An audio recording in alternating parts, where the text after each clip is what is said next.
Whoa. Kurzik has been a moderator for 6 years. Whoa. Whoa. Whoa. Whoa. Whoa. I don't like it. I don't like it. We haven't been streaming for 6 years on Twitch. That's kind of crazy. That can't be real. That's not even the longest we've been streaming. I think next year might be like our 10-year stream anniversary. No. Yeah. No. Yeah. No. I'm sorry. Don't believe you. You don't believe me. No. You don't have to believe me. You don't have to believe it. You don't. Facts don't have to matter.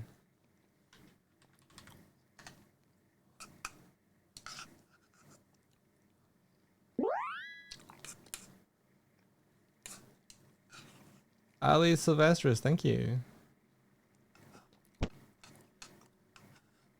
Gonna open this over here. So I have a theory that I wish to test. Believe. Nice icon, Ali. What is that? Is that some sort of DIY tool? Is that a like paint stripper or something?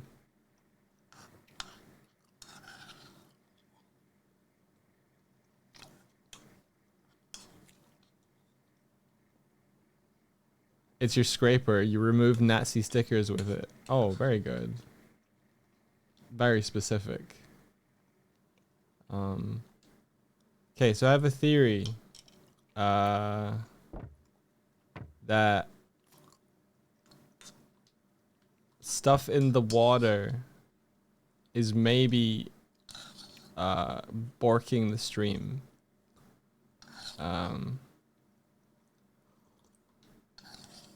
So for today, I might just turn off all the things that you can litter the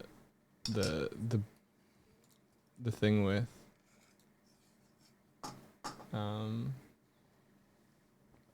Is Swifty eating some yogurt or something? Probably, right?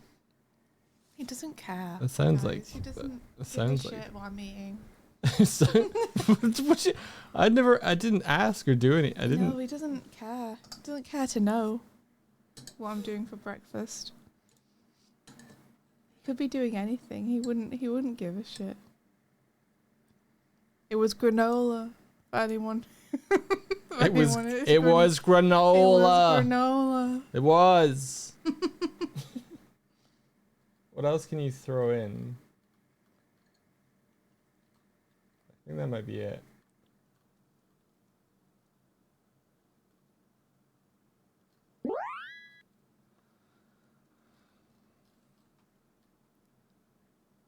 Okay.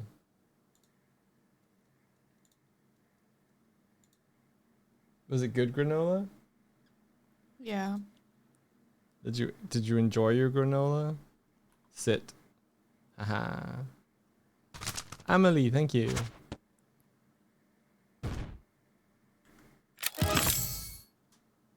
Oh. Gotta make sure I don't open that up over the water. What does this say? Sending a test, grow mail. Oh, that was me. Now I can delete those. Very good. Very good, me.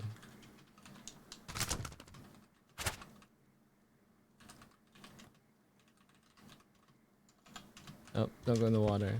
So yeah, I have a theory that I made some. I had a thought about it, and I figured out that if the thing that was affecting it was affecting old builds, right? It'd be like, that's weird. Why would the code be like backtracing back to that? But then I had a thought, and I thought, well, if I'd written some code that applied to the save file of previous builds, and there's more items in the water, in the save file, then it would affect past builds, because if they had the logic but not the amount of items in the water, then it would still happen to previous builds, because the previous build would have the logic but it wouldn't have had the number of items.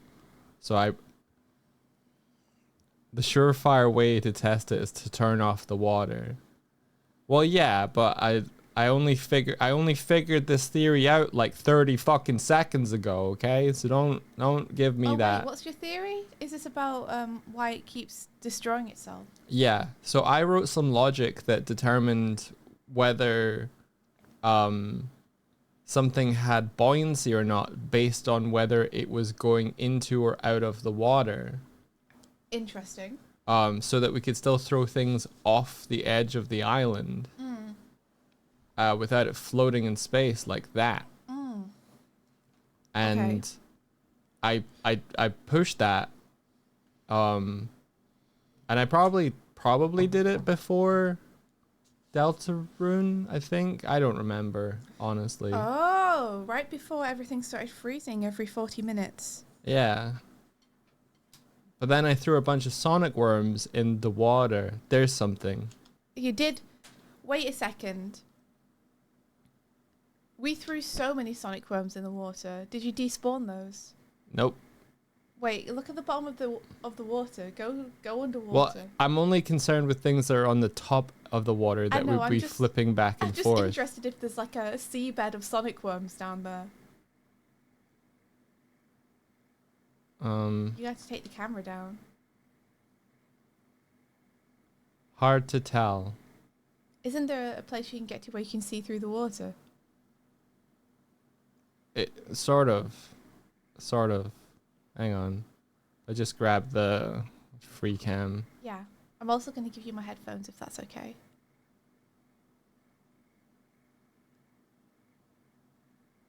It's impossible to see what's down here. It's impossible. Okay. There we go. What's down here? So many torches. Torches. Keep going.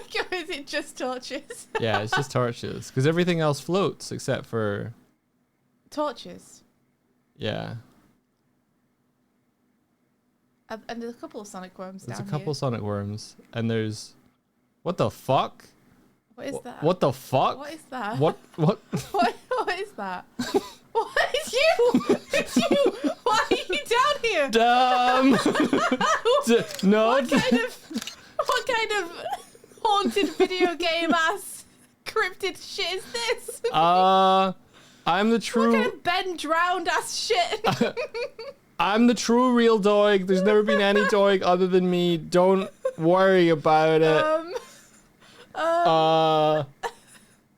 Go back. Go back. You saw it. You there? saw. Right. Okay.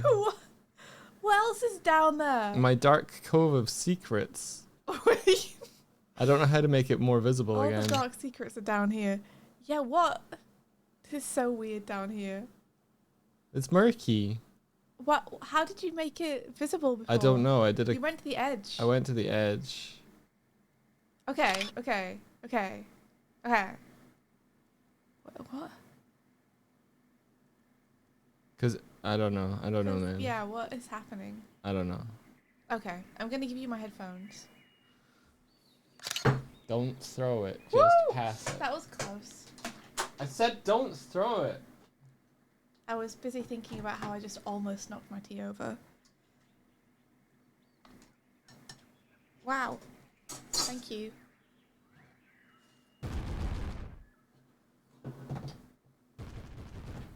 Okay, so we're about 30 minutes away from being able to see whether it will freeze.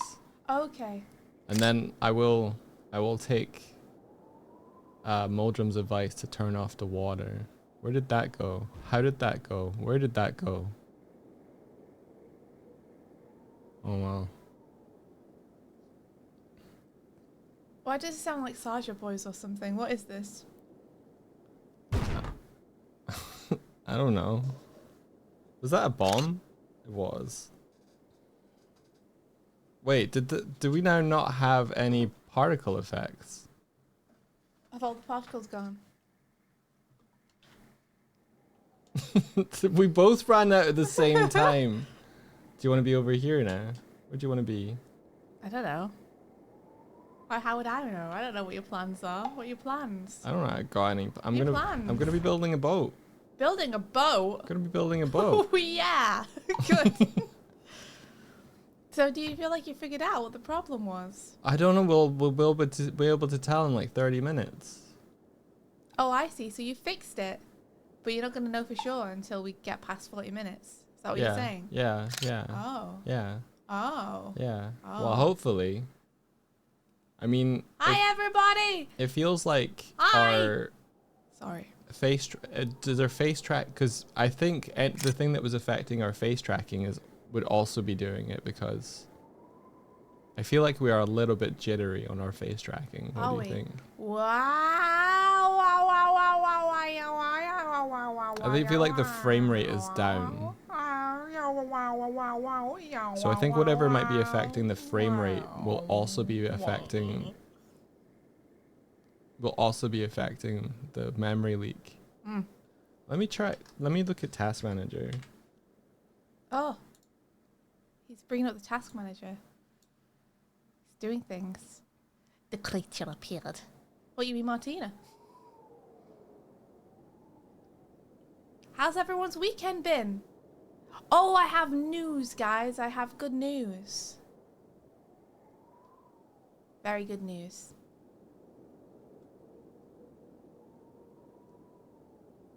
Okay. Hang on.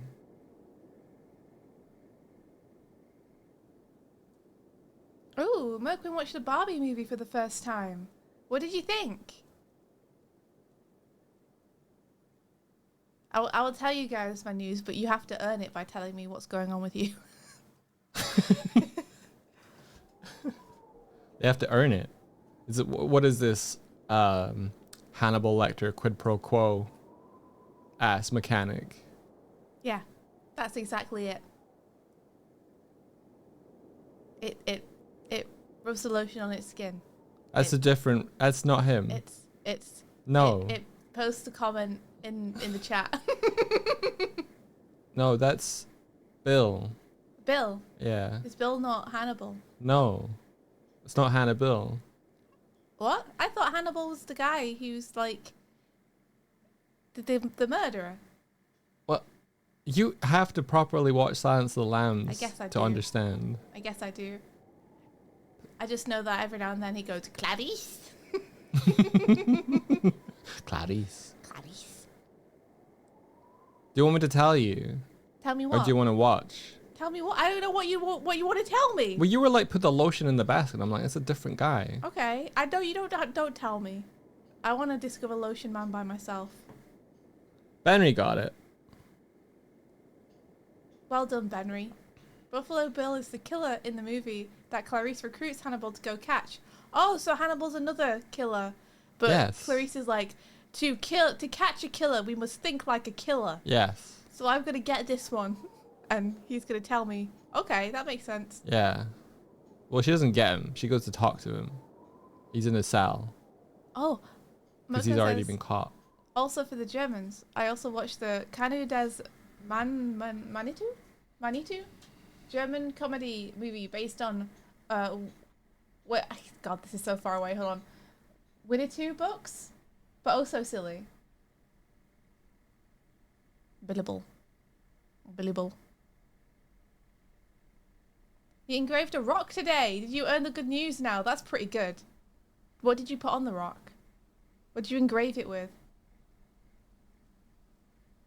You helped your sister and brother-in-law with yard work Saturday for a few hours. It was 84-ish degrees. Oh no! I'm sore. Holy shit. Good on you though. That's a good deed right there. Put it in the bank. Put it in the bank. Worth it. Good Anna morning, Dartvolt. Hello. Good Anna morning. Da, da, da, da, da. Both movies to watch with friends and your fiance, so you had a great time. That sounds awesome. Hell yeah. Hell yeah. Berry, you've never seen Silence of the Lambs. You've never seen it, but you know more about it than I do. How is this? Do, do, do. Bob's Burgers parodied that movie with Louise and Millie. I don't remember. I don't know if I've seen that episode. Maybe we haven't. We haven't seen the last like 2 seasons, is it? I haven't seen most of Bob's Burgers. Oh. Swifty was watching it, and every so often I would go in and I would watch one episode from a season in isolation. I love Bob Burger. So I'm going to go back to the beginning and watch them all. Yeah, you should. It's good, yeah. I love how unhinged the very first episode and all the episodes in the first season have been so far. Mm-hmm. They don't really go, here's the status quo. They're like, nope. Status quo is in the first 30 seconds. Oh, the Toei is learning how to use the OS my new computer came with while I wait for my normal OS to have some support. I'm starting to really like the look of this new one though, but it doesn't let me break it like the last one. I need to be able to break it so I can put my own special programs and things in there. Meow! I'm watching the memory required for this to gradually creep up. You are? So Yeah. that you haven't fixed it, you don't think? No, I haven't. Ah. The show loses a bit of edge after the 2nd or 3rd season as they figure out what kind of show they want to be, but it remains charmingly weird. Yeah, I love Bob Burger. I don't know why I'm having trouble saying the name of it today, but I love the show. I love Bob Burger. Babuga. Babuga. Okay, I'll tell you guys my good news. Some of you might care more than others, but over the weekend, I got to play test Thwart, or I got to see a play test of Thwart run. Some of my friends ran Thwart, and I got to sit and watch the actual game get actually played. That's And cool. I am so happy. I'm so happy, guys. It was so much fun. I'm pretty sure they had a blast. Tell us more. And to be fair, this group is like, you know, they're a TTRPG group. We get together to play games together. So they're a great one to test it on because they're, of course, going to bring gold and they know kind of what's required to do a one-page TTRPG. So I don't know if it was cheating slightly to use people who are used to playing TTRPGs, but they seemed to really have fun with it. And it was delightful and hilarious to watch. Well, they're like if you had a demographic that you were aiming the game towards, they're the demographic. Yeah, exactly. Like it'd be like saying I'm going to test this cheese on someone who has lactose intolerance. You don't need to do that. Did they have any juicy feedback? They did. I haven't asked them specifically for feedback yet, but I might do that today or tomorrow. I wanted to give them a little bit of time for it to like settle in their brains. And then I was going to DM them all individually so that they don't have to say it in front of a bunch of people. But there was some feedback that I got just from watching the game and seeing what they did and didn't do. So I think there was a part where they misunderstood one of the dice mechanics. Oh, did they? And preferred the way that they did it, I think, to the way it would have been done usually. Oh, what did they do? Well, so normally when you roll doubles, it doesn't affect whether you succeed or fail the roll, but it does let you ask the DM a question. But they were interpreting doubles as a critical. So a critical success, an auto success, essentially. And you could ask the DM a question. Okay. Which meant that successes were much more frequent. And the side effect of that was that, number one, everyone cheered every time there were doubles. And number two, people were taking bigger swings because the dice system was more forgiving. Like, it felt more likely that they would succeed. Okay. So they were going for things more. And you didn't correct them when they misinterpreted it? I didn't correct them for the first couple of times. And then you let them know? And then I told them. Ah. And they were like, oh, I told them during a time when it happened, and they were like, oh, do we want to count this as a failure then, because it's double ones, or do we want to count it as a success? And I was like, well, which feels more fun to you in the moment? Like, which would you want in this moment? Interesting. Yeah. So I'm still going to think on it a little bit, but I might end up changing that rule to reflect the way that they were playing. That doubles count for a success and you get to ask a question. Yeah. Did they fail much during the playthrough? They did not fail much. They had quite a few mixed successes. Mixed, okay. Yeah. Okay. And the other thing is that we figured out a loophole where the way that the system works is that you have 3 dice to roll, and you can aid another player by giving them one of your dice, and it means that you roll with 1 fewer dice next time that you roll. Yeah. But you get to give the person who is rolling at that moment an extra 1 to count towards their success pool. Yeah. So the drawback is meant to be that you roll with 1 less dice, but we realised you can just go around the table and assist every single time, so that people always have a minimum of 3 dice. Oh. Which is, again, something that I'm like, we saw it happen, and we were like, do we care? Is this breaking the game? Is it something we want to patch out?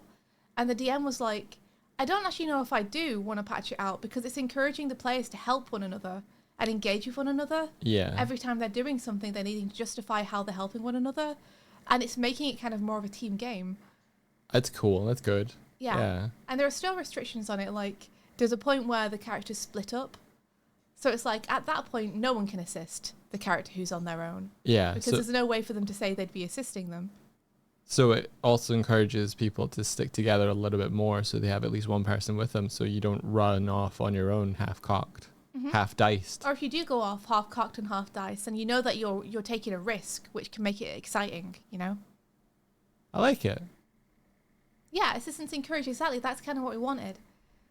So we're talking about a 1-page TTRPG called Thwart that Swifty came up with a month or so ago, where you play in a team of villains that are trying to achieve a goal that's randomly generated through, I think, dice rolls, right? Yeah. And then you have one DM who also plays a hero that you must prevent them from thwarting you in your plan. Mm-hmm. Yeah, and that's pretty much the gist of it. It's kind of loosely based on Lasers and Feelings. It's loosely based on Magpie by Moonlight. It's loosely based on Powered by the Apocalypse. It's loosely based on a bunch of stuff. But I tried to keep it very simple as possible. But thematic. Yeah. And people seem to, like, apart from the rule that they misunderstood, people seem to pick it up pretty easily and intuitively. And people like to play as villains, right? Yeah, people greatly enjoyed playing as villains. Should you describe what the villains were? Or are you going to keep that to yourself? I can. If you guys are interested, I can tell you what our little squad of supervillains were. Yeah. Because I think they made very good choices. So, I'll tell you first about the lair that they had. So, they were in an old abandoned Woolworths. That was their lair.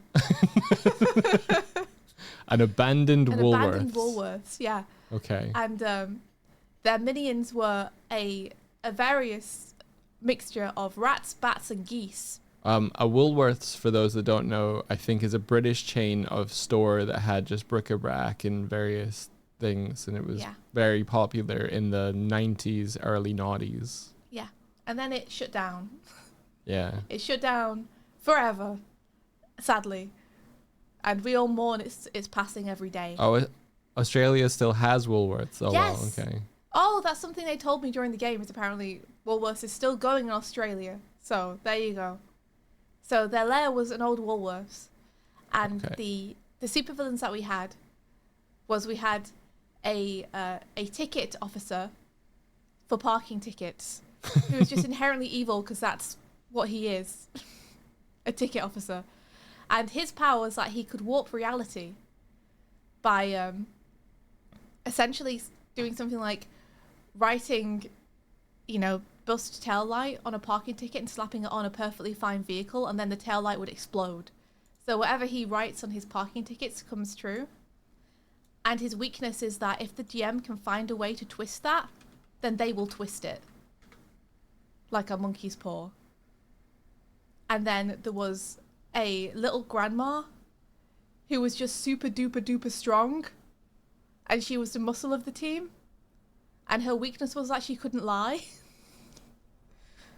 Which was great considering their adventure sent them into a party where they had to socially mingle. And then the final member of the super team was a skeleton whose superpower was that they could turn into a wheel. And their weakness was, once they've turned into a wheel and done big hit, they scatter about in bone shards and must be collected by the other teammates before they can reassemble. Because the player who was playing the skeleton just loves Dark Souls, and they drew the wheel card, and they were like, now hear me out. In Dark Souls, there's a skeleton that's also a wheel. I want to be that. So that was their little crew. The superhero was a superhero cowboy called the Hanged Man, who has a sentient lasso that he can use to tie people up and go and get people and listen in on things. And his whole shtick of why he's the Hanged Man is that he's a complete martyr character. So he's just like, don't worry, ma'am, I'll take this bullet so you don't have to. So he just throws himself in front of everything. He's such a do-gooder. And then the adventure was that they had to go to a space station where there was a conference being held about the new doomsday device that had been invented that was going to be able to like cause singularities across the universe and let people have like travel to different galaxies and stuff super fast. And they were like, well, we could use that for great evil, so we're going to go and get it. So they had to build a rocket and go to space. And all of the different minions had to campaign for which set would get sent with them. So they had a whole interview section where the rats, the bats, and the geese had to each come forward and propose why they were the correct choice to take on the trip. Thank you very much. Thank you. Tyrannosaurus Rex. Heck. Tyrannosaurus Heck. It's so hard for me to read the chat from here, but I'm trying. Thank you very much. Thank you for the support. How are you doing? Thank you. You didn't mean it to fall just in front of you. It's cool. It's cool. No matter who wins, there's always rats when traveling to new frontiers. The rats actually won. They got taken to space. They got taken to space, and then the supervillains went off to this conference to try and infiltrate and steal the doomsday device, while the rats watched the spaceship in the parking lot. And they all got given mini death rays. So there was just an army of rats with death rays in a rocket. An army of rats with death rays in a rocket. Yeah, waiting in the parking lot for when they needed to get away. So when the supervillains were running, they could tell where to run because they could hear the rats causing trouble and shooting people with the death rays down the corridor. Very cool. Yeah, it was very good. Were the rats like just rat sized, or were they like little rat creatures about our size? No, they were rat sized. They had to make mini death rays. Okay, very good. You know, which was done by the ticket officer slapping a ticket onto his own death ray that said, "Becomes 100 tiny death rays." So he lost his death ray in order to equip their minions. That's fun. With a bunch of tiny death rays. Unfortunately, the tiny death rays didn't have the power to actually kill a human because the power was also split. Right. So it was just like a bit of a nip. Being shot was kind of like being bit by a mosquito. That's funny. But you know, if they all shoot you at once, oh yeah, you're in trouble. if the rats coordinate. I guess it was just for intimidation and threatening behavior. Yeah, being a general menace. That's fun. They were a great distraction during the getaway. That's such an OP power. Because the security was trying to handle the rat infestation. That's such an OP power to balance. Yeah. Can change reality by slapping a ticket on it. Yeah. It came in pretty clutch during the adventure, let me tell you. The skeleton wheel was also surprisingly powerful. Oh my god. The skeleton wheel took out the whole security team. I just found where some of those were in Dark Souls 3, and they were down a corridor. Did I go down that corridor? Fuck no, I didn't. Oh, you didn't go down the skeleton wheel corridor? No. What's wrong with you? So I didn't fight him. The skeleton was on a roll? Yeah, pretty much. Gonna find the player who was the skeleton kept rolling successes. Like, I don't think they rolled below a 4. There we go. It was bonkers. Yeah, would you rather face one death ray sized rat or 100 rats with 100 tiny death rays? I think the latter is more intimidating. But the important thing was they all had a good time playing it, I think. And I really enjoyed watching them play it and just being there to like referee if anyone needed anything. And I'm like, wow, this is a game. This is a game. And I could see people playing this. And they were having fun. I think they were having fun.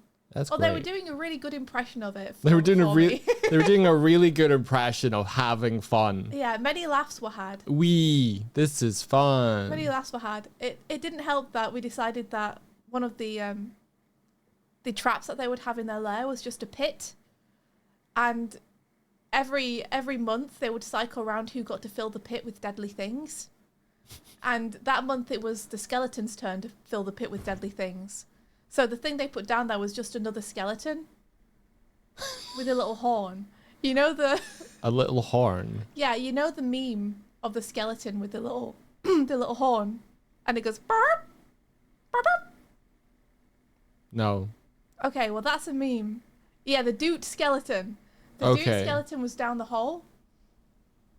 And so we were putting soundtracks on for the adventure, and the lair soundtrack was just 1 hour of silence occasionally broken by the doot skeleton doing the horn sound. And the horn sound kept lining up with the funniest places. Like someone would ask a really serious question and then just from the background you'd hear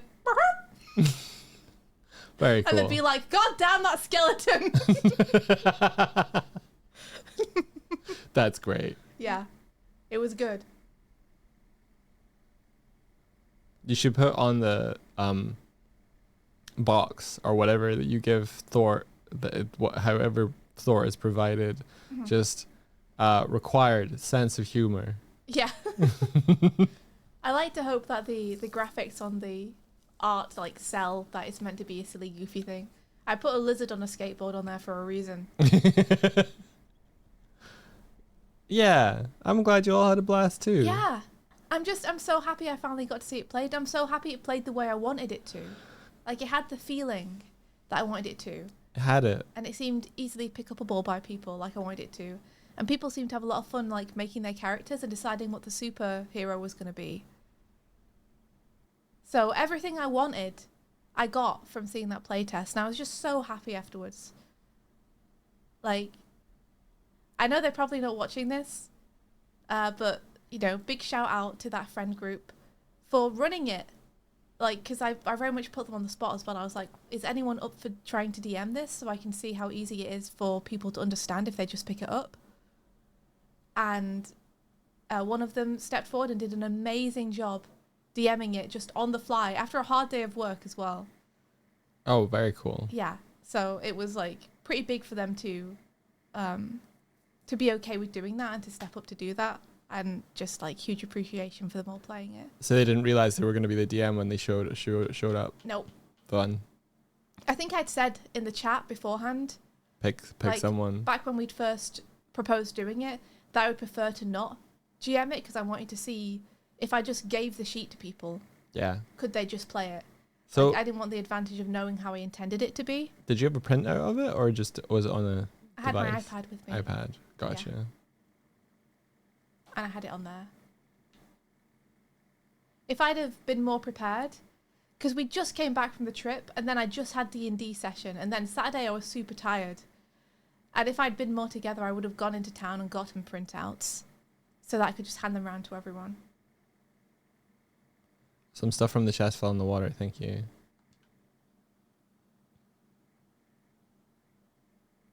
Oh, Sonic Worm. Thank you. This is my collection. I got tea that I'm not going to forget. I shan't forget this. Don't forget your tea. Why are you, did you move? Yeah. Why are you less, okay. I went and sat in the background a little bit because I was done telling people my news. Oh, I see. Mm-hmm. I see.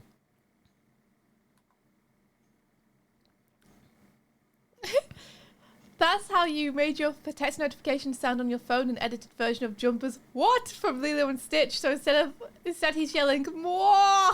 What are you? What? What? What?" It as always happens at a perfectly timed moment. That's so good. As well as playtesting Thwart, we got to try out 4-player Vainglorious as well. We did. When we went and hung out with Jeff and Puffling. Which kind of worked. They played 4-player Vainglorious with us. And it kind of works, guys. It was kind of fun. Like, I see it as a big plus that the person who actually ended up winning 4-player Vainglorious was Puffling, who had never played and had no clue how to play. And felt like he was on the back foot for most of the time. And I'm happy that the 3 people who knew how to play it best didn't just auto-win. Yeah. You know? Yeah, I played a good first game, and then I played a weak second game. I played a week every game, guys. But yeah, the 4-player thing worked. It was very cool. I had such a good run. So if you manage to parry, you get a card back, right? Mm-hmm. And I played a Joker to try and force a parry, because a Joker lets you place down a card and then see what your opponent played, and then lets you decide what card you're going to play into that round.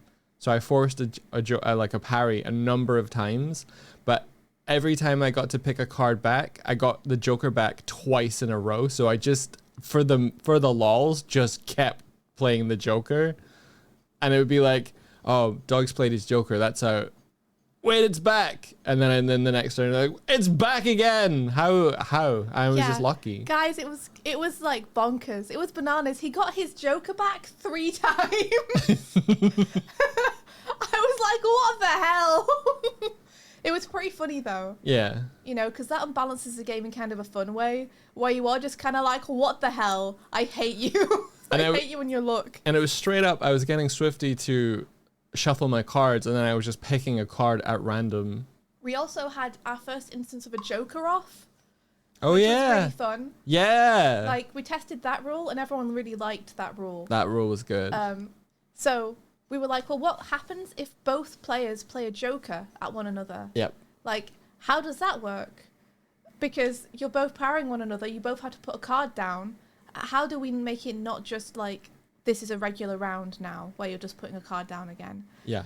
So we have a thing where if you both play a Jester, then you pick a card from your opponent's hand without looking and play that card. So you're essentially forcing one another to play randomly. Yes. And that was really fun. And you could pick a high card from your opponent, and they could pick a low card from yours, and you would have sealed your own fate to lose that round, which is kind of funny. Yeah. It's a good way to incentivize and de-incentivize being too kind of like obvious for when you're playing the Joker. It's good, because then the rest of the match can play out in an unanticipated way, because the whole thing of Vainglorious is you're trying to like play cards that give you like more of an edge in the end game. And every time you take damage, it disrupts the kind of flow that you're trying to like get into. And that especially sort of makes it so that like now you have to like figure out now you have to figure out how to play from a card that you didn't choose to play. It's fun. It is fun. So that also went really well. So I feel now able to kind of write up the final rules of Vainglorious. Oh, heck which yeah. Which is fun. Heck yeah. Now you can go into the place where you bought the deck of cards to the person who was interested in what you were buying the deck of cards for. Yeah. Oh. Oh, there it goes. It's happened. You guys, it happened. We hit 3.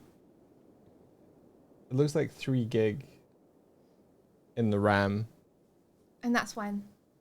3.6 gig, yeah, in the RAM. I was watching it when it started. It was like 2.8 gig in the RAM, which is really high. Honestly. Can you believe it though, guys?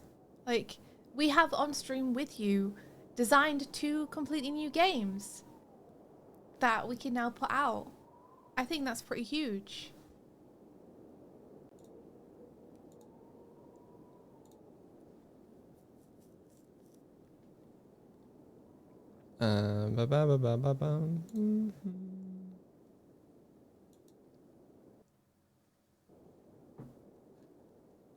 Close the program. Cancel. Also, this is how the ship's looking. Ta-da. Ooh. Do show. Yeah. Ta-da. Also, I saw that I've been organized to play some... Is it Elden Ring? Yes. I've been organized to play some Elden Ring in a group of people. I just checked DMs like the other day and I was like, oh, I guess I'm doing this. You were asked before stuff started to get organized whether you'd be up for it. Yeah, but then it all got organized without my input. But I'm not... I think it's very funny and I'm excited about it. So that'll be really fun. Yeah, it's seamless co-op Elden Ring. Swifty's never really played Elden Ring before, so... Ooh, Benry says, I'm dog water at Souls games and I had a blast playing it. Oh, I'm excited. I'm going to make such a character. The character creator is fairly flexible as well. Love that. I know that. Have they got the thing where you can break the character creator a little bit? Yeah. But yes, awesome. I'm so glad they didn't patch that out or anything. You can make a goofy little guy. Yeah, let's make it weird.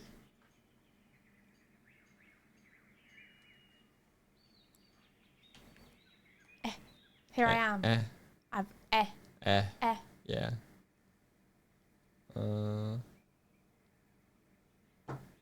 Oops. My elbow pad was on top of a plate. Oh no, grubby. Is it got? No, it's fine. It's just that when I put my elbow on it, like I felt the plate underneath bubble, and I was like, "Oh, this is." Yeah.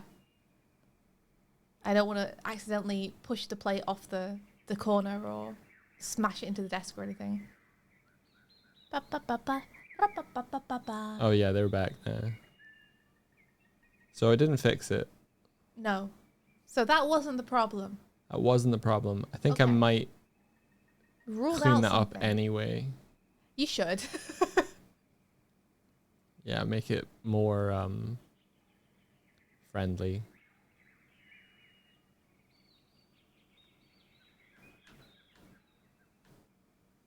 Good morning, Malcolm. I'm not used to people just having like proper Hello, names good morning. In Hope your morning's going well. aside from Ben, I guess. We are just chilling and chatting. I've got a nice cup of tea. How are you doing?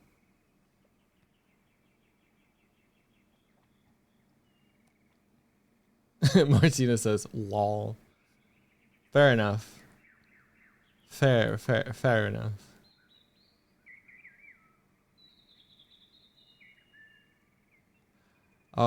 Yeah, so what are you up to today? Me? Yeah. What the bird doing? What the bird doing? Might do a little bit of art. Very cool. Little bit of art. Very cool. I think so. Phantom Crypt says today's my birthday. Wop, wop, wop, wop, wow. A birthday in chat. You know what that means? You get a custom birthday song from me. Here we go. Hang on. No, actually, it's fine. It won't appear in the bod anyway. Okay. Do-dum, do-dum, ba-dum, ba-dum, Phantom Crypt. Oh, it's your birthday, Phantom Crypt. The special day is yours, oh Phantom Crypt. Down in the crypts, down in the tombs, where you live, it's still your birthday. What is this tune? Phantom Crypt. Happy birthday, have a wonderful day, and have a big sip of juice. Phantom Crypt. Hope you have a really big cake and enjoy it. In the tomb. There you go. The tune was indiscernible, but I think the enthusiasm and passion was there. So. I particularly like the part where you said phantom. Thank you. I'm happy you did. I was gonna do a whole thing about it being down in a crypt with skeletons, but then I felt like I was getting a little bit away from the whole birthday message. Time can reach you no matter where you are, in the crypt or above or below it. So happy that your spirit still persists down in the crypt. When it's your birthday. Bemi says, holy crap, dog, that's so threatening.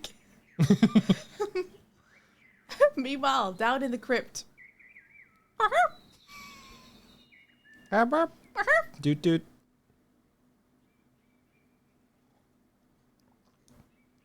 Do you have a birthday when you're a spirit in a crypt, or is it a death day? I think you have both, right? Yeah. As someone who was playing a ghost on a pirate D&D thing, I think you have to insist on having a death day party as well. I think you have to have both. Yeah. You have to celebrate both. That's only fair, I think. Yeah, because you've gone through a life and afterlife experience. Yeah. It's a milestone, you know. I hope you have a great birthday, Phantom Crypt. May your day be full of wonder and adventure.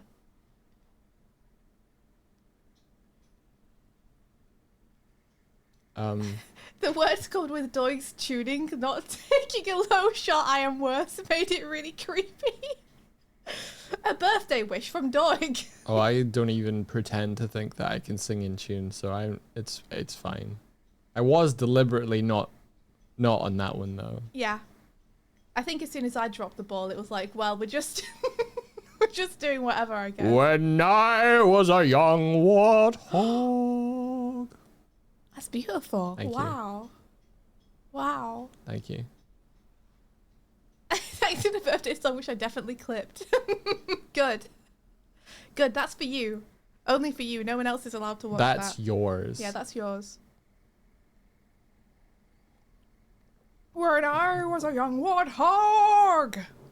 When you were a young warthog. I have to say, when we went to see the Spooky Man Choir thing, a chorale, the part where they all split up was disconcerting when we had just one of them behind us singing their own part, and they were like one of the high parts. Yeah. Did you like it? It was disconcerting. What was disconcerting about it for you? Please unpack this for me. Because it was just like one of them behind us where everybody else is in front, and it was just like you would just hear them be like behind us. I really liked it. Yeah, I really liked it. I like hearing the individual parts of a melody or harmony. he was one of the really high ones as well. Yeah, he was great. I feel like he got a little bit nervous though. Yeah, Because like he was singing at the beginning and he sounded great, and then at a certain point he just stopped. And I was like, does he feel awkward? Because I've turned around to look at him. Oh, did you turn around to look at him? I turned around to look at him. But I was like, I want to show him that I appreciate what he's doing. Oh, I didn't turn. But he sounded great. I missed him. What expression did you have on your face when you turned? Were you like... I was smiling. I had an expression of wonder. I was like...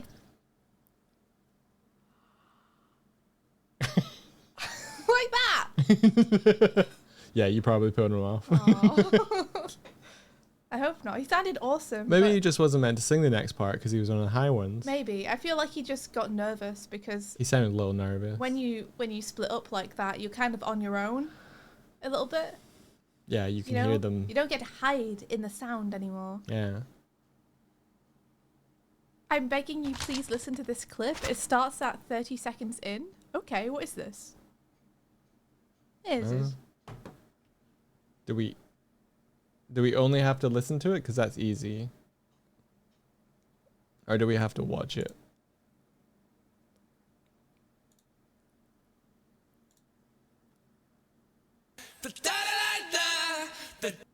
Oh. What? 500 miles, but only the backing vocals. Ooh! Oh, let's do it. You ready?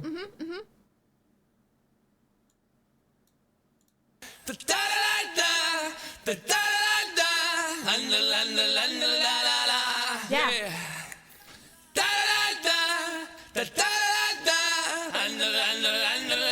Skip 30 seconds in? Nah. No, I won't. I like it.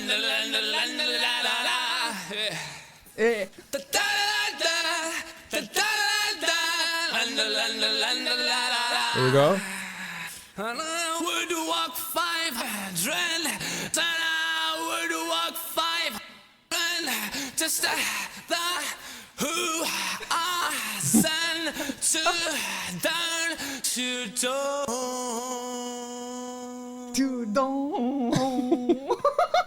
What? That can't be what they were singing in the background. Again. would walk 500, would walk 500, just the who are sent to down to Just a. That sounds like someone trying to sing the song after they've just walked 500 miles. It does sound like, yeah, it sounds like they've got there and they're like, and I would walk 5 be hang on, let me catch my breath. Hold on. God damn, that's awesome. Can that be my ringtone? I would Yes. walk 500 wheeze, and I would walk 500 wheeze, and I would. One more time. Yeah, it's really good. would walk 500, would walk 500, just the who are sent to down to It's really good. Fuck. That's great. That's good. Just oh, thank you for that. God, my tummy hurts. Yeah, it's killing me. It's so good. And I would. Oh, that's so funny. My God. Do you think Captain Haddock would sing I would sail 500 miles? Yeah, I think he would. I think they should do a cover with Captain Haddock. We watched Tintin again recently, and I love Tintin. Tonton. I think it's a really good movie. I don't understand why it didn't do super well. I think it's great. I've discovered that I'm a real sucker for animated movies that are shot like live action movies. They're good, right? Yeah, like Rango, like Monster House, like Tintin. I love it. I think it's. I don't understand why we don't do this more. It really tickles my brain in a good way, and I think Tintin's great. And I just don't. I don't understand why it's not popular. Maybe. It is absurd how much talent's attached to that movie. Did you know it was written by Stephen Moffat and Edgar Wright and directed by Steven Spielberg? Like, what? Come on! Sorry, dog. Are you saying something? I don't remember. I'm so sorry. I don't remember. Hoo! Ha! And I would think 500. I would walk 500. Oh. Thank you for introducing that into our lexicon of things that are in our brain. Doesn't have the cool factor. Yeah, he's a little nerd, but that's why we like him. He's kind of cool. Shoots down a plane with one bullet. Snowy is cooler. Snowy is the main person who actually solves the crimes. It's true. Yeah. Is that accurate to the books? Yeah. It's pretty accurate. Snowy definitely understands Tintin, understands human speech, and has his own thoughts and motivates the plot. I like how much he just like made the scary dog just be like fall over and then playful. That was good. I like that.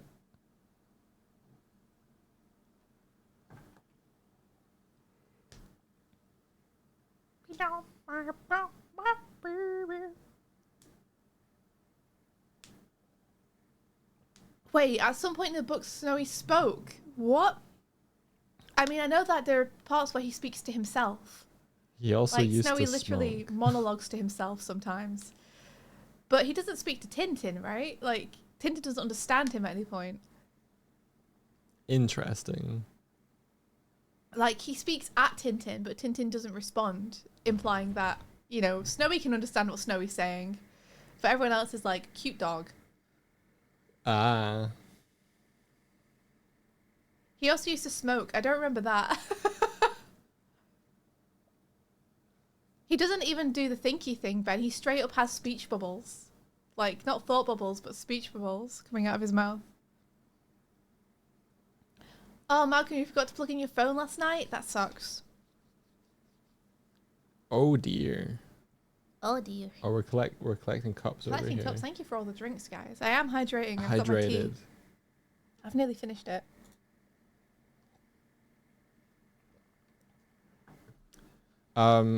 Yeah, I was working on the exterior of the ship over the weekend a little bit.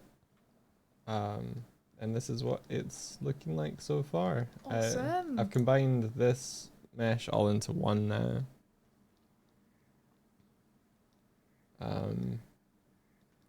I decided to sort of flatten out the back. I wonder what you thought of that. It was rounded before, but I thought it made a nice kind of like, I don't know, maybe a nice silhouette. It's not absolutely flat. It's got a bit of a round to it.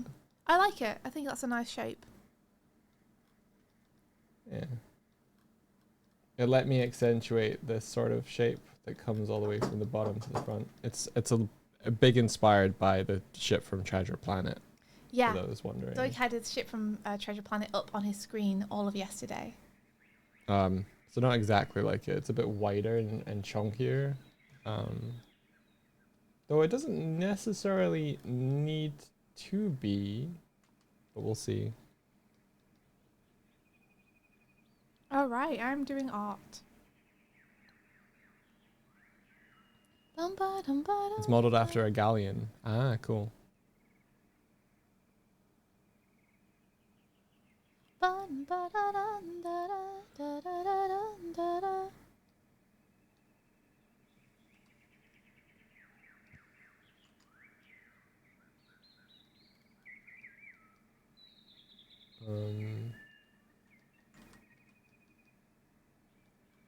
Yeah, I think I also worked on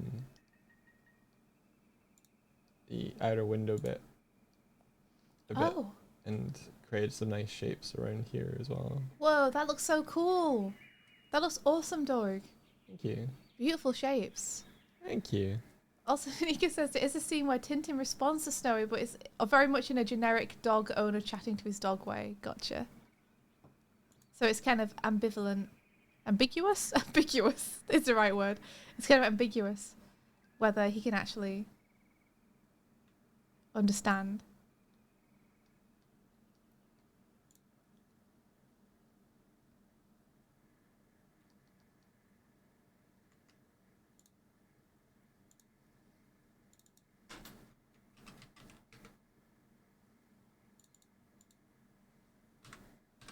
If you want to share your screen too, we can share them together if you want. Together? Together. That's something we can do. Yeah. Do you want to? Yeah, okay.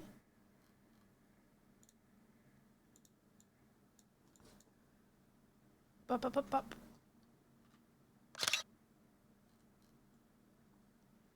Let me get me NDA up. NDI even.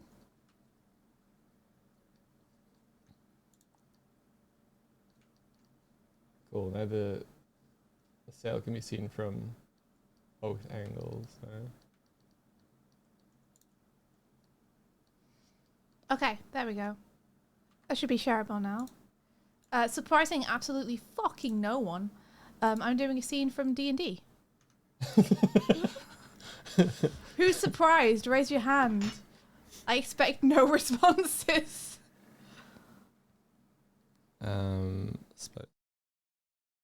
So shocked. Everyone's so shocked. This is so out of character for me. Are you sharing your screen?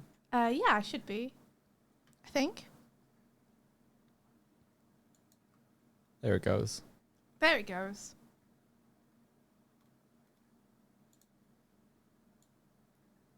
We're getting it. We've got a very rough pass going on so far. Yeah. Spoiler warning. Luckily, I don't think this image is too spoilerific.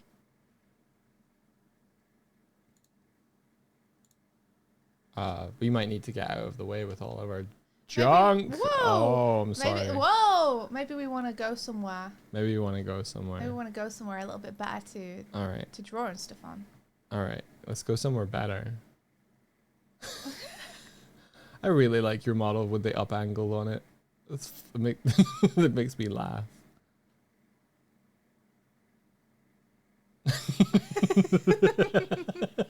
Where'd you want to go? I don't know. Can we get our little seats out?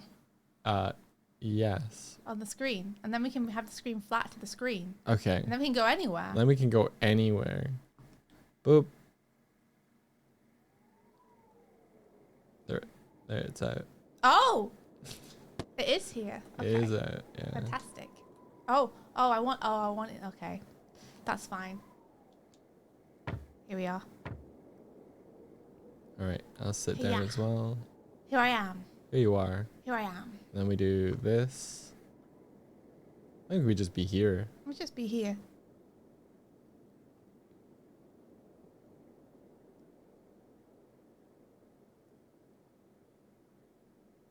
There we go. There we go. That works. That works. Yeah. Very cool piece. Very cool piece with you. As you say, Darkvault, he's so smooth and casual. He's so tired. And then he's just chatting. They're just chatting. Interesting. What? I'm just seeing how you're handling the faces and the face construction. It's really cool. Oh yeah? Yeah.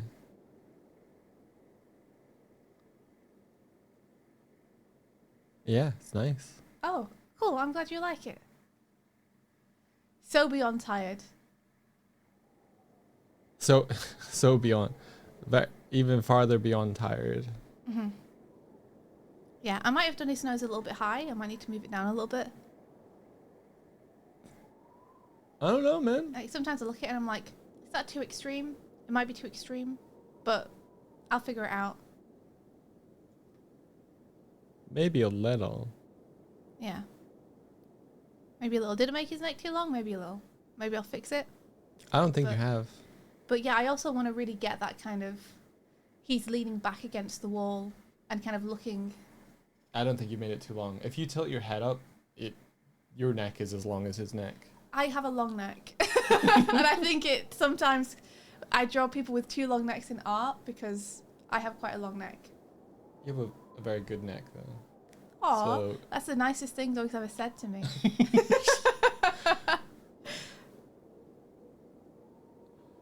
Part of the reason I like it when you tie your hair up is that it reveals more of your neck. Oh my god. So. Yeah. So I'm just neatening up a few bits, but I'm not going to super neaten up. Like, Candace's face here is about as neat as I'm going, I think. Yeah, it works. I'm keeping it sketchy. And I'm just going to clarify the background and stuff a bit. I'm going to clean up this hand a little bit. Clean up the belt and stuff a little bit.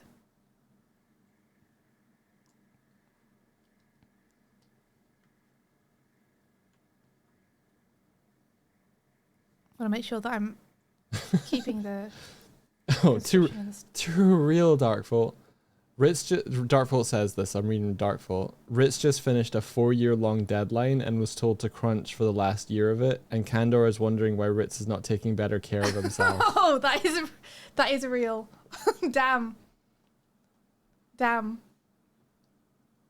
True though. I'm getting my bird in the right place. There we go.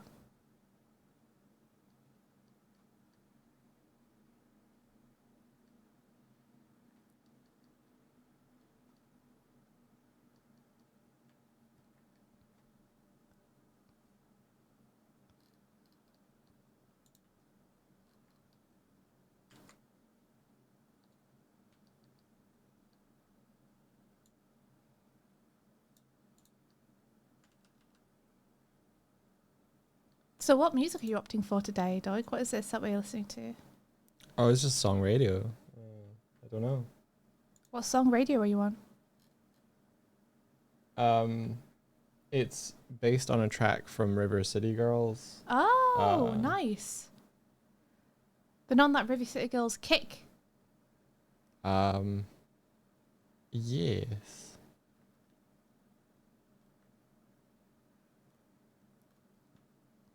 So this is Siamese.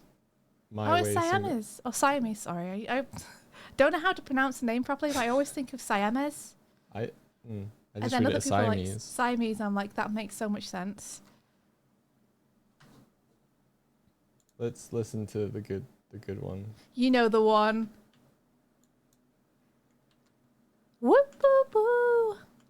I love this song. If anyone hasn't seen the music video for this song, you should go and check it out. It's so cool.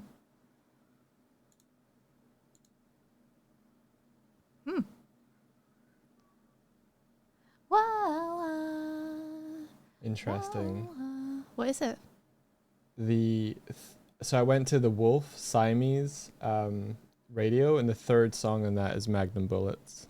Oh. On this playlist. Nice. Lone Digger is also on this. True. It's a great song. They do feel like they all fit together. The second song on the previous song radio playlist was Starlight Brigade. Really? Did you guys see the Magnum Bullets cosplay? Yes. The one, was it in... Petals posted it? Yeah. Very it's cool. So good. Very well crafted. Would have been really cool to see that in person.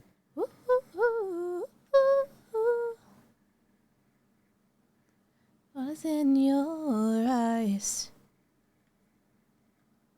Not too close, not too far.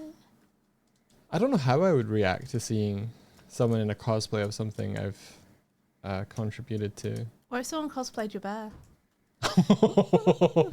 I'd walk in the other direction. 'Cause you can run but you can't hide. I'm gonna make you mine. I think I would have a different reaction to someone cosplaying the bear than I would to something like from a music video. Yeah. Well, because I think one's your persona Yes. rather than your OC.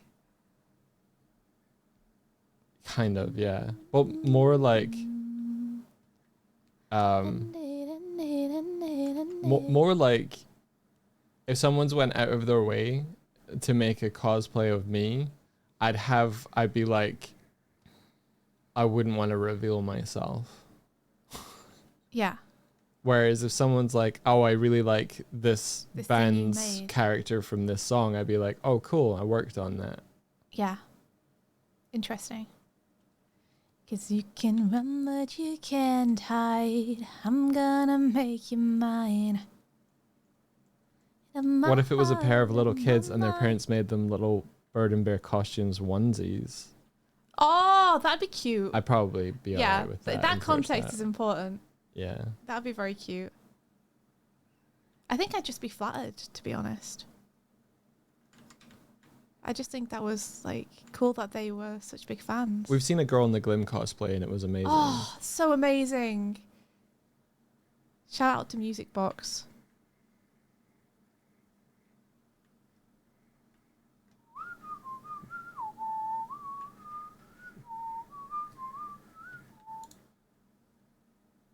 I'm just riffing on the beat. ra-ta-ta-ta.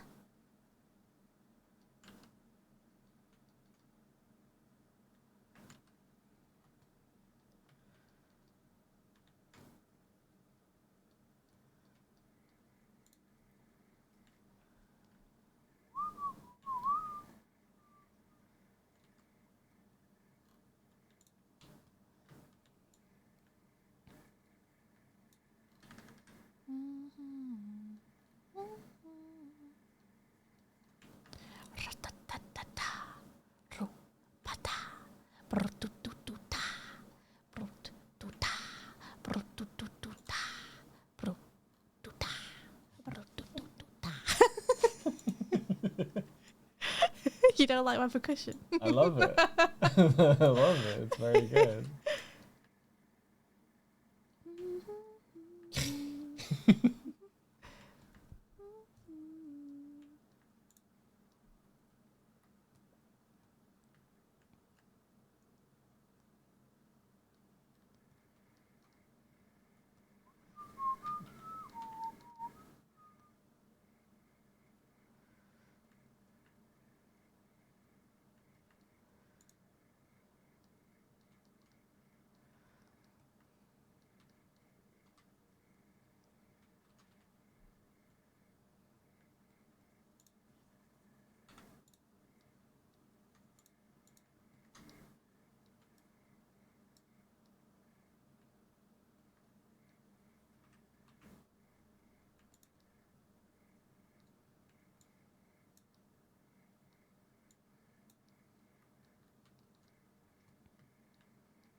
If I could figure out how to do like rail grinding, I would so put rails on the outside of the ship to get around. For me, right? For you, yeah. For me. Sonic Adventure around the ship, right? Yeah. Are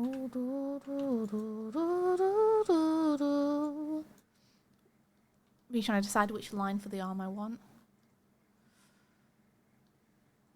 I think the thicker one.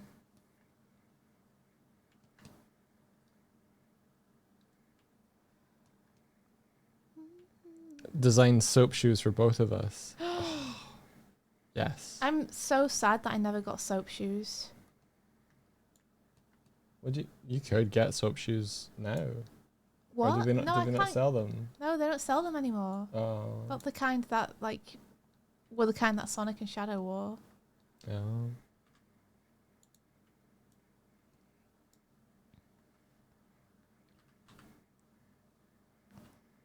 Soap shoes after your Bitling designs? Oh, imagine if one day there was like a collaboration between us and soap shoes and you could get bird soap shoes and bear soap shoes. That'd be very That'd be cool. the coolest thing ever.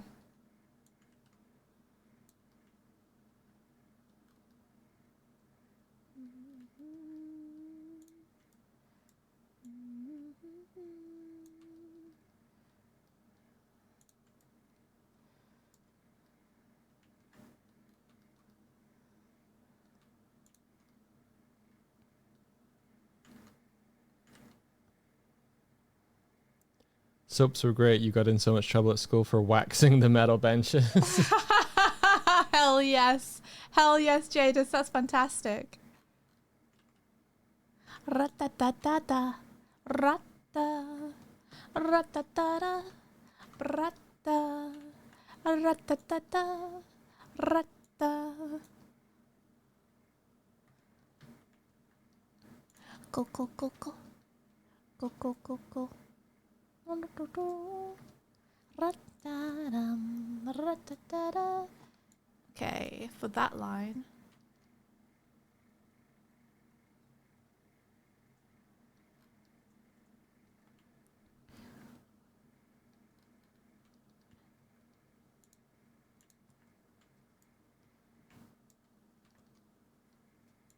Oof. Oh, there it goes. There it goes.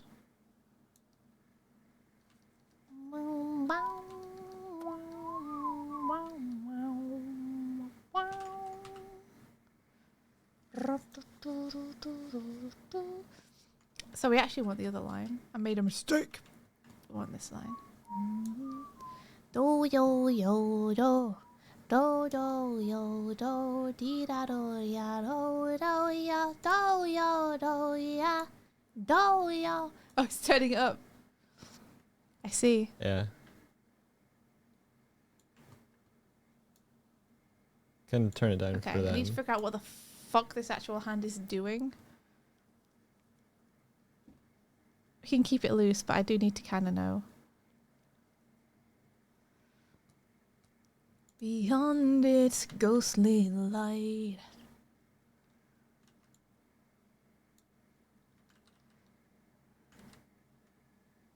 An instrumental version of this was my wedding walkout song. Oh, Really? Henry. Whoa. Oh, that's beautiful. Let's fucking go, Benry.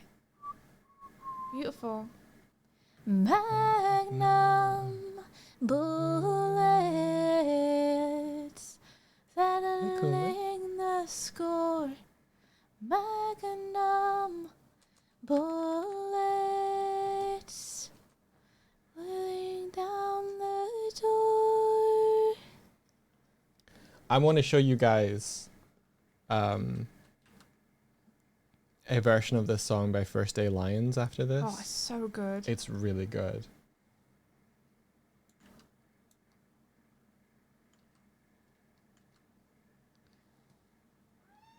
Oh, you found your voice.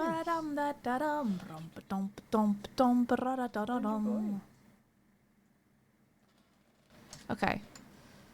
So I think I want the pattern to be slightly different. Oh, oh, oh, oh,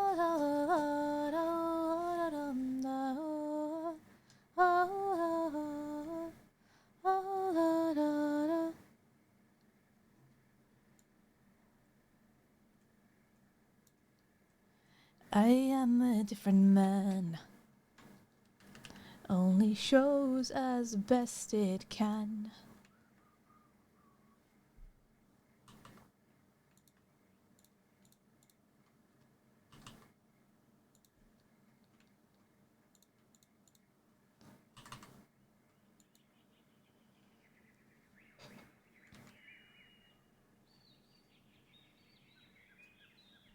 The gunlit rising tide.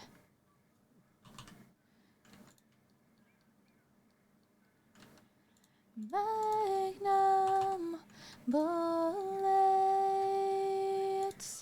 always wanting more. Magnum Oh, thanks, Henry. bullets, closing every door. Wow, wow, wow.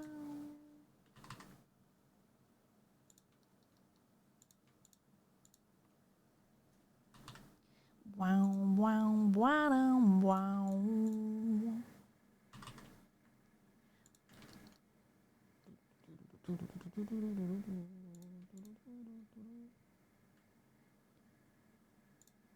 Yeah, give me a sec. First Day Lions.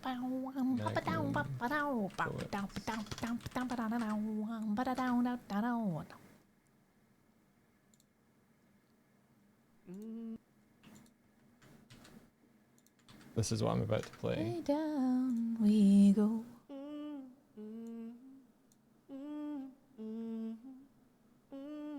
First Day Lions shout out.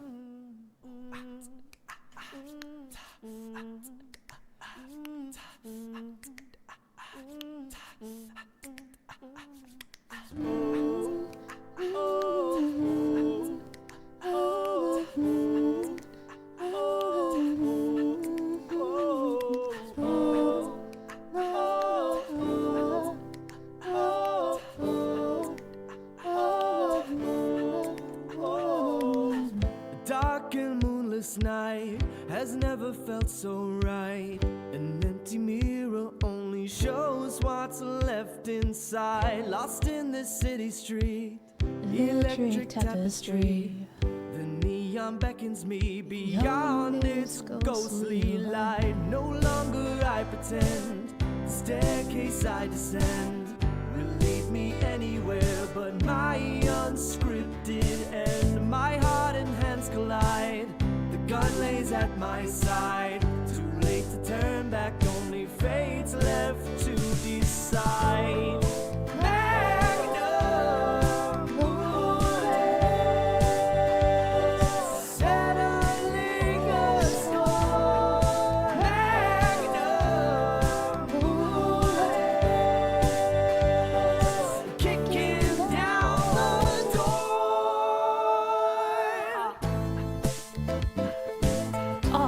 So good. It hits so good. Yeah.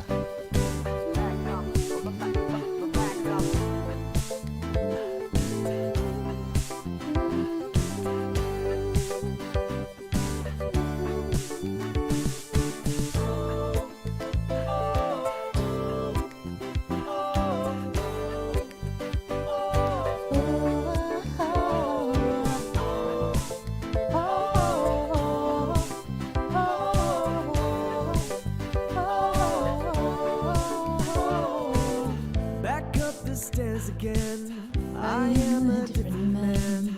A broken mirror only shows as best it can. Running in shoes that shine, with blood that isn't mine. A steam trophy of the battles I've survived. No longer I defend the choices I pretend could make amends that heal the loss of precious time. My conscience paralyzed against the rising tide of haunting memories that drown a wasted life. Magnum bullets, always watching for magnum bullets, those in every door.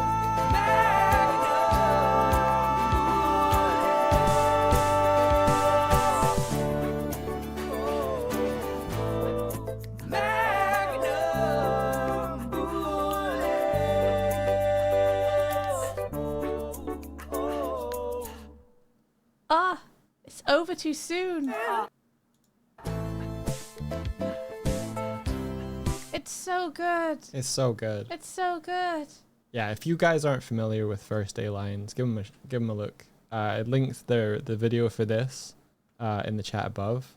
They are awesome. Yeah. Darvel says it's such a Wick song. You're so right. You're so right. I should ping Grab and be like, oh, oh. By the way, this song.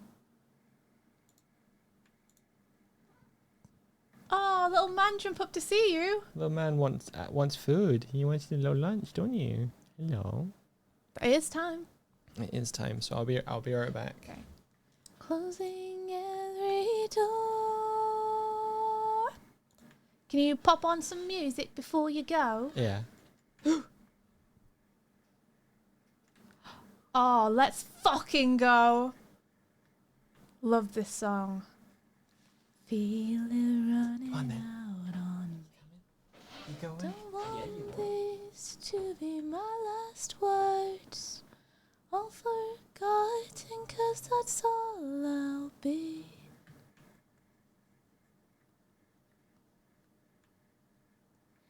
Fight until the end like I promised to.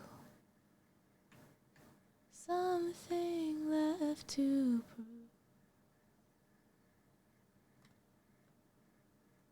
Ooh, what do we see before it's over? Blinding flash is getting closer. Left to prove. What am I painting? I show you. I'm just painting a little scene from the last D&D game. It's not much of a spoiler, because it's just two people talking. But basically... there we go. Sleepy scene. between the two lads. We got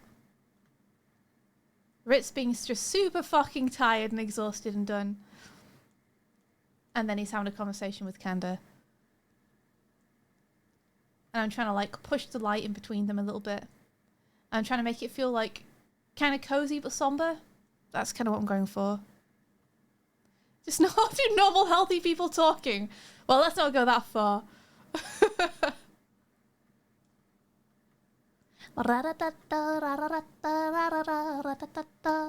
How you doing, Helios? Die for you. When I'm licking my fight, when I'm in control, when I'm out of my mind, when I gotta live, when I gotta die.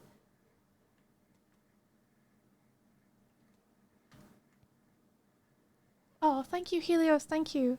I'm a little worried about being too much just dead air at the sides, but maybe that helps. I don't know. This could be the end, it's mine to choose.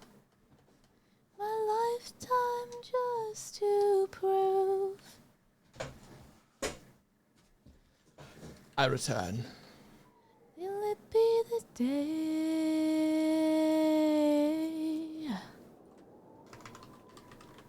What do I see before it's over? Blinding flash is getting closer. Sacrificing everything I knew. This could be the day I die for you. Yeah, letting the room breathe is a good idea. Yeah, I'm going to keep going with it, and then if it feels super empty at the end, maybe we can look at adding something else in or doing something with it then. But I like the space between them being the way it is now, so I don't want to push them further apart, you know? Because they feel distant, but like they're still connecting. Because compositionally they're close, even if because of the fact that Canda's in the foreground, there's more distance between them than there is horizontally.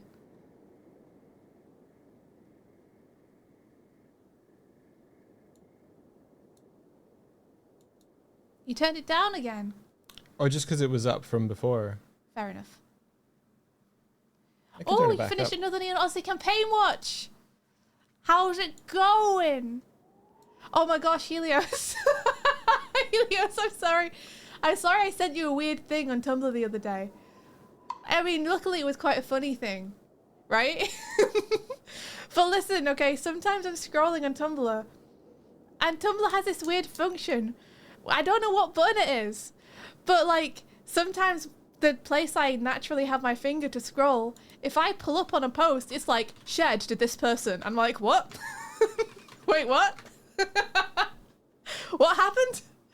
And it always surprised me. And so I don't get to the, like, undo this fast enough to stop it.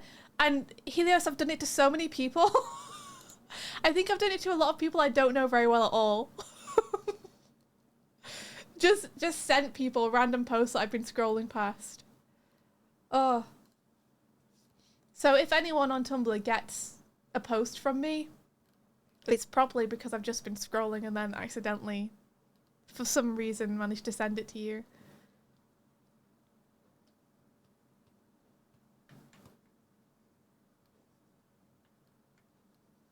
Matter.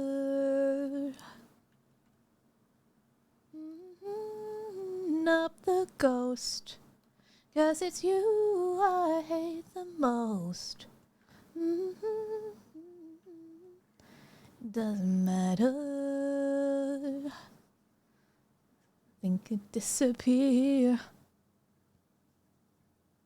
Ooh. This time I might just disappear. Oh Oh, we froze again. no! The beer. Bang, bang, wow. Ooh.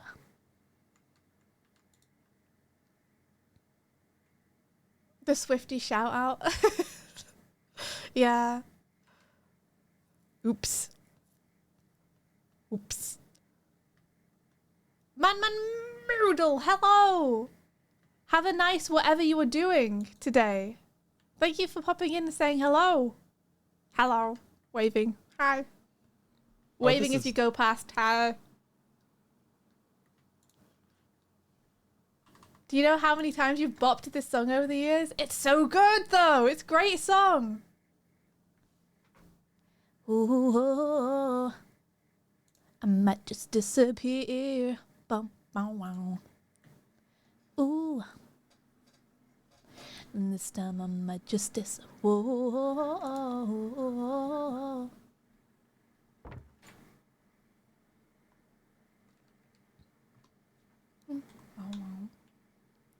Oh. Ooh. Oh wow, my pose. it's standing looking down at the floor. Well, I just had to pick you up again. Is this one that you worked on, Helios?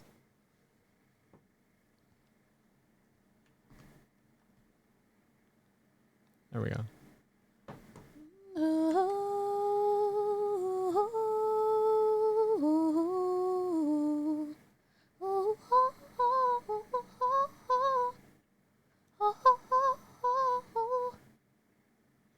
You've been on all of them since the beginning. That's so cool. That's so cool. Oh, Thank you for nice. your service. Saluting you. I've watched the video so many times. The absolute way it bops to the music. Good grief. No bird and bear in the stream since you restarted, but we're right here. You had another person stream open who was also listening to Ghost. That's great. It's happening. It's all happening. Ra-ta-ta-ta-ta-ta-ta-ta. Ra-ta-ta-ta-ta-ta-ta. I want a specific gesture out of this hand, and I don't know if I'm getting it. I think I've ruined it. Okay, I can fix it though. The Doig autocorrect strikes again. Yeah. Sorry, Spliblo. Spliblo. What? You try saying this name. Which name? Oh, Spibbo. It's got Is there an L in there? It's got an L in there. Splibbo. Splibbo. Do, do, do, do.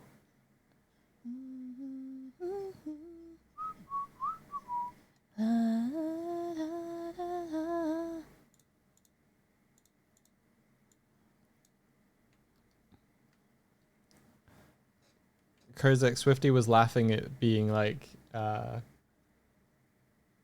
not coerced, that's not the word, but just having an Elden Ring play session organized. Tuning into my DMs only to find that a session has been organized without any input from me whatsoever. It's just like, you're doing this.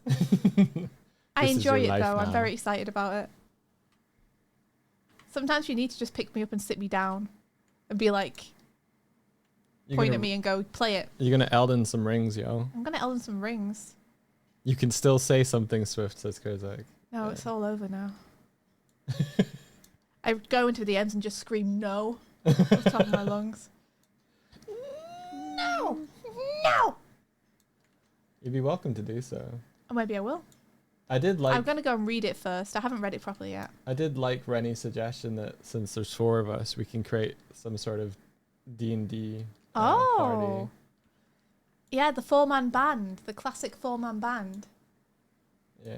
My silence will be taken as compliance. Yeah, that's very fair. Sometimes I rely on that.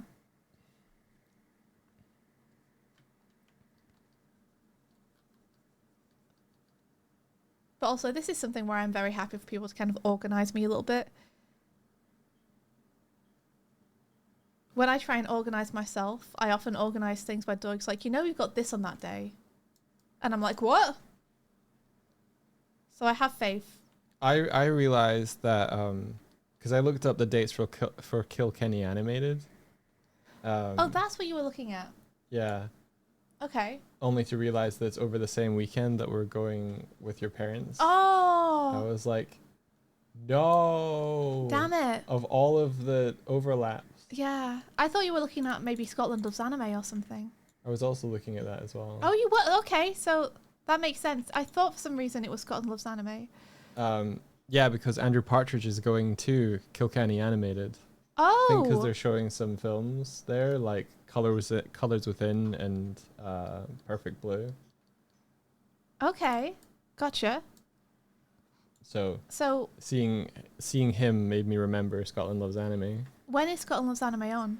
Because that's really fun. November-ish, I think. Oh, we could go to Scotland Loves Anime. We could, yeah. It was really fun. I really liked that I convention. mean, a big part of that, the coolness of that was being guests. But No, I I think, mean, I disagree. I would still love the festival. yeah, I really liked all the things they had on, and I really like the way that they do their awards, yeah, where it's like they encourage everyone to go and see as many things as possible and then vote on them. yeah. It's cool. Along for long. Yeah, before COVID hit, we got like a guest invitation to be like guest judges for Scotland Loves Anime because of Starlight Brigade.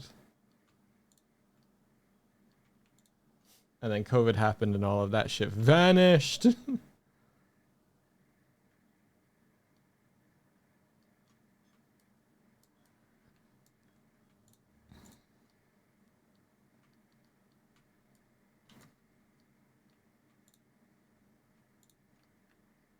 I do have a bit of a chuckle, but also a bit of a thought for things like UK-based things like Transformers conventions and like things like UK-based Sonic conventions. Of like, how would one be invited to be a guest at those? But then it's also like, I don't think Swift would actually want that. I don't want to be a guest. Yeah, so it's like, But you could be a guest. I didn't work on those.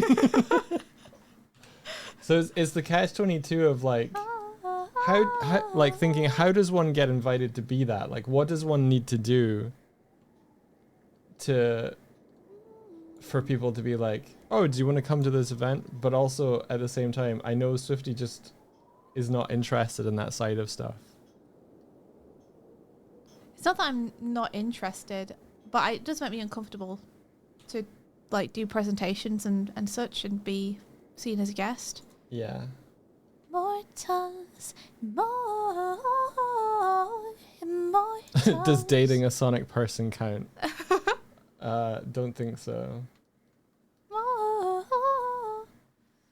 I wish it was like a copy merged. Why didn't you let me copy merged? You're absolute fool of a program.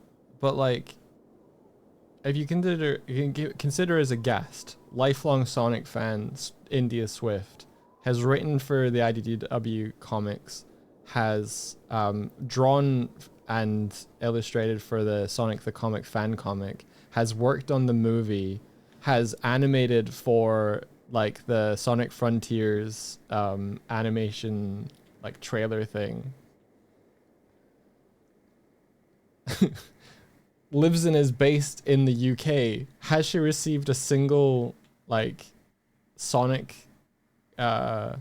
related invite from any Sonic UK convention? Nope. I mean, that's not necessarily true. Is that not true? The Sonic the Comic convention, like, I don't get specifically like invited. I did a couple of times, but like they would be happy to see me there. Did you get invited to that? Yeah, the first couple of times. That's fun. And also I think that's partially because I don't shout about that stuff Yeah. very much by choice, because I don't want to be drawing a lot of attention to myself, because it makes me kind of uncomfortable to be like in the spotlight or in any way pedestaled, Yeah. because I'm just a regular goober, and it's important to me that people understand that people are just regular goobers and anyone can do this, you know?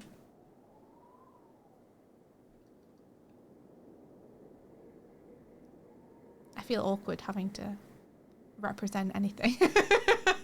What's that? I don't know. I don't know how to explain it. I think I just am shy of attention. That's it. Yeah. That's what it basically comes down to.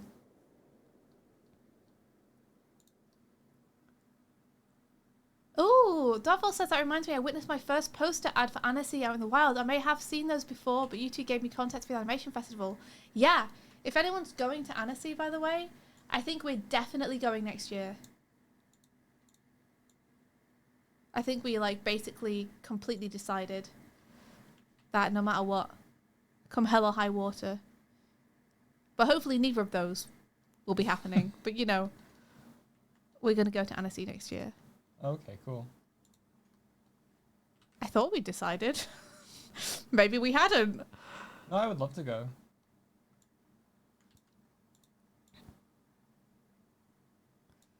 Okay, so where's his other arm going? I think last we spoke, it was like we could go to Annecy regardless of the festival next year.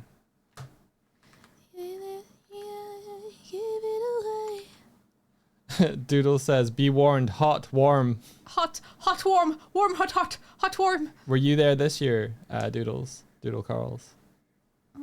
I keep just wanting to call you your actual name. I don't know if that's okay. Just in case. That's why I was checking. Yeah. I'm always wary. Like people choose screen names for a reason. I always remember it is you. Yeah, you just want Doodles to know that we know. Yeah.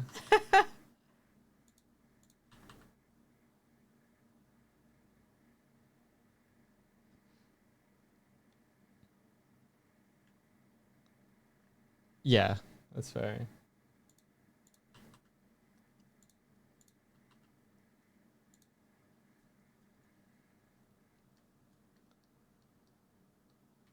It was very sweet yesterday. I was browsing Instagram, and one of the last profiles and posts that I saw was from someone we know. It's someone we both know, Doodle, and Instagram decided that like after me liking their posts that it would try and check to see if my account was human, and when I went to verify, it didn't give me the captcha code, and so I was like, fine, I'll just do this later. But that person saw that I liked their post and then went to check on our profile and saw that it was gone, and so messaged us to be like, hey, your account is gone. Yeah, I actually have to message the person who messaged me to say thank you for giving us the heads up on that as well. But it's just very sweet. Yeah, that they were like, oh, we care enough about this. Yeah. Haven't spoken to them in 4 years. But that's just because we're both terrible. Oh, that's because we're all busy. Like, they're also Yeah. really busy, you know? I don't think anyone's holding it against anyone else. No, not at all. Not at all. They were like, sorry for giving you a fright. I said it's scarier to see that the last time we spoke was 4 years ago than this Instagram thing.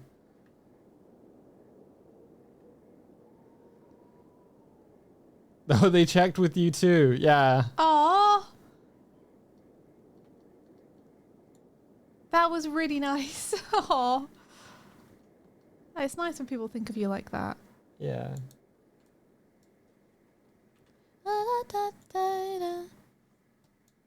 I ended up just downloading the app onto my phone, and the capture thing worked on that, and it was fine. Just did it.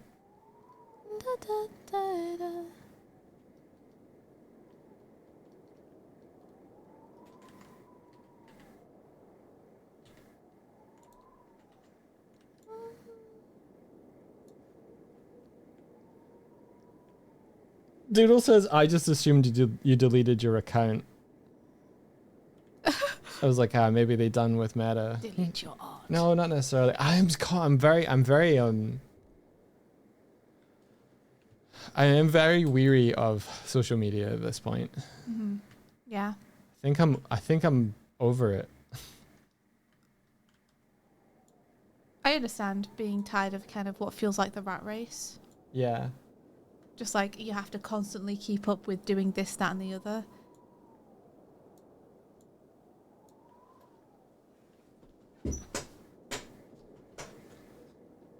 I think that kind of works. I downloaded the app to do the capture, and then I deleted the app off my phone again. I was on Insta yesterday because a lot of the artists and animators from the Aang movie have been posting their stuff, and I'm just like, follow, like, follow. Yeah.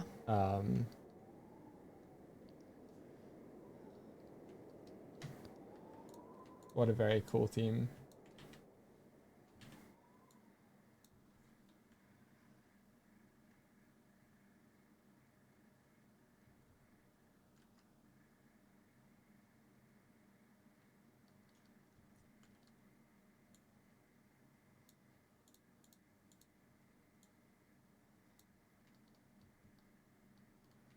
Yeah, I can honestly say that nothing since rapping on Neon Odyssey, nothing has quite put the gas in my tank. Like refilled the gas in my tank, like watching the Aang film. That like It inspired you, right? Yeah, it literally got me making this fucking boat again. Like I was like, what the fuck? Humans can make this. Yeah. Yeah, boy, make that boat. I was like, a lot of that was the kind of 3D previs guys that like modeled the environment, and I was like, that's rad, because that's part of my responsibility on Neon Odyssey, and I fell way short of the mark that I wanted to, but seeing someone like absolutely hit the mark for theirs, I was like, I gotta lock in.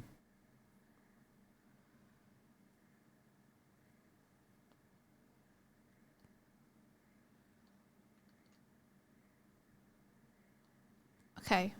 We're putting some fingers in here. So he's gonna have actual fingers. Power.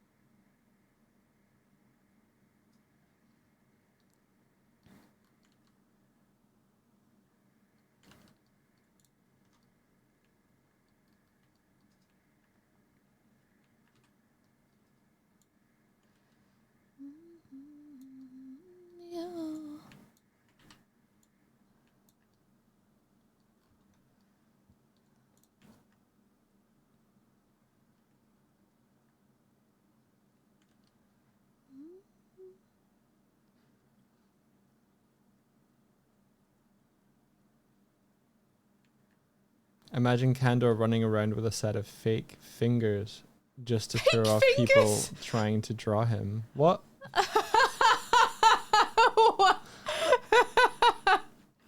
They'll never draw me. I'm gonna put on this glove to make it so no one can draw me properly. The artist's worst nightmare. Don't even try. Why can't he just wear like a hand puppet like his sister, huh? Make it easy for me.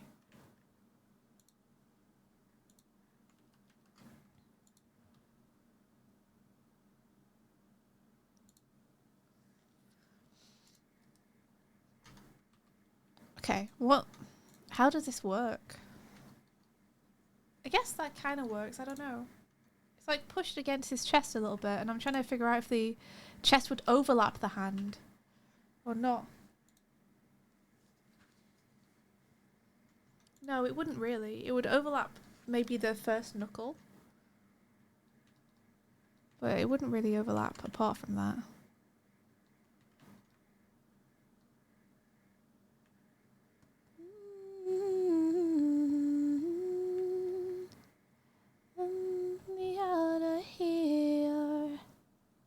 What? I missed the context for what Darkfall's talking about.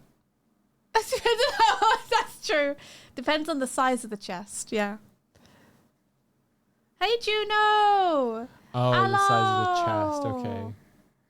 Yeah, I'm trying to figure out like the overlap between the chest and the hand and how that's going to work. I thought for a moment you were talking about, like, I wasn't tuned into what you were talking about for a second, and I thought it might have been like, are the hands size? Oh. Well, I guess that's accurate? another consideration. I do think that his little finger needs to be smaller here. Get me out of here. This. But I might Needs need to to be extend his interior. entire hand to be a bit bigger, like that. Yeah, I think so. I'm trying to like shortcut the anatomy, but might not be able to shortcut the anatomy. I have to actually draw it. Imagine that. Because his finger would technically be like quite long, but it also would wrap around. They'd wrap around. So it's not like completely beyond the realm of possibility that it would be something a little bit like this. I think I just need to keep it fingers only.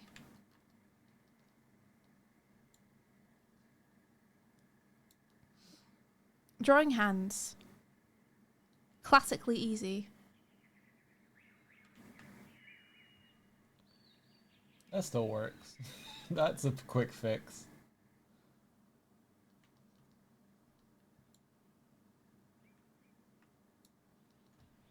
Like, before we had indiscernible shape.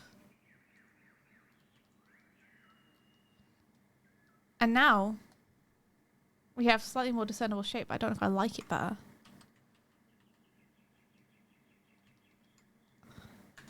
Come get me out of here.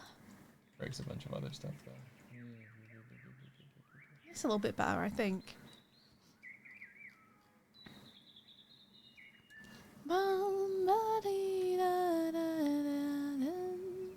It's pushing it against the chest, so it probably would just be fingers.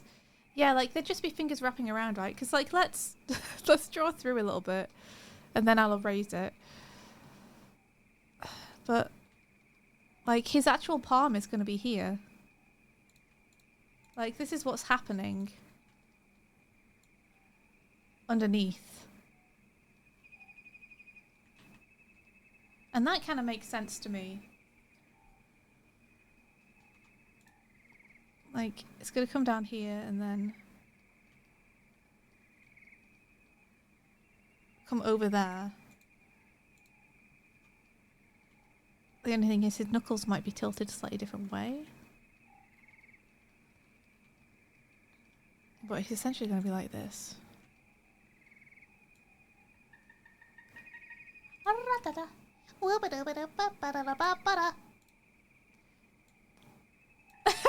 Juno, you said it. You said it out loud, Juno. I heard you. What did Juno say? You said, I wish I was pushing up against Candace's chest. You know, and you're at liberty to say that. You could say that. I'm yeah, sorry, so I think Juno. that works. You know? It makes sense, I think. Stares at chat for approval. God damn it. What is art confidence? I don't have it. Where do I get it? Okay. You'll never have it. I've never had it. You'll never I'll have never it. have it. Forget about it. Forget about it. Don't even try. Okay. It's a myth. Yeah, maybe it's a myth. You can't prove anything. It's okay, you're allowed. I give you permission.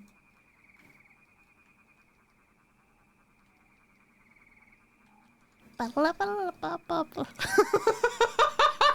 attempt was made by me to sing along.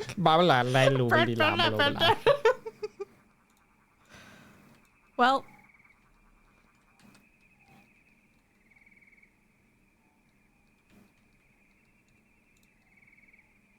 don't know what they're missing. They're gonna come undone.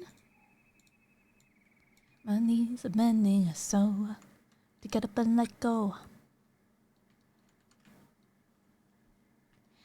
No drink already. It's hard when things get messy.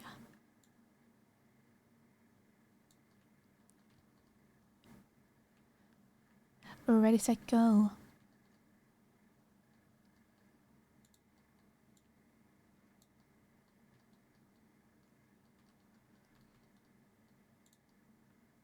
Okay.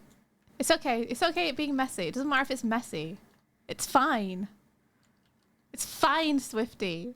Shut up. Hey now. Hey now. Be kind to yourself. Shut the fuck up, Swifty. So Swifty in my head. It's okay. She needs to shut up sometimes. Shut up. Have fun. Idiot. Shut up, have fun, idiot. Are Yeah. you telling the voice in your head to have I fun am. or yourself to have fun? The voice in my head. Which is myself. I don't understand the question. Okay. Yes. Right. Ba-da-ba-ba-ba-ba-ba-da-ba.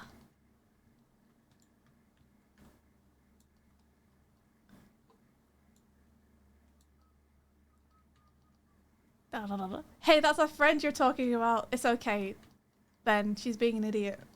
Inner Swifty is being an idiot. I think so. What's happening? I'm having a psychotic break. Don't worry about it.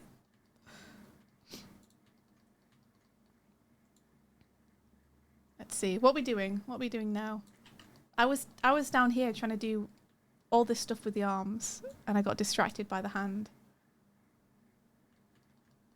Put down your drink already. It's hard when things get messy. You're gonna come undone.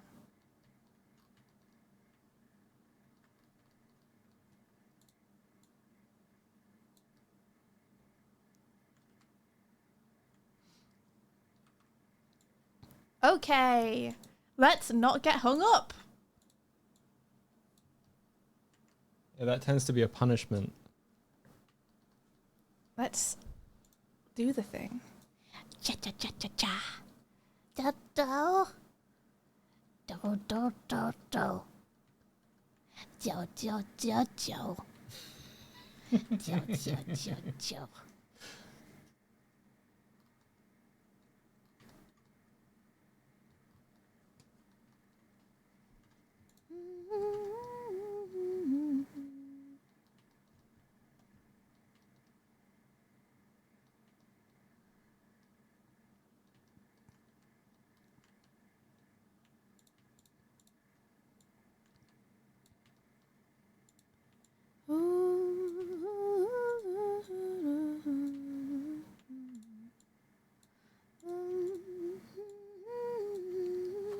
Telephone, what's this?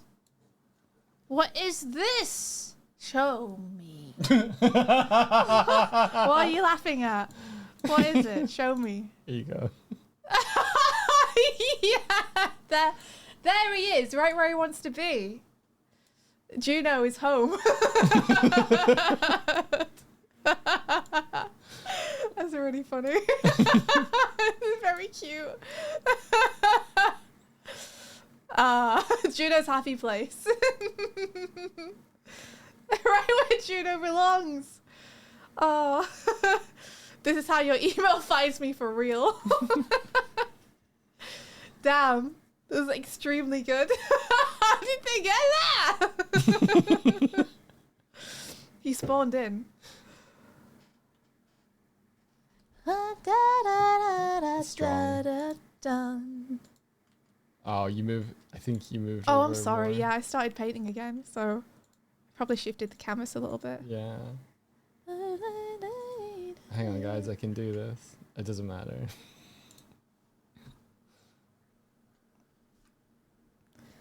This little spawn point is safe in Candle's loving arms. Damn. Didn't you look out on the spawn point?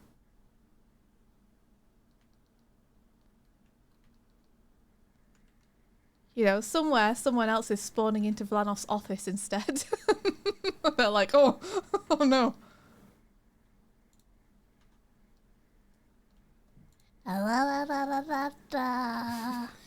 You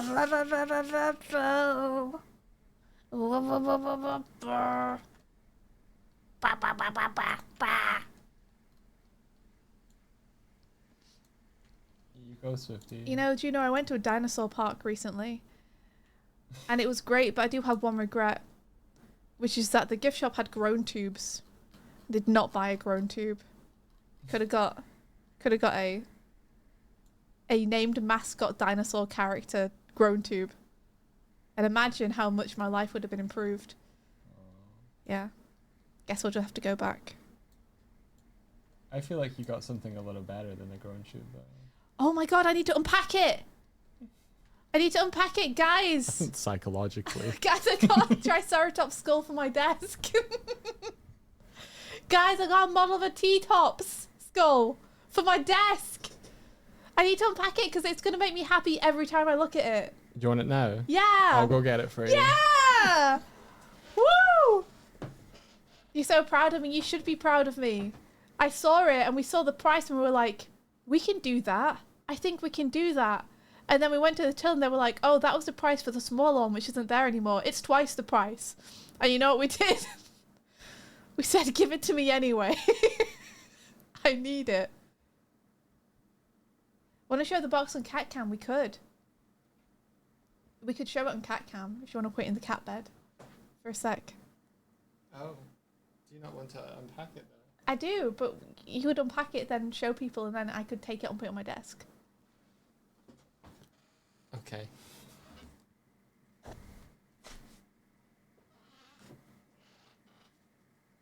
So people just want to see the box? Yeah. Okay. Well, I think people want to see the actual skull, actually.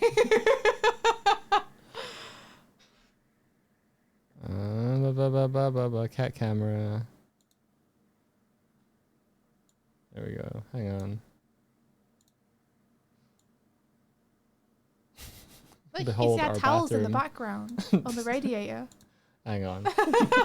You want to close the bathroom door.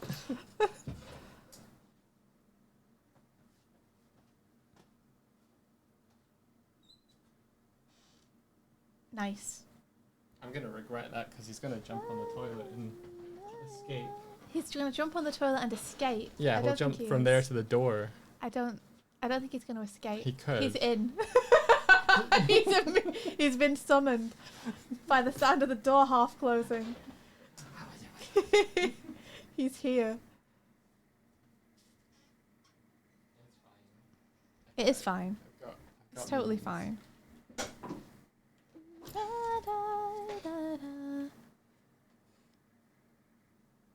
Close the door full. No, it's got ventilation. Yeah, there's like a skylight in the bedroom and there's a skylight in the bathroom, and if we open both of them it creates a cool tunnel of air through the apartment that we need.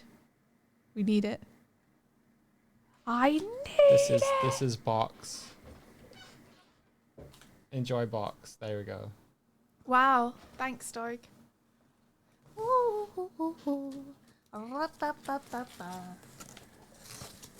like that you have a bunch of socks in here.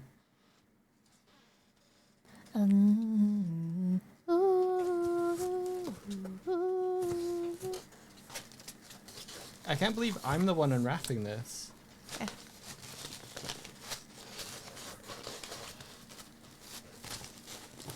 I kind of wanted your audio of seeing it again. I mean, you're gonna get it.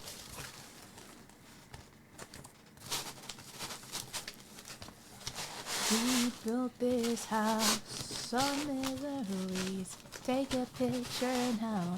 Shake it till you see it.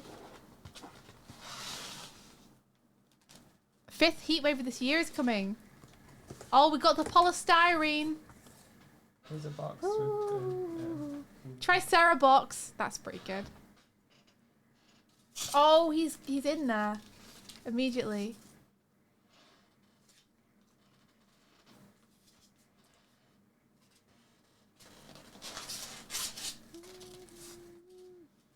There he is. There he is. Get closer. Hang on. I built this house on memories. Take a picture now and shake it till you see it. There's just a bunch of crumbs under here. Why are the crumbs? I don't know. What are they from? I have no idea. Look at it! Isn't it cool? Get closer. Yeah, hide your shame. I don't know what those are. I thought you were going to move the camera closer. But I guess you've got the camera where you like it for the cats. Arr. Arr. There you go. Here is Swifty's Triceratops skull. Look at it! Look at it! It's going to be on my desk. It's going to be so cool. T-tops. I think this is the first time I've touched it. Picture now and shake it till you see it. He's happy. So happy. Look, he's a happy little guy. What a smile. Now you can draw Ziggy super accurate. You're so right. Ziggy Rev. I love them. Ta-da! I'm going to have it on my desk, and every single time I see it, it's going to bring me such joy. Like, just pure whimsy and joy. Because we spent so much in the gift shop, we actually want a plush as well. Yeah, we want a plush of their mascot. One. They got given. Do you want it now? Grabbing. Give.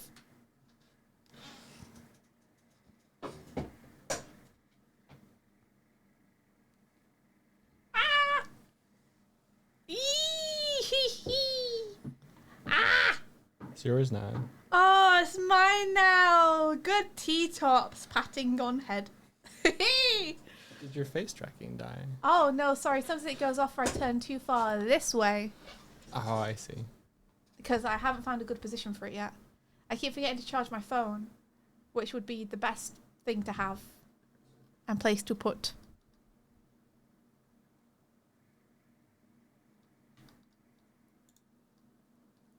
Where are you going to put it?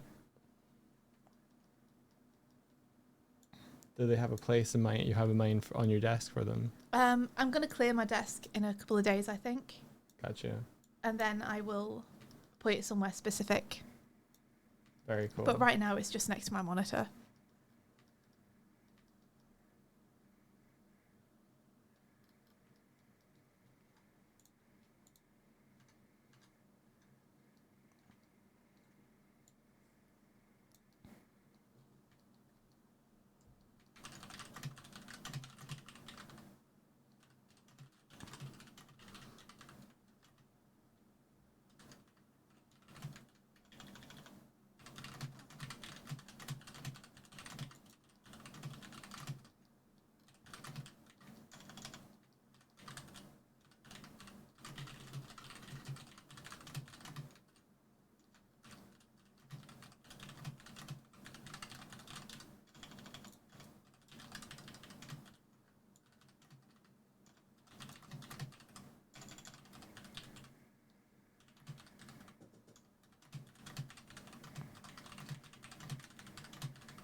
You get a plush by spending time in the gift shop. No, for spending money in the gift shop because Spending we spent time would be great.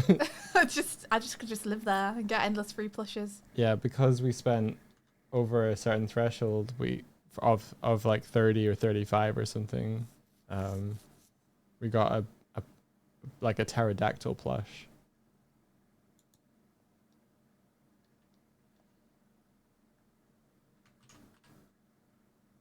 Which can go on my desk.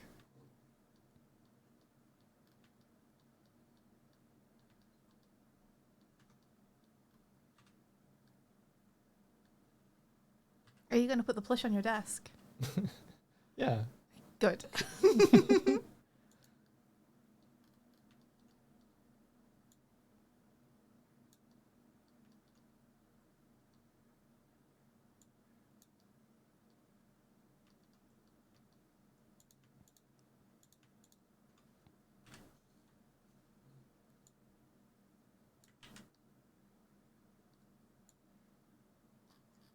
Okay, I'm back to it.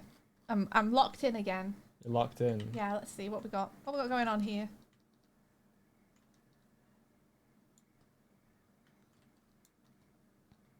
What's going on?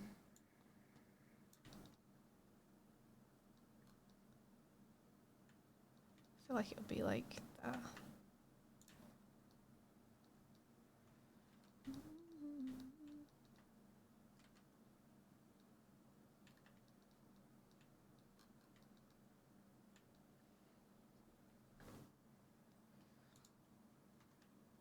Okay, I need to switch back to the round mixing brush, my beloved. Ba-ba-ba-da-da. Mm-mm-mm-mm.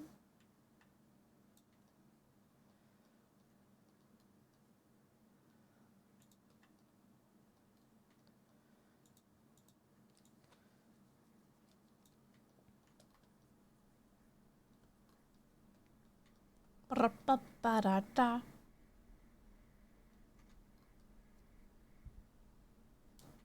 The pterodactyl plush has the benefit that you can now pee silently. That's good. The silent pee. Strong. It's really funny because it's like, you know, not a great made plush. Kind of unhinged looking. I ended up putting it. I took like one of those hiking bag things, you know, like 65-liter ones that have a bunch of toggles and attachments on the back of it.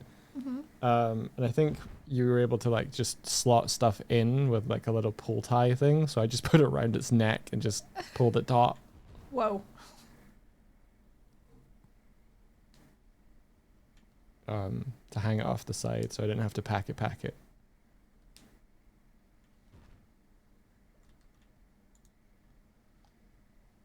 What is this I'm doing? Am I having a shadow? I think I should probably have a shadow. Like this, maybe? Like, he would definitely have a shadow of his elbow.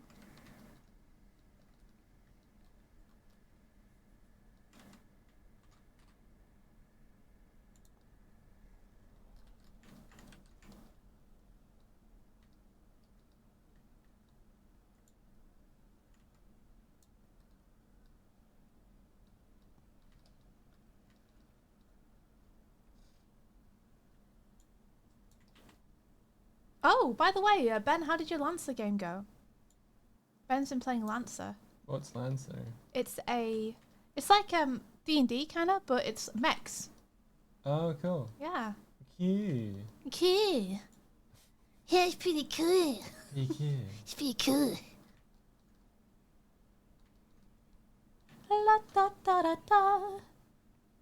You spent an entire session preparing for how the next combat would go. Our strategy. That's kind of fun.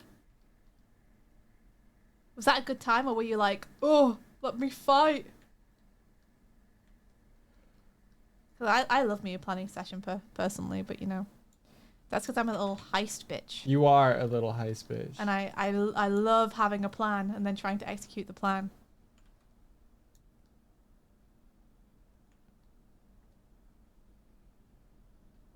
Ba da ba ba ba.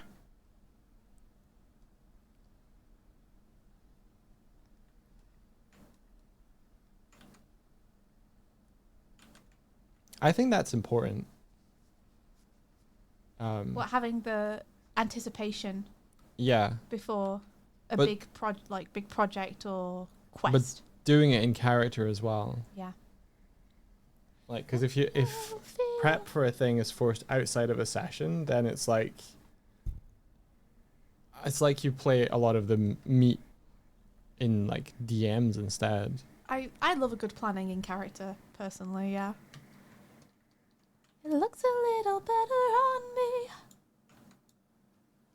Like a remix, then I'll raise you like a phoenix. Ba-da-ba-da-ba.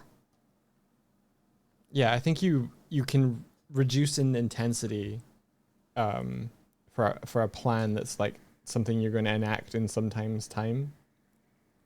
So you have that kind of like, Sure. ooh, we're planning, and then ooh, we're executing, we're doing it, we're doing the plan now. Like have that kind of like Gotcha. non-constricted time to figure it out. Ben says it's a big part of our Lancer games that we are given mission briefings, so it's definitely a part of it. And we had our own ship, so we were trying to solve our problems TNG style.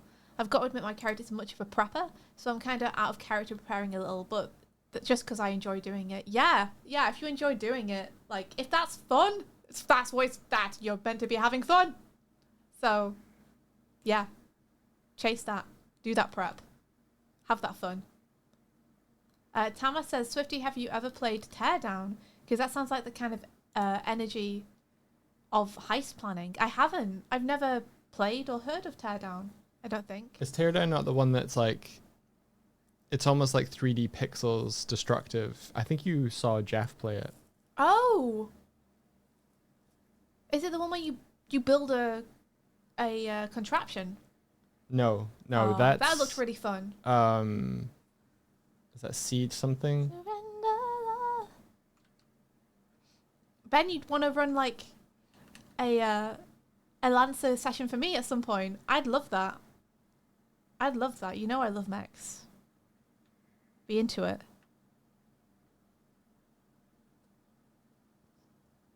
Don't it all feel Yeah, like voxel engine destructive game. It's where if you like break down the walls and stuff, they break in bits. Nope, I think it looks a little better on me. You have to plan out your route through a site, make a save, then your time to get through it and steal stuff, break stuff, and get out in time. Oh, cool.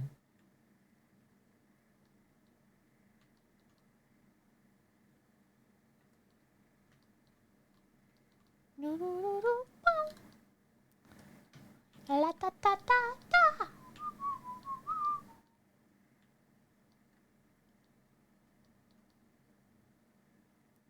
Pavling, how do you have Puffling! the Heyo! the data? You have the internet. How? Welcome. Welcome.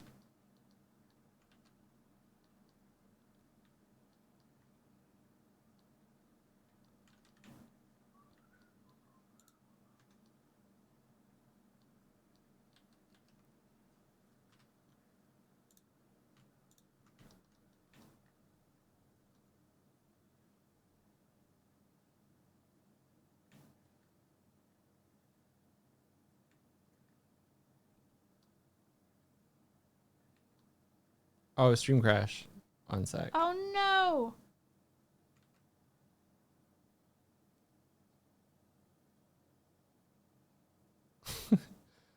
Sneaky drop by to escape sanding a boat and the family chaos. Fair enough.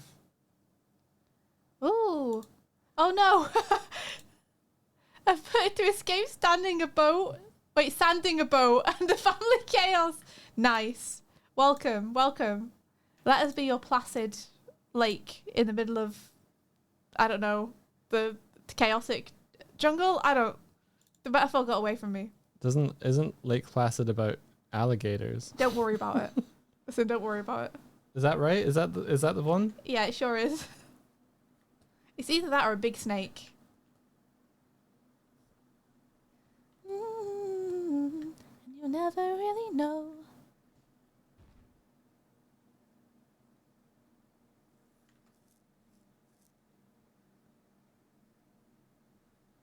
Oh, you're off. Have fun with the family and everything. I never even know.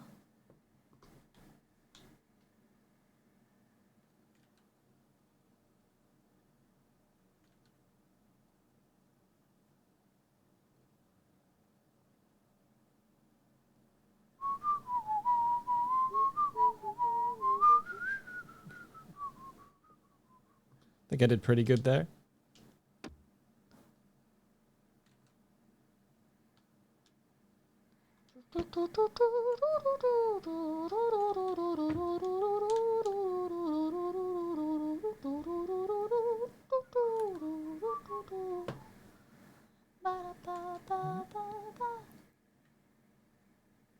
I got us back, Swifty.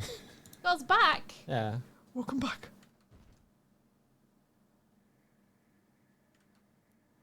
You love my way of scooping them. Yeah.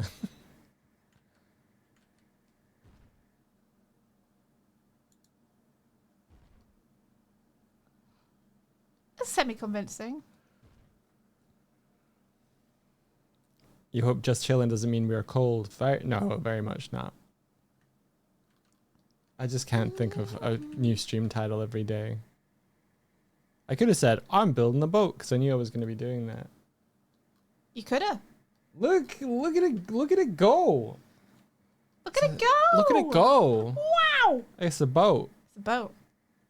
It's got a little gunning station down here. I think that's what this is going to be. And that's one fast looking ship. Do you think so? Yeah. I ever even know. Built for speed.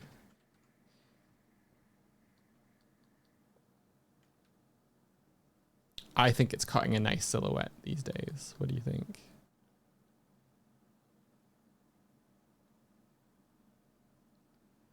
I was thinking that these little parts here could be little stuff like ways to go.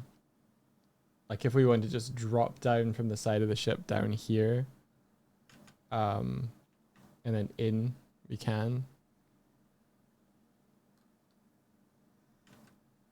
We'll see. We'll see. The curves might be nonsense for the game engine. We'll see.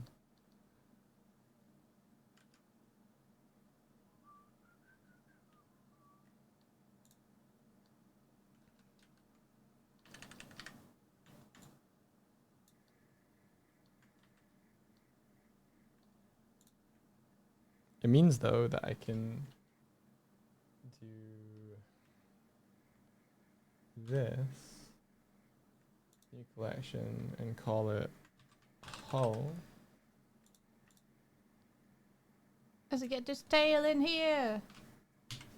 Wow, wow. So I'll be casting a shadow. So this will be hitting just here. Ding.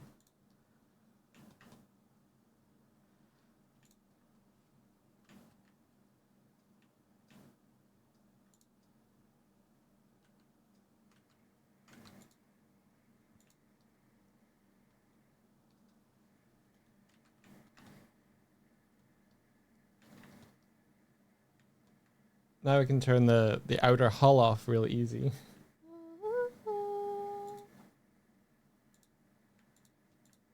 Yeah.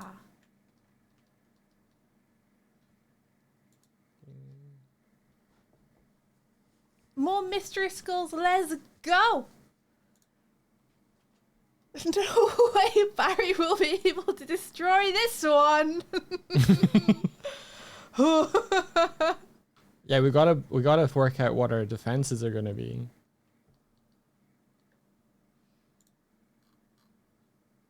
Yeah. Bombs? Cannons?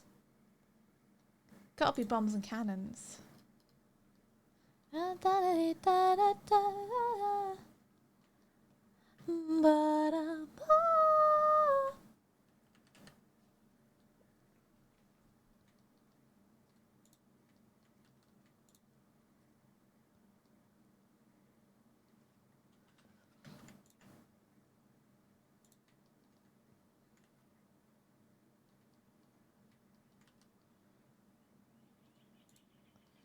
I like drawing the tails just slightly scrungly now. So I feel like a slightly scrungly tail. Oh, that feels good. Yeah? Just like, I've got a group here for the outer hull. So I can just do this now. Ding. And you get to see all the interior. Oh.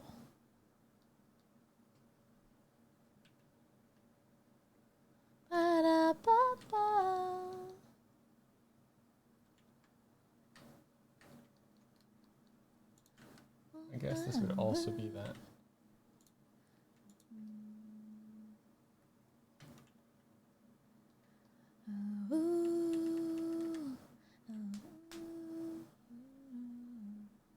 A really strong silhouette. It feels like a proper upgraded ship. Good. Yeah. Love to hear it. That's Okay. one of the reasons for having when people are like, well, so what's under the deck? A joke of just like, under the deck? There's never anything under a deck. Meanwhile, I'm building How are we feeling about rooms. this candor ring that's happening here? Need some opinions. Hold on. The ship, obviously the ship should transform into a mech for self-defense, says Blurrer. You know, they're not wrong. They are wrong. I'm not doing that. Okay, this is my paint over on Candor so far. So this is the initial sketch. This is the details I'm adding. I'm just checking everything's feeling solid and I'm improving rather than reducing, you know? I think I'm doing okay. I think you're doing okay. Yeah, I think you're doing all right. Yeah.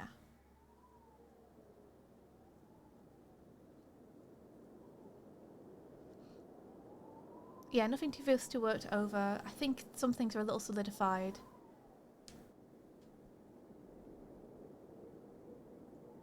Without losing the feeling of the original, which is the main thing I'm always trying to preserve, is just my sketches are so much better than my finished pieces. Yeah, the expression looks a little more stern, but you like that, I agree. He's a little softer here, but I kind of like the sternness. Okay, thank you. I will clarify what the fuck is going on up here with this horn a little bit. What's hair and what's horn.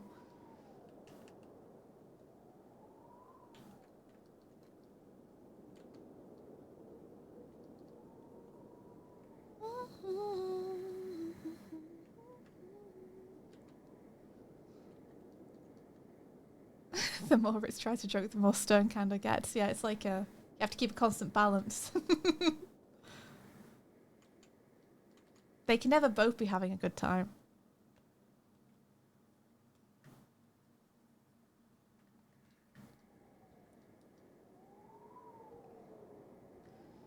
So really, we don't need these lines, I don't think. Because really, I think his hair kind of ends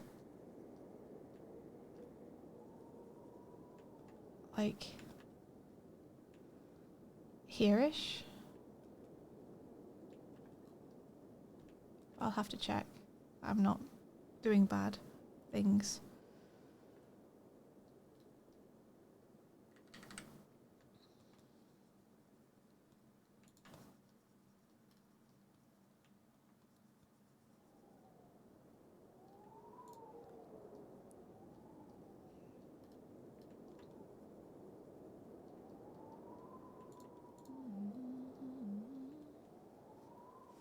La da da da da da da da.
Okay. So is this an improvement?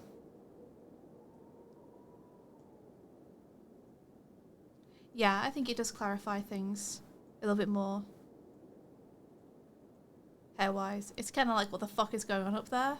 in the sketch. And then it's like, oh, that's what's going on up there. So D, Yeah. see how I've got this walkway here? Do you prefer it with the extra bit underneath like this, or like this? Zoom in a little bit so I can see. That's a walkway. Yeah, I'm thinking so, yeah. It's a walkway. I think it's because it's tilted down. Yeah, It's a little dangerous. it's a little dangerous. I Do wanted I to prefer follow it the with a bit curve of it underneath? though. I think I do prefer it with a bit underneath, yeah. You do. Yeah, what are your feelings? Hayloft. We'll see. I gotta put Mother. windows somewhere, so. We do have the extra walkway, it means that we have maybe a bit more extra storage space or something. Oh, is this Hayloft too? Yes. Yes.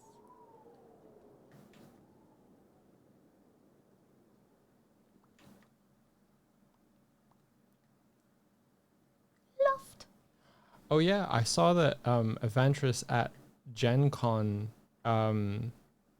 they won a bunch of awards. Ennies, I think they're called, for the categories that they were nominated for. They, as far as I saw, won every category they were nominated for. Isn't that crazy? 6 out of 5. Holy shit. Holy shit. That's so good.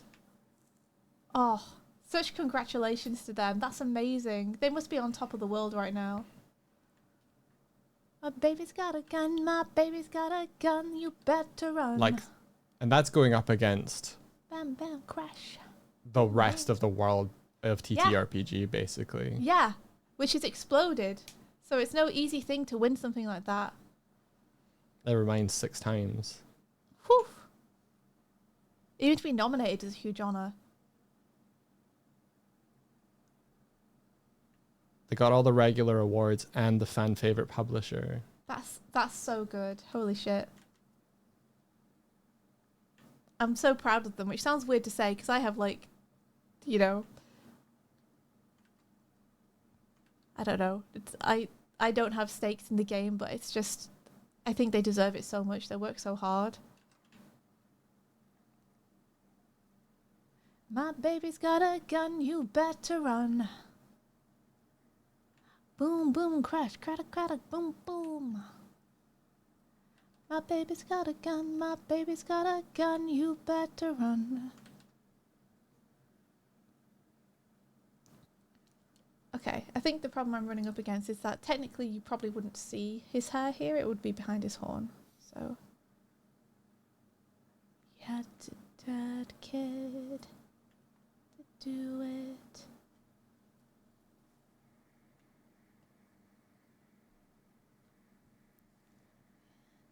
And the playtest Swifty I saw is later this month in like, it's either the 20th or the 28th. Someone correct me. Oh, exciting to do it. 28th. Yeah, 28th for the playtest for all playable races and classes, I believe. Podsketch, thank you. What sketch? Thanks so much. Thank you for the support. You keep us keeping on making stuff. Thank you. Thank you very much. Ooh, what if it were... What if it were under, but it was concave? My baby's got a gun, you better run. My baby's got a gun, it goes.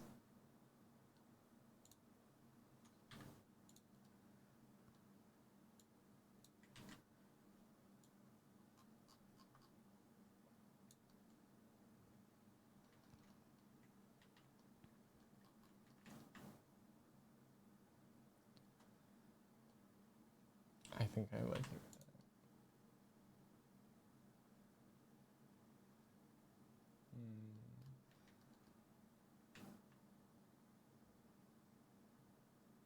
Yeah, okay.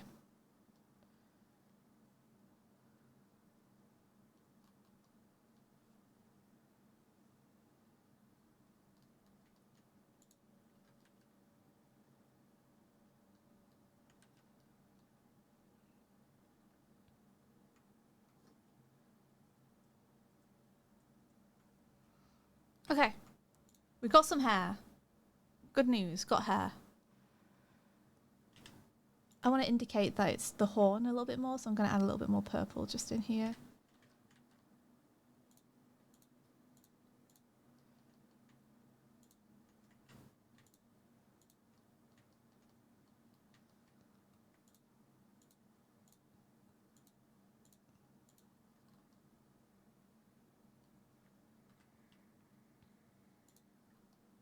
Bob.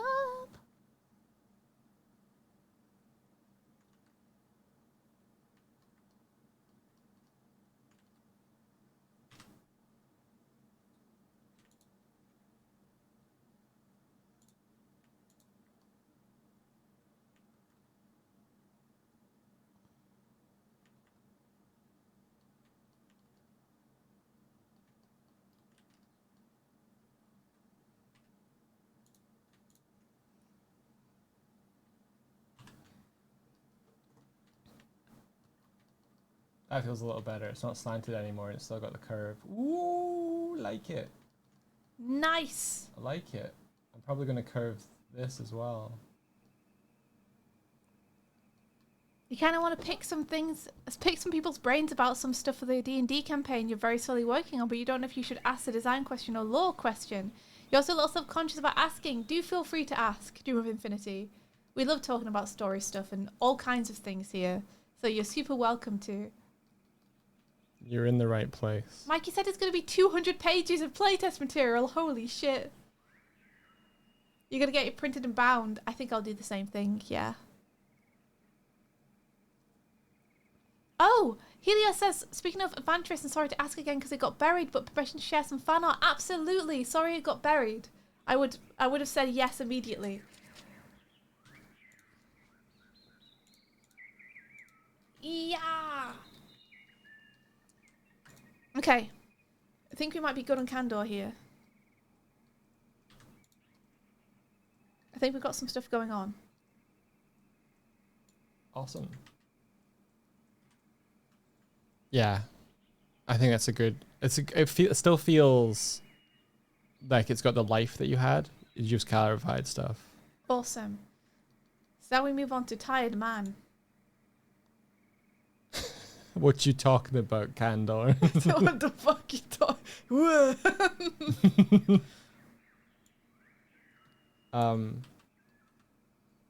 So I was in the room with you while you were playing last session, so I only really overheard well, I could only really hear you, right?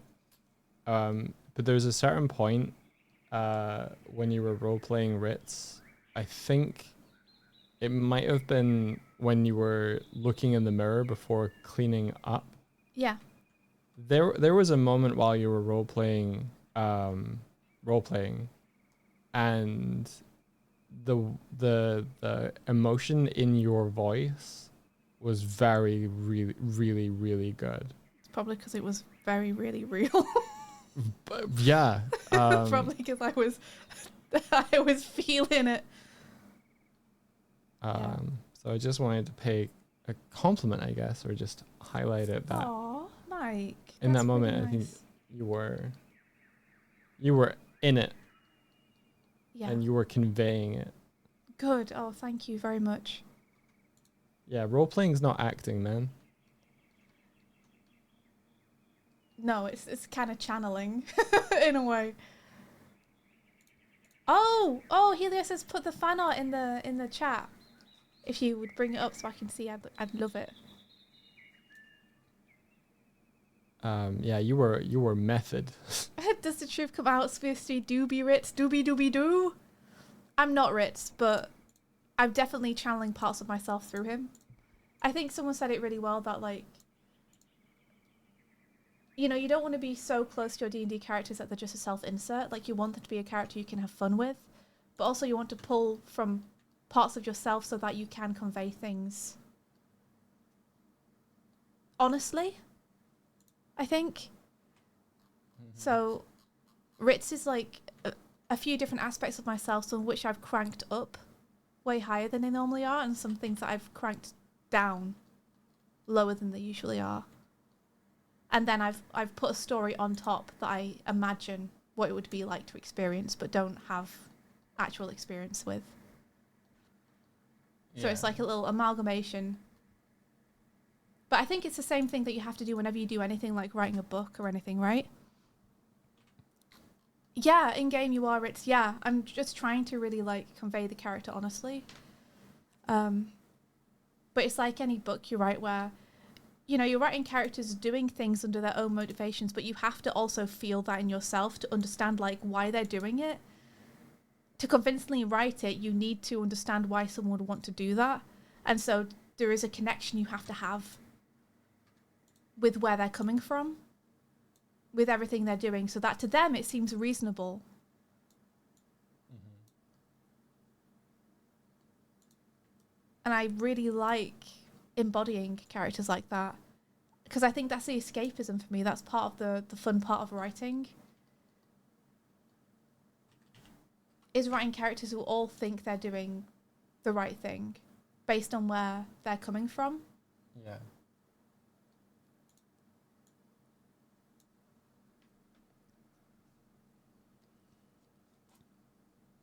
But yeah, I think you have to put some of yourself into it. It's kind of where I felt like the He-Man film that we watched, like, fell down, was the reductiveness to Skeletor's character when they were trying to kind of hold him up as a mirror to He-Man. Mm-hmm. I think just leaning into like, I'm just the bad guy type thing is like, no. Yeah. He clearly wants power because he's dissatisfied with the amount that he has. I think people get confused though when they talk about that, because I see a lot of people being like, just let villains be villains, just let them have fun being evil. And I'm like, yeah, I agree, but that doesn't mean they don't have a motivation beyond just being evil. Yeah. Like, people hold up like Scar as an example and stuff, and it's like, he wants power. He wants to control the Pride Lands and be the boss. That's a motivation. And the reason why is that he was second in line for it. Yeah. And overlooked and dismissed.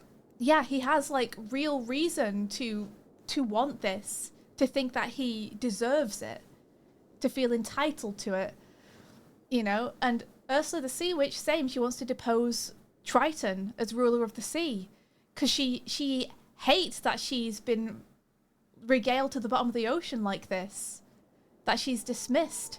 Like, they're not all just like, well, because I'm the bad guy, because I'm evil.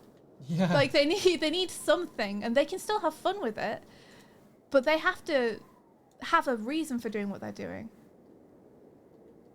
Dartfall says the difference between writing and playing is in game you get to bounce off other people and their characters, including DM, but when writing you decide everything. Yeah, and that's what I really like about RPGs, I think, is that when you don't control everything, I think it forces you to explore your character a bit more, and your character develops in ways you wouldn't have anticipated. And the story throws curveballs and surprises at you all the time, and developing real relationships between your in-game characters is so satisfying. Blurg says, last campaign I played stone-faced, expressionless, socially clueless Warforged.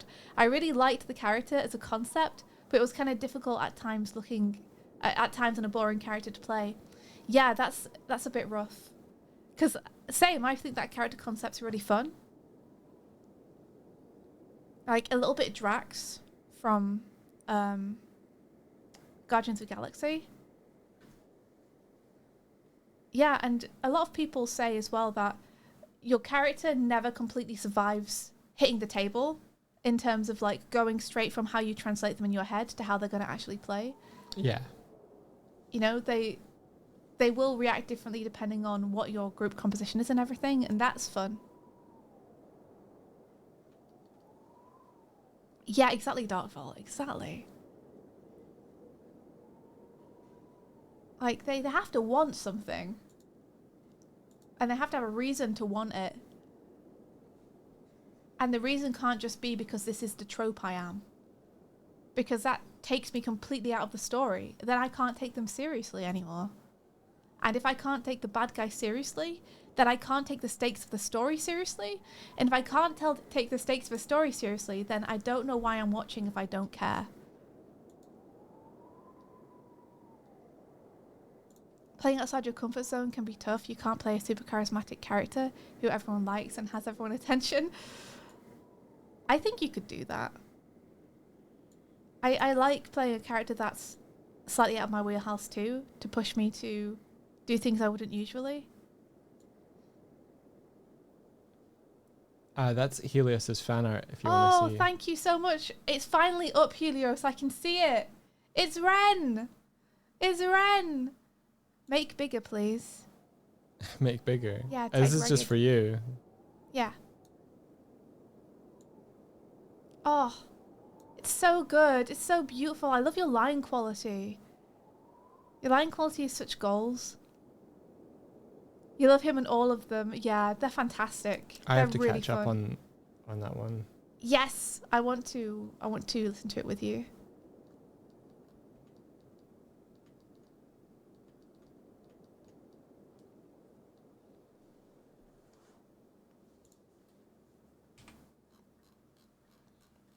Waltz is so good, it's incredible. Holy crap. Yes. Mm-hmm.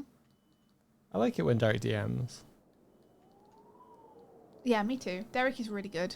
They're all really good as a DM. They all have different flavors. Mm-hmm. Okay, let's get this boy. And I'm going to try and fix what's making his neck feel too long, which is I think that his shoulders, I haven't figured out how the shirt's sitting or the anatomy properly there. So I'm going to do that. Like, I think this needs to have a little bit there to show that it's like wrapping around.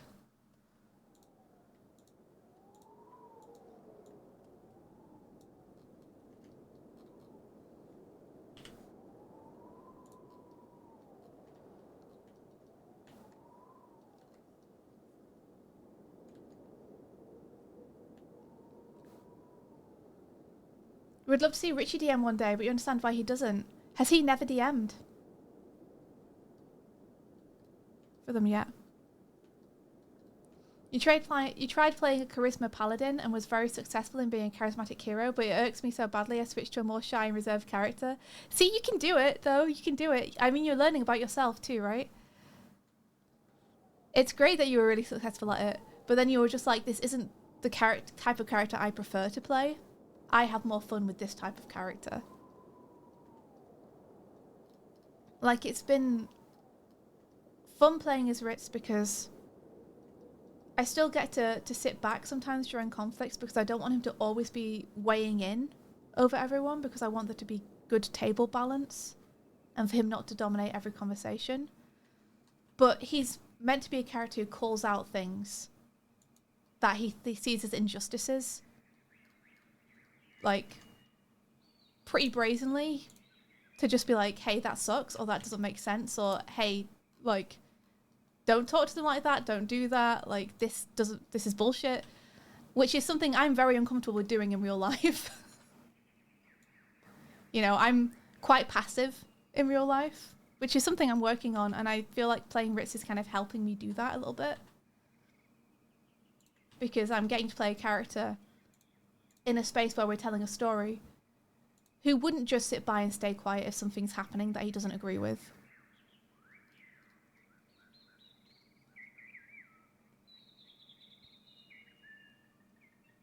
Let's see. Oh yeah, during Infinity. Do you want to ask for lore design question first? It's okay if it takes a few messages to explain, that's fine.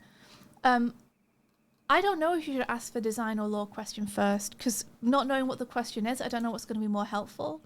So I'd say you should just follow your gut on which one you want to ask first. And we're good to answer either.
This is a nice song. What is this song like?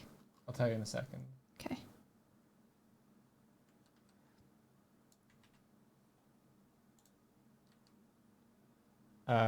Mayday by the Fat Rat and Laura Bram.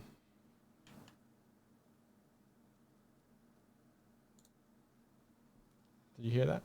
Yeah.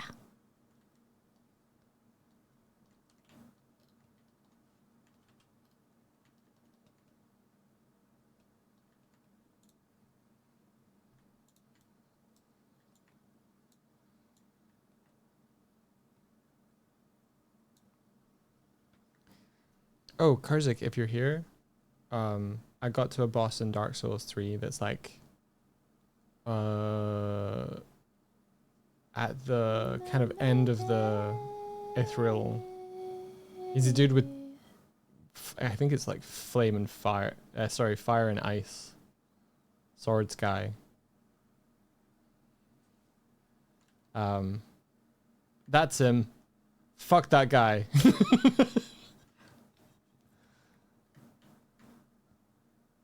Yes.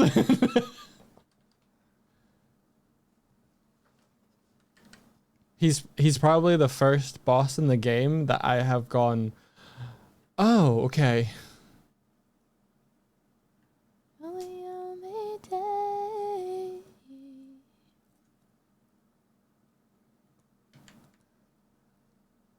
Okay, let's see this design question. I've got. Oh, go for it. Sorry, no, go ahead, Mike. I'll just say the last part of like I've got him down to like 3/4 of his health down. Last night while I was fighting him, but it was squirrely to get him there and was not sustainable. Especially after his bullshit phase 2 shit. I ended up getting like pinned into a corner. And I tried to dodge roll to the left and I was just up against like his there's like a podium at the back. I couldn't see it with the camera and I was like, dodge left. Why didn't I go? And I was trapped. Okay, go for it, Swifty. Okay, sure. I gotta read it out. Design. For my potential D&D campaign, I mostly come up with my own gods, with a few exceptions when I couldn't think of a concept or aesthetic I thought was cooler. One exception is the Raven Queen, though with my own interpretation of lore and personality. One deity I'm designing from scratch is a god of life. I think it could be cool to have his and the Raven Queen's colour designs be inverse of one another, which would mean giving him white clothes, hair and a black mask with glowing white eyes if I go all in on that idea. Does that seem like it works, or is that a weird choice for a deity of life? I could also do a mask that is white with a black forehead or eyes to be reminiscent of his sacred bird, the white stork, which is white with black eyes and black wing feathers. That's a good question. I'm just thinking.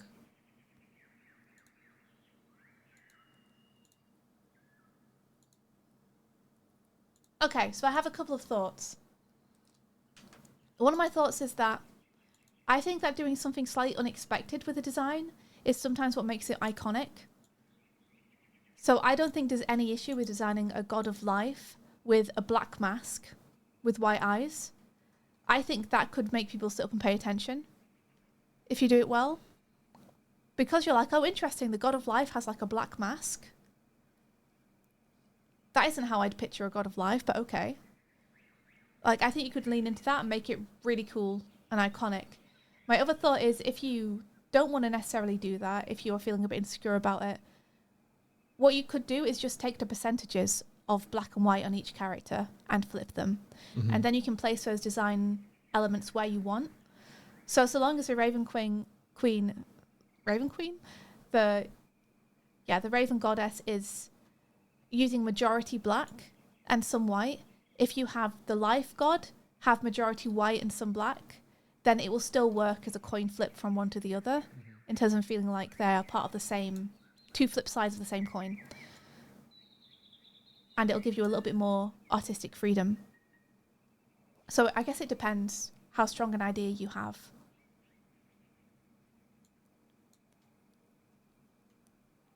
Darkfall says, I've seen depiction of sun gods with dark skin but blazing hair while wearing whites and gold. No reason a life god can't. Yeah, true. Very cool designs.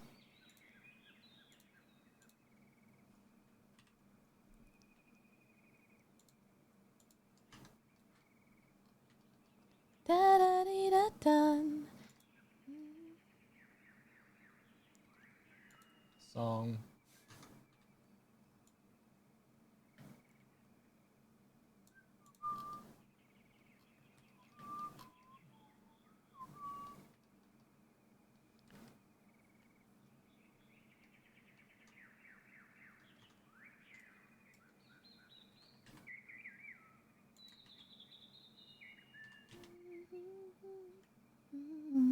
You spinning around you. Fixing this anatomy a little bit.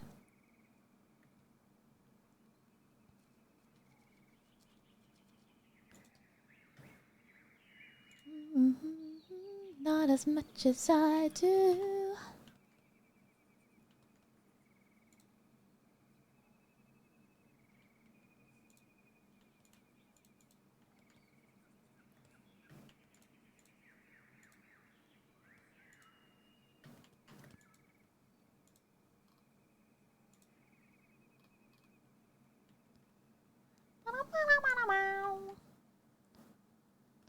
Okay, and I want this to be like a shadow of him on the wall.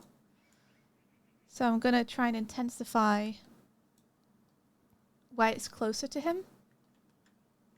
Try and get that feeling a little bit more. Ooh, idea. Yeah? But only for you. Don't mind me. Go on. There's a way to have a thing follow a curve. I think that's what I'm going to do. Cool.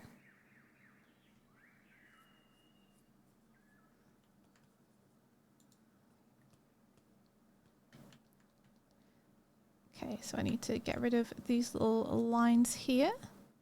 La la la la. La la la la la. The last of a dying breed.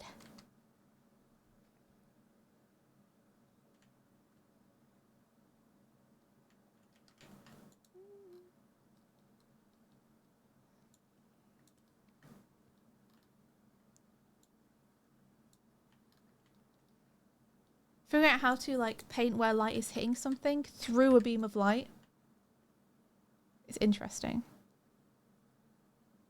It's the last of the real ones.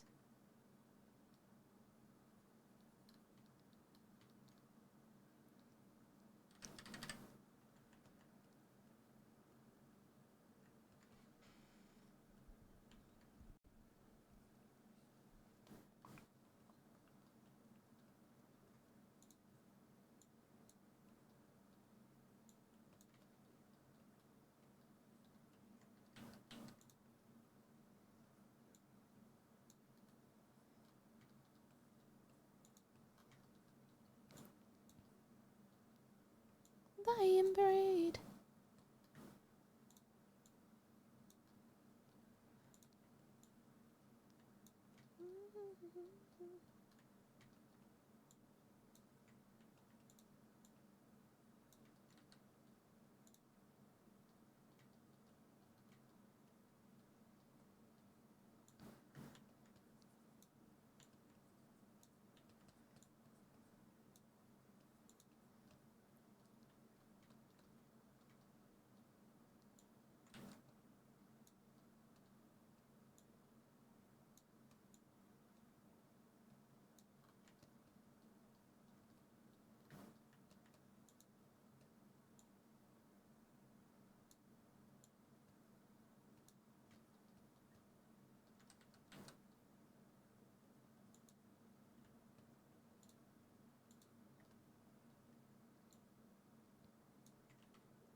Yeah, I agree, Dark Vault. Dark Vault says, thing is, if you've got a strong theme, even if it looks silly in isolation, sticking to your themes will pay off in context, and making homebrew is giving your game its own identity, meaning the players will feel that this is their story. I strongly believe that. Pay no attention to people who pick things out of context and make fun of them, because your thing doesn't have to work without the context. Like, it's going to be in context when people experience it. And that's a true experience of it. Like, anything looks silly if you take it out of its context and look at it on its own. So I think having faith in your ideas is important. A good example of that visually is people who just look at smear or in between frames of animation, go, hey, look, they've broken the model, and you're like, yes, on purpose, because you feel it. It's purposeful. Underneath his mask, he has tear-stained scars on his face from when his brother, the original god of death, was destroyed by Lolth, and how much that hurt him because they were close twins. That's really nice. It sounds like you like the mask idea. I think you should just go for it.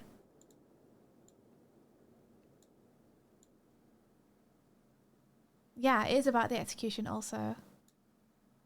Oh, Repsa says God tier music. Yeah, this playlist is treating as well. Helios, I don't understand the light. I don't understand it. I don't. But thank you. I'm trying. I'm trying really hard. Doing my best.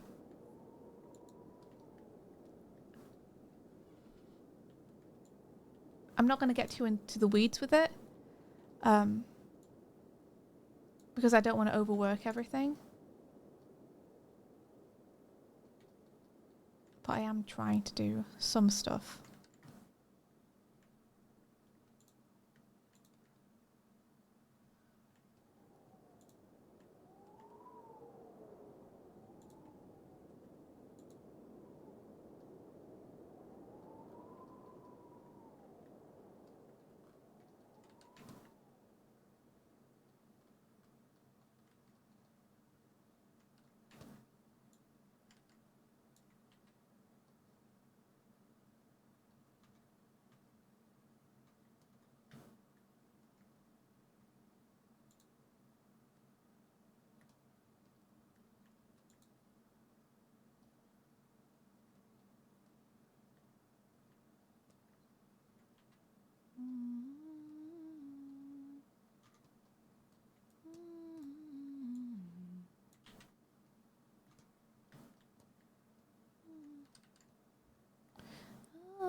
Ooh.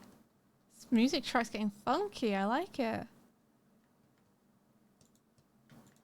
Like, damn.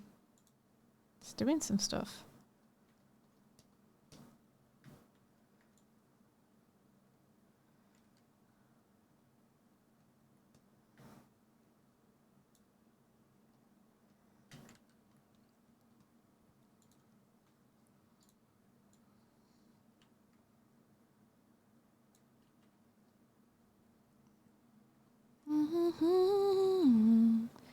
I keep on holding back and holding in. Do do do do do do do do do do do. So I extend my hand.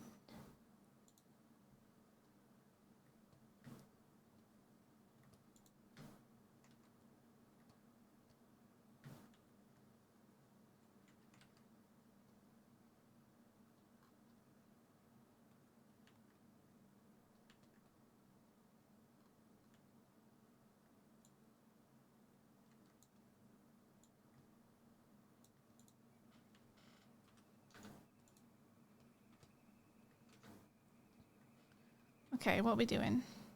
That's good enough, I think. There's like a little bit of implied shadow on the duvet, but I'm not getting super into like what all the folds are.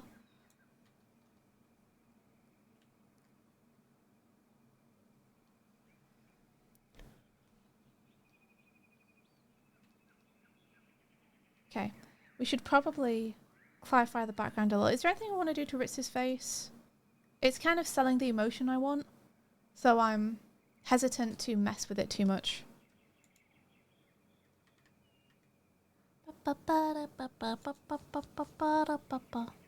Ooh, Darkfoot has a thought on the ship's anti-raid systems. Yeah, well, sure. He has? It's in the chat. Oh, quick.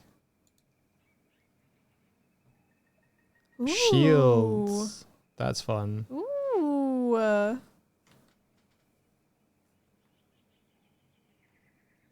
like that.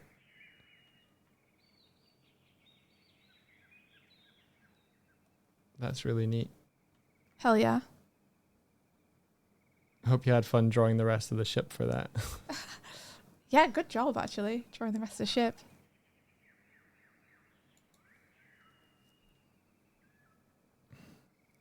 Oh, overlay froze. Thank you. Oh. Yeah, it's a pretty strong expression. He's more in the distance. Yeah, I think the same. I'm just going to adjust his horn a little bit, the way it joins onto his head. And I think I'm going to leave the expression the way it is. At fear of overworking for something that's only going to be weaker.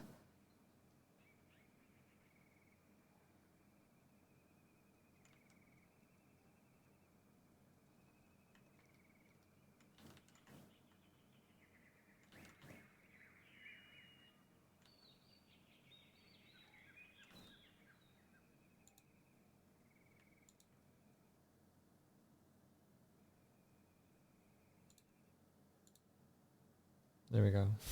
I might just leave it like that. Welcome back. Fair. My face tracking is about to run out of battery anyway, so. Gotcha. Ay.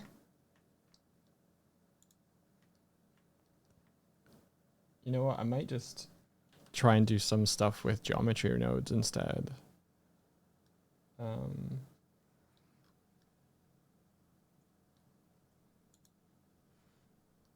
Yeah, I think this is all we're doing. Oh, did I want to adjust his other shoulder? I kind of feel like his other shoulder's okay. Might just do this a little bit. Not that I remember how. Save. I don't want to clarify his collarbone a little bit. I might want to do that.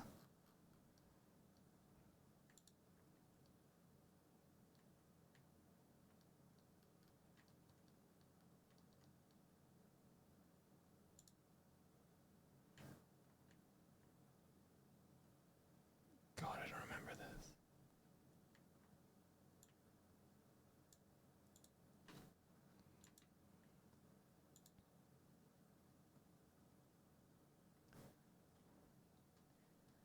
Because then I think we want to show the effects of what his redacted has done to him.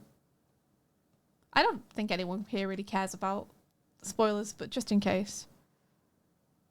Playing it super safe.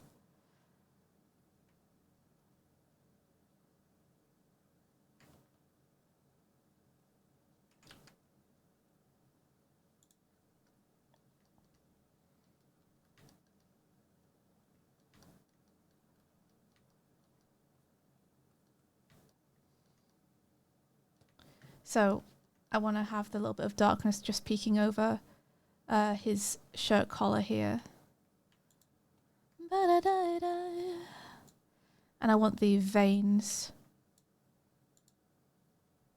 to be snaking out as well.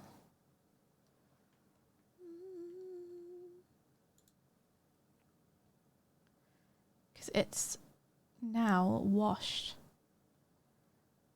So it's not just going to be a big mess of blood and grime anymore. So I want to peak the design a little bit.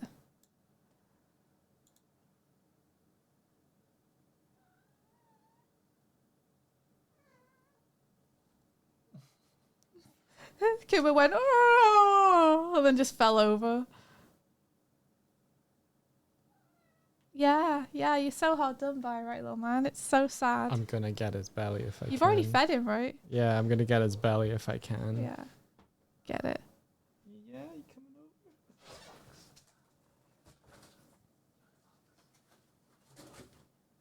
Helios, what time is it for you? Is it super late? Thank you for hanging out with us, even though it's probably like 4 a.m. or something. 6 a.m. 6 a.m. Helios. I beg. Need to find some way to knock yourself out. Empanadas, hello.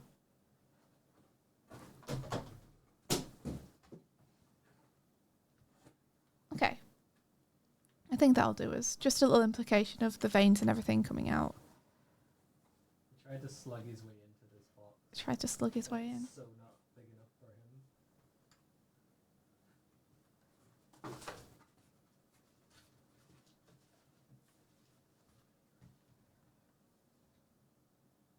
Oh, yeah.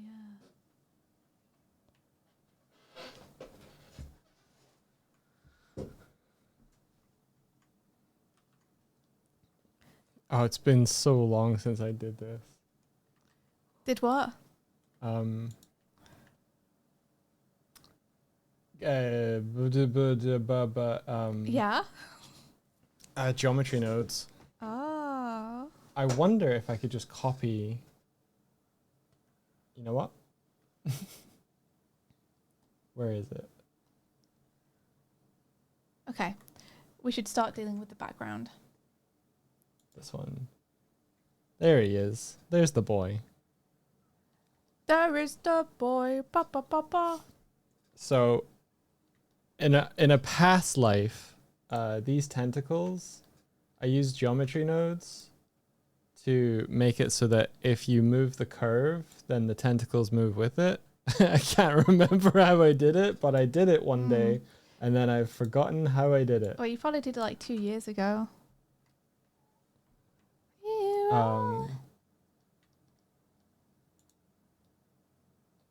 So yeah, you can. Of course, you have a model for his ship. Oh yeah. Here he is. I like that the topology makes him wall-eyed. That gives me joy.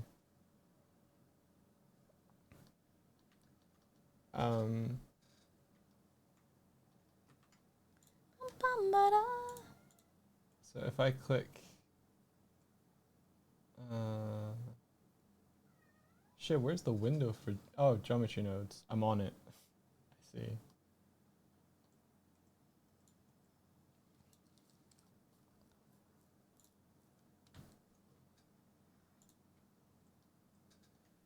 Why does it not have?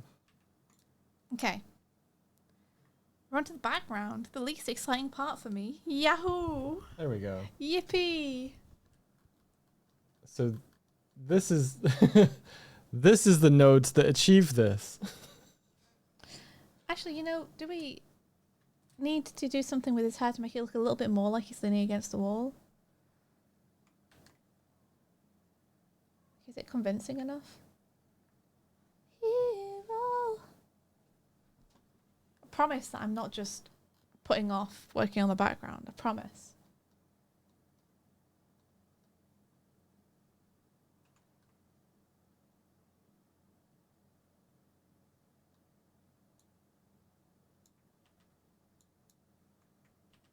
Yeah, so this dictates the taper as well, so you can get thinner. Chunky.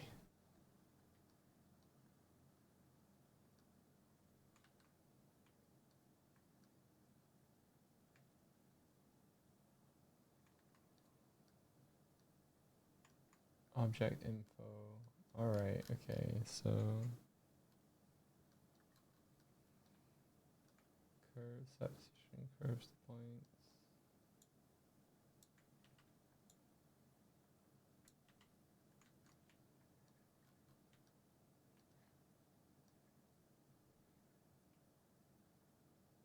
I think this also dictates the red in the middle as well.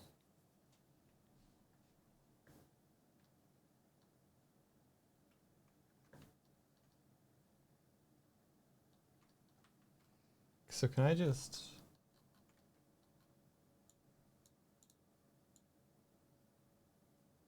What if I just hit Control, copy, and then go in here, don't save.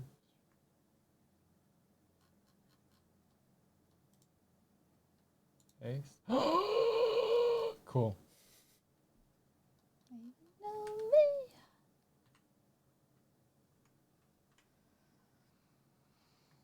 Okay. Time to do the background. Oh, look at the time. I should probably go. You should Do something else. Oh, I can't work on this forever. It's just nearly 2 p.m. I should really just get out of here and whoo, so much to do. So much to do.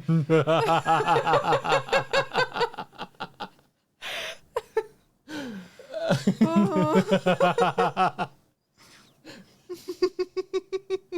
Stop laughing at me. It's true though. Don't make me do it. Lock in, Swifty. No! Now's your time. No, I need to go and probably, I don't know. I need Eat. another cup of tea. Gosh, I should, yeah, no, I need to stretch and walk around. It's bad for me it's bad for me to stay at the desk for too long. People keep saying. All right, fine. So Detroit backgrounds. This is your equivalent of eat your veggies. No. Okay, law question 10. Let me have a look. Boo, boo, boo, boo, boo.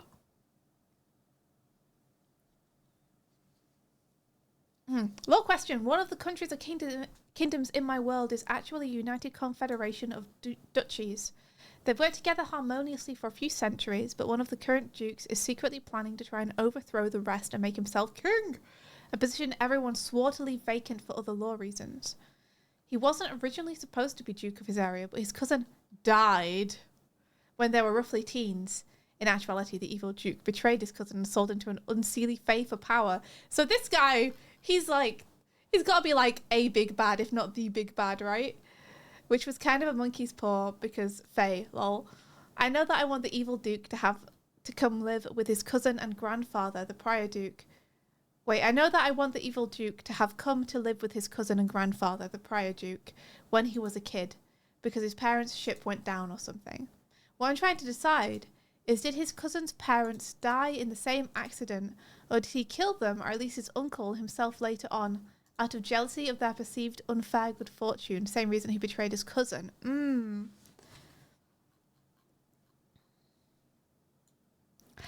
I think, this is my take,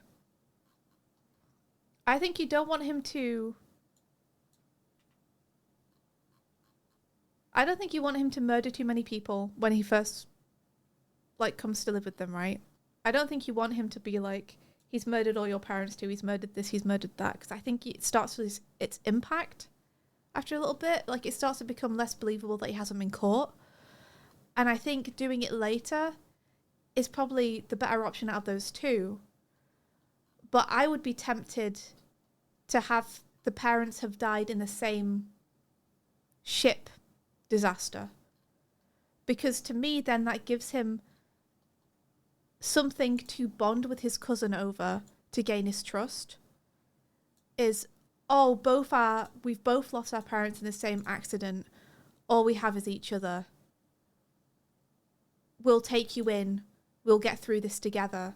I think it makes the betrayal bigger and more meaningful for the cousin to have thought there was a real actual bond there, because they both come from the same circumstances. They both lost their loved ones in this ship accident. That's my initial thought.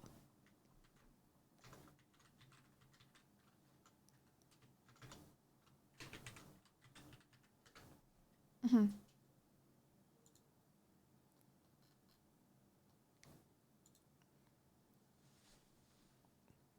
Like, I think someone murdering their way up a chain is evil, but I think someone betraying family who they have a genuine bond with, not that I'm projecting, would have a bigger impact. Because there's a difference between doing that to people who you are disregarding and seeing as numbers in your head, and doing it to someone who you're meant to have this emotional connection to. Yeah, I realized as I was saying it, I was like, oh, yeah. Yeah, I think them taking him in because he loses his parents, and his cousin having also lost his parents, and seeing that as this has brought us together, at least we have each other, is going to make the eventual betrayal hit harder.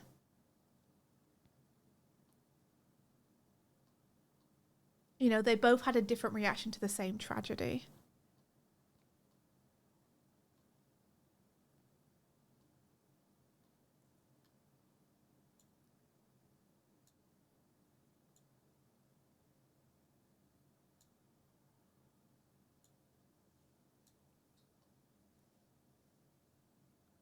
His parents died when he was a kid and went to live with his grandparents and cousin, and quietly simmered in growing jealousy.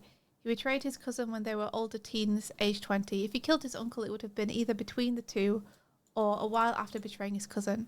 The fight would then encounter him years later when he's like late 40s. Mm-hmm. I think it's more tragic for them both to have the same circumstance, personally.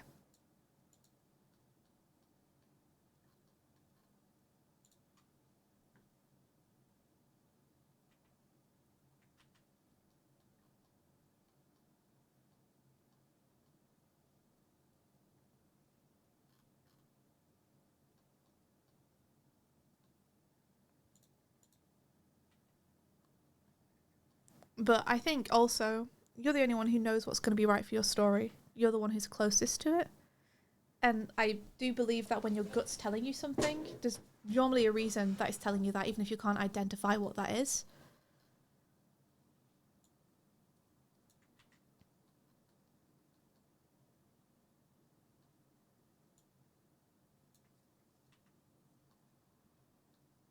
Yeah, Mama Moodle says, I reckon if you're leaning into the parents being murdered, it might make sense if the vibe of the story you're going for is the leading seat of power of this duchy is so highly valued that the temptation of power has led to so much murder and violence. But if not, you can always go for Swifty's angle of tragedy rather than intentional murder. Yeah. Because I believe that he could also have murdered a bunch of other people, right? But I think for this family murder, it maybe makes sense to focus on the one betrayal rather than several different betrayals to the same person.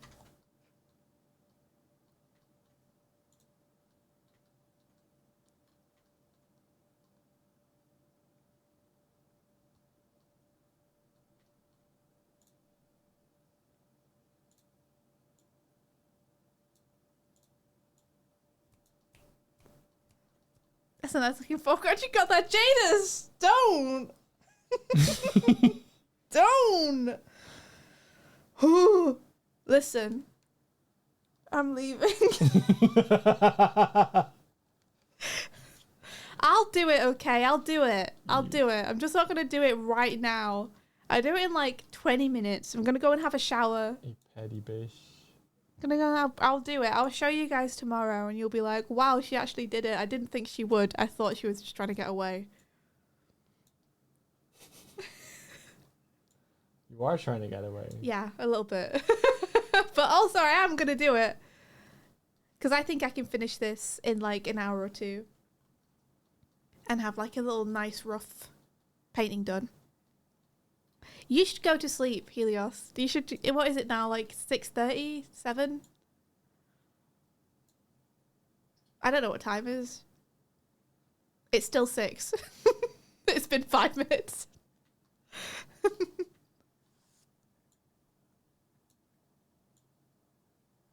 Ooh, Oh, imagine the tragedy of having an accident or assassination be pinned on him, an innocent person, and he has to resort to murder to get himself out of this mess, becoming the evil that tossed him into this life. I also think there's something to be said for if jealousy is his angle of, I'm murdering you because I'm envious of what you have and feel like I should have this, why do you get this? Giving them both the same origin maybe makes that a little more potent. To be like, we lost both our parents the same way, and yet you've been treated this way and I've been treated that way. Look, Swifty, I'm doing it. You're doing it, Peter. I'm doing it. Look. There you are, Peter. It has all the... Fuck off. Has all the support struts, and now it follows the curve. Oh, hell yeah. Oh, hell yeah. This is going to make it way easier to play stuff. I'm so proud of you.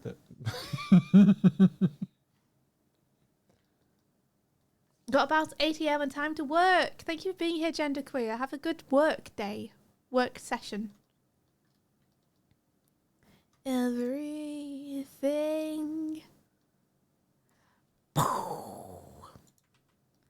Break the silence. I don't need to hide. You won't find it. To believe, living in the shadows, living in the shadows.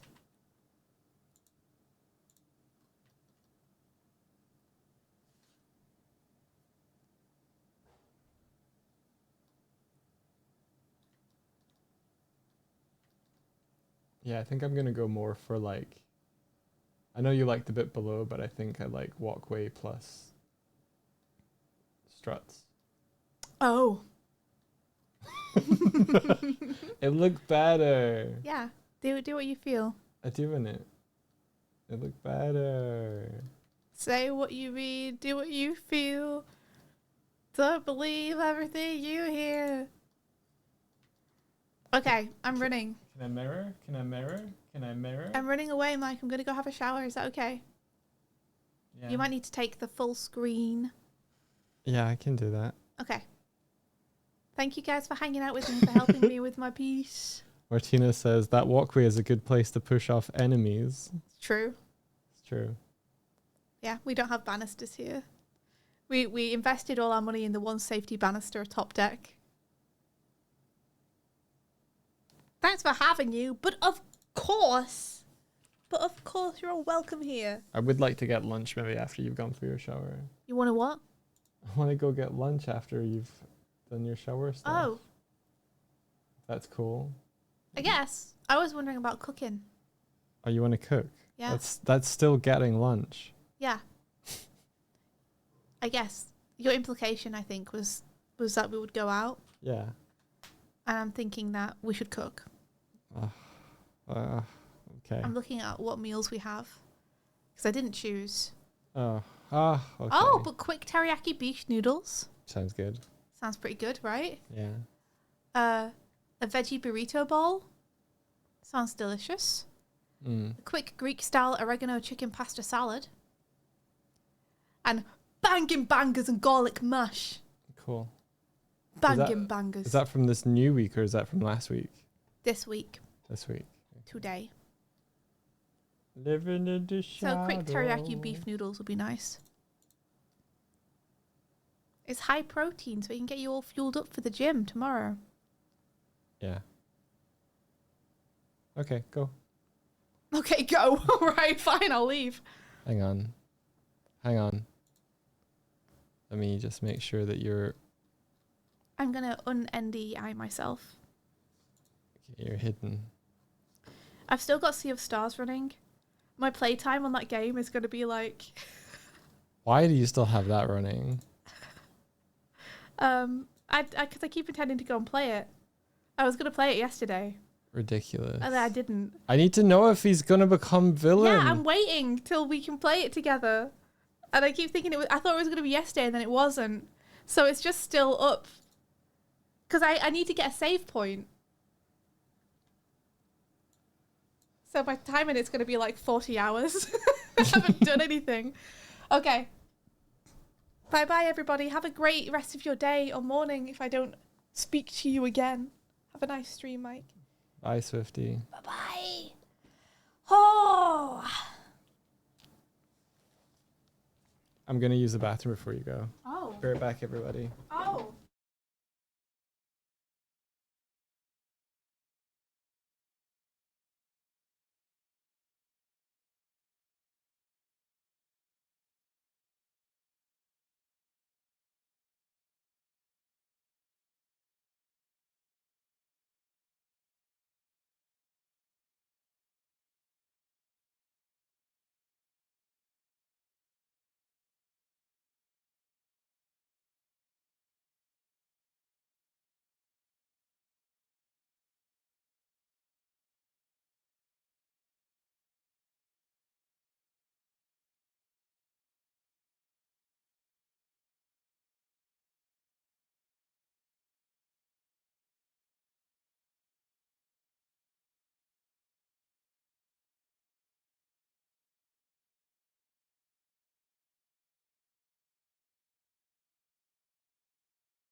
I'm back. Swifty sat back down and just started chatting to you all, but had us muted. So just heard through like the bathroom door of like Darkful. How's it going?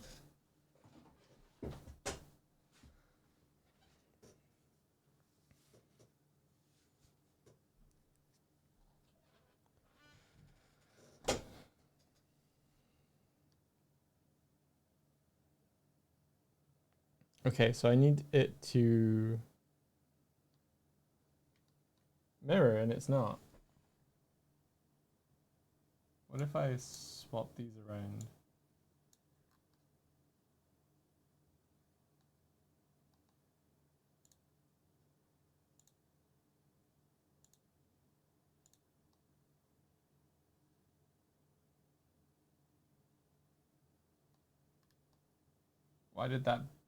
Why did that break?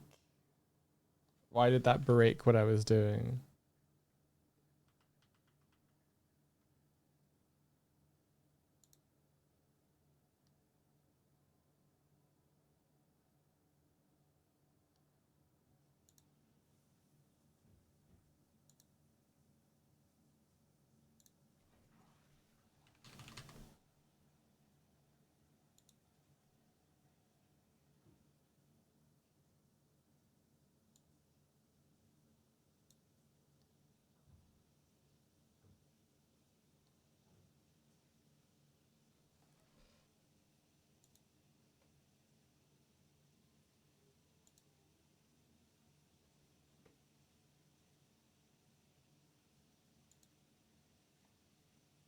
Weird. I'm doing okay, yeah. Maybe there's a way to mirror inside of the...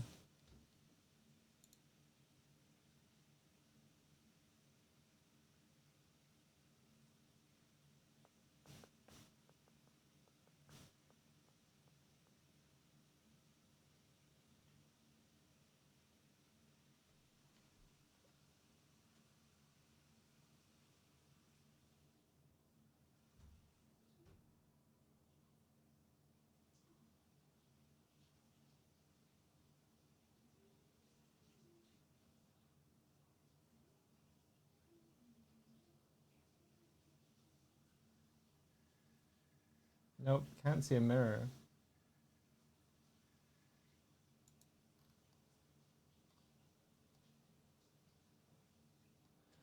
Time to Google, I guess. Mirror a geometry node object blender.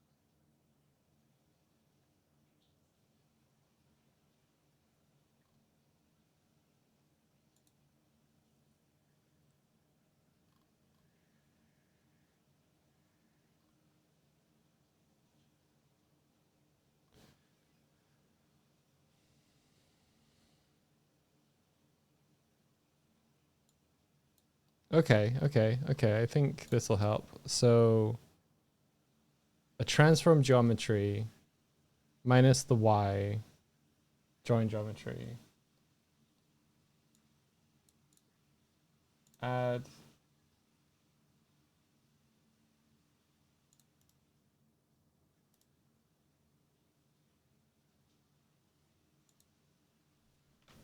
I don't want to find. I want to add by searching.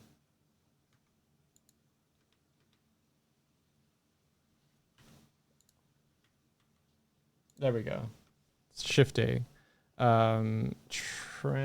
Transform geometry.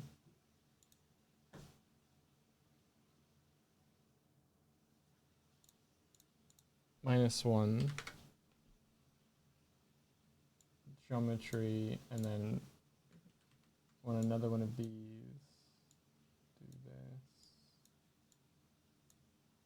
Do this.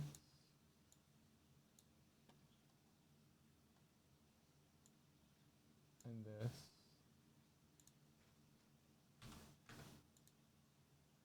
-1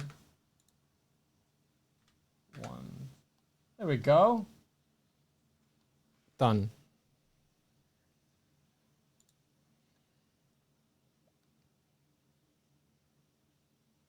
Heck yeah. It's the small things in life.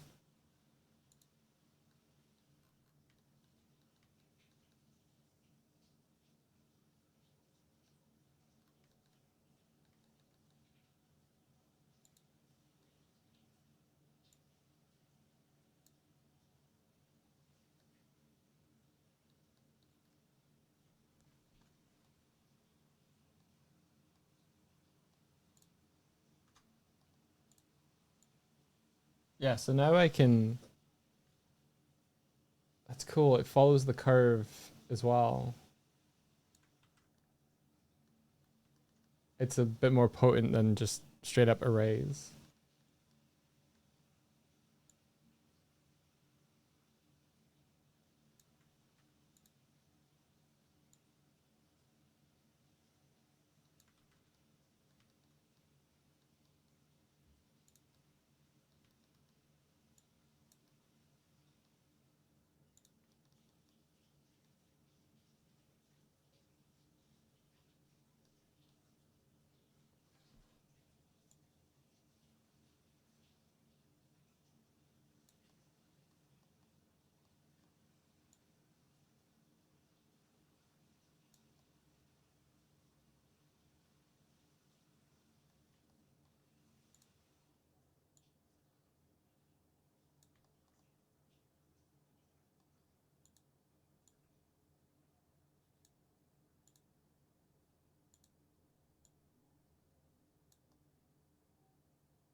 Yeah, I can use this for banisters or all sorts.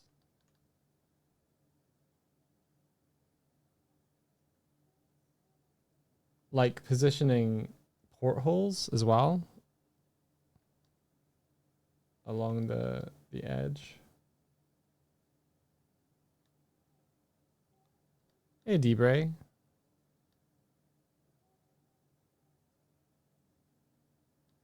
Debray, I got your question yesterday. Swifty was in like calls elsewhere, so I didn't get a chance to ask her. I'll get back to you on that shortly.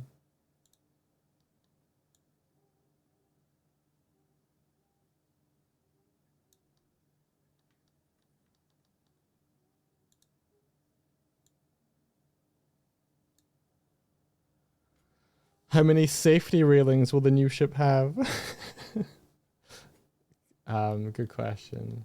That safety railing was only added so that I could add something in the cinematic, by the way. Like when we get like teleported onto the spinning piece of the deck, it looked less good to not have a railing at the edge of it to kind of give you a piece of like a landmark. And so I added those safety railings to that part of the ship specifically because that's the part that I broke apart. So yeah.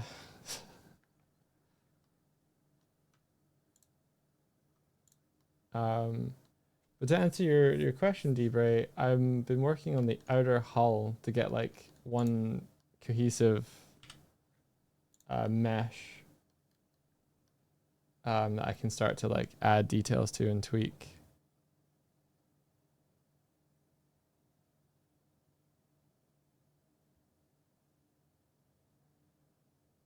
When I saw the new safety railings, then suddenly deeper deck hole and went, that's when it happened. Yeah. Ooh. Oh. I would walk 500. I would walk 500.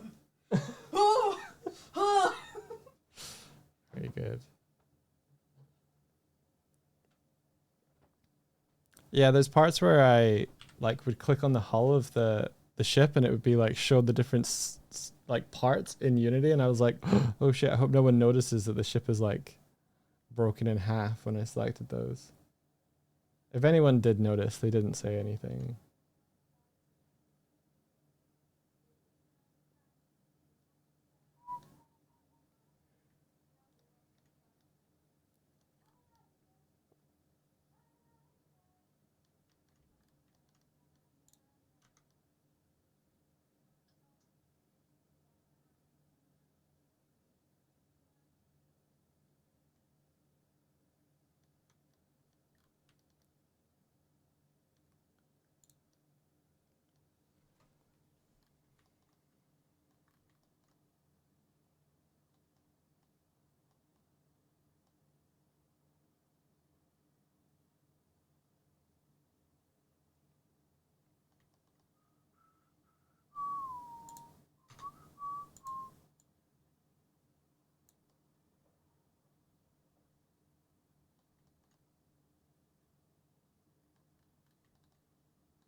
The Warthog was either introduced or got new functionality around the same time too. Yeah, yeah.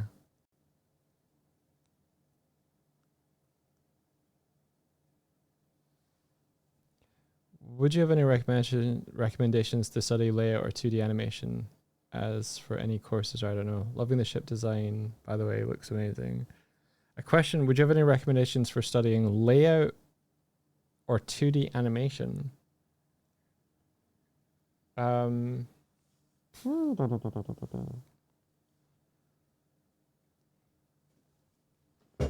There's a cool book by Fraser McLean specifically on layout that I could recommend you.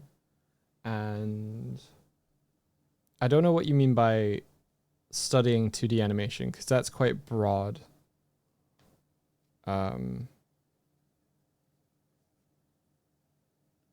Yeah.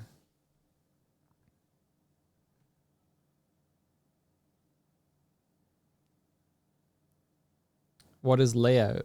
Layout is the part of the process between storyboard drawings and final background illustrations. So a layout is basically a rough compositional drawing that sets the scene and the stage upon which the animators can perform or act with the characters. So it'll have information like the focal length of the camera, the type of perspective, the ground planes, the grids, the space upon the floor in which they have to interact, any indications of any props or surfaces that the character will need to interact with.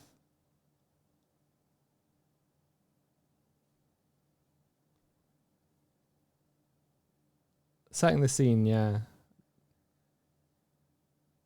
That's the one, Martina.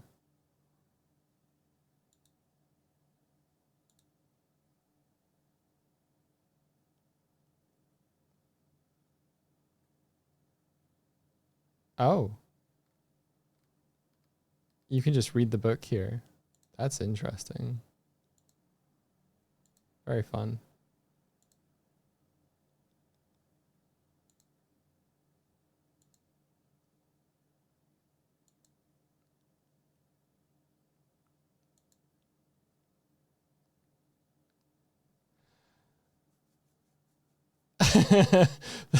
The section about layout, page 12, what do you mean by layout? The question that comes up more often than any other when discussing the art of layout is, what do you mean by layout?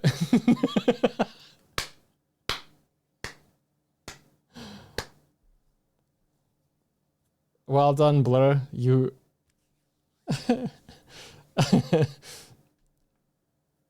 You did it.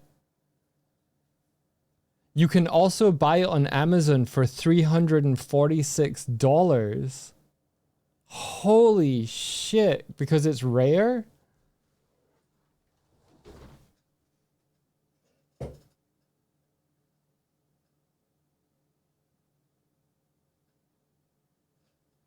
One second.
I was fairly certain that we had a copy of the book here, but I can't find it on the shelf I thought it would be on.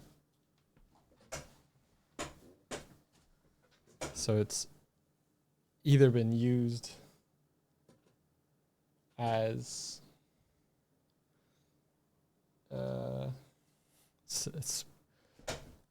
it's been moved somewhere.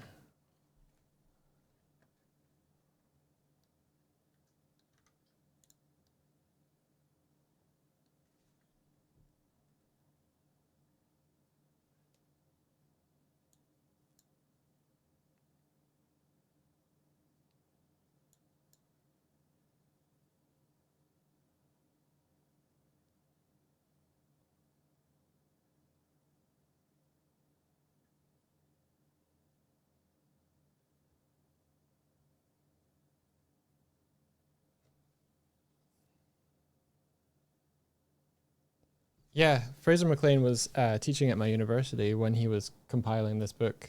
So he was telling me about how he would go to the studio's archives and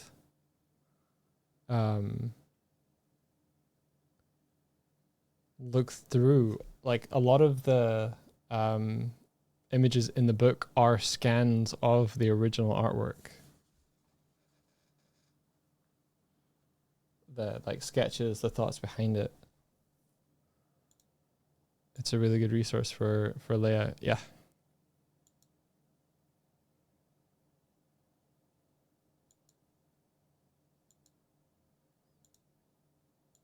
Yeah, like it's a lot of stuff that was just like packed away in warehouses that are just stored to preserve and archive them.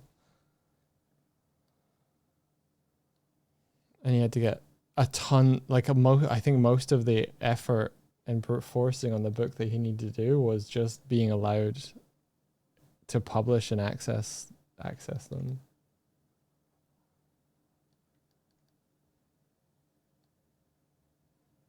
I think it's called Setting the Scene by Fraser McLean. It's a book specifically about animation layout.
The one that's for like hundreds of dollars must be like a reseller.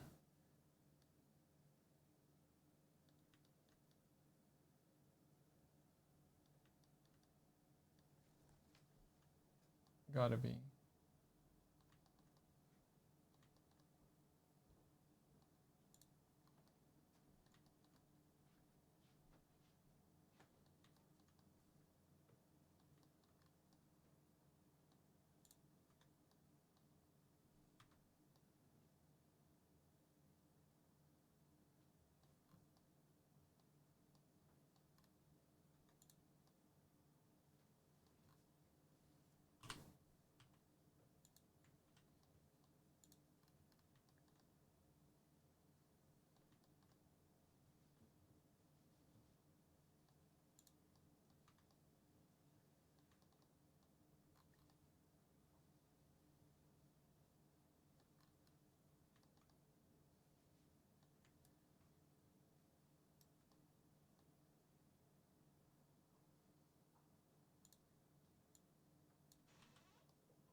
I'm gonna listen to this soundtrack in the future. I think it's real good. I'm gonna save it.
I'm really inspired lately to work on 2D stories, either animated or comic, thanks to your video and the new Avatar movie, and mainly among other stuff.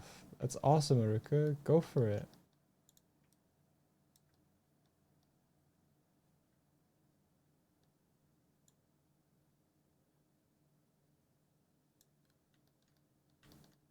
Yeah, I was definitely inspired by the Avatar Aang film.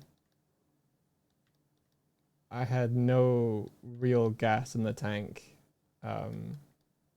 between May and August, to be honest. And then I watched that and I was like, holy shit. Holy shit.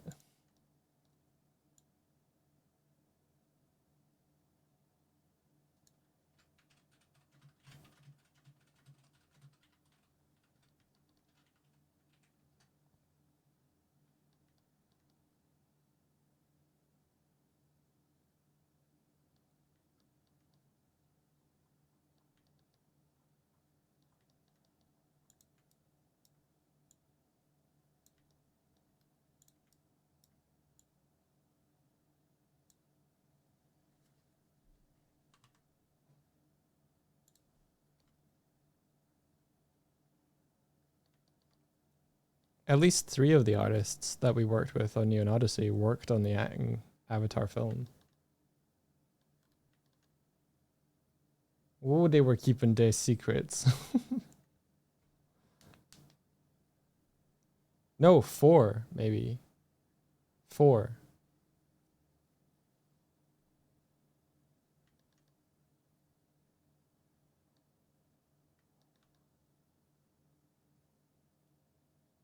What did they do on the film?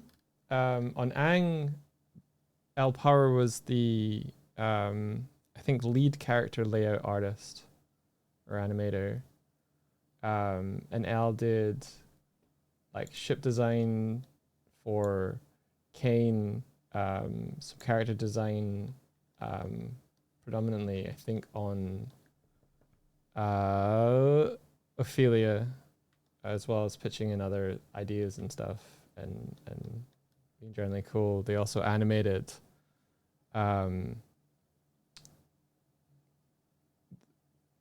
they did the cleanup on the shot where Kane busts through the ship to chase down Pike in his ship, and group scenes like the end of that on the couch, and the part where like they're all clustered around Rhett.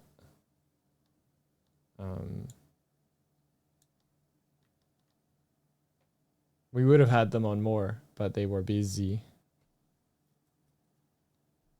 And then Hardik Mangtala was a rough animator for us, as well as the Ang film. And then I think Amber Blade Jones, I think, did layout and backgrounds for us, and I believe they were doing character layout. And then Malcolm Wope, I believe, was on character layout as well. And he did effects animation for us.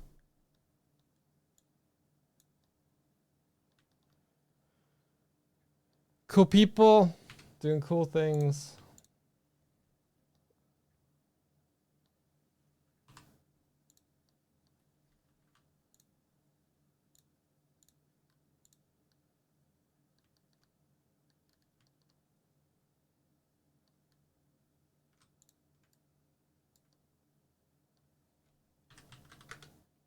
Amaze, yeah.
I feel like I've never really liked how straight this is.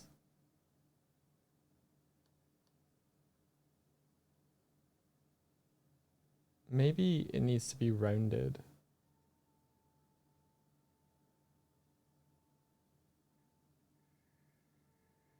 Yeah. Yeah. I think that's what's bothering me. It's like you get to it should be more gay. Very well done.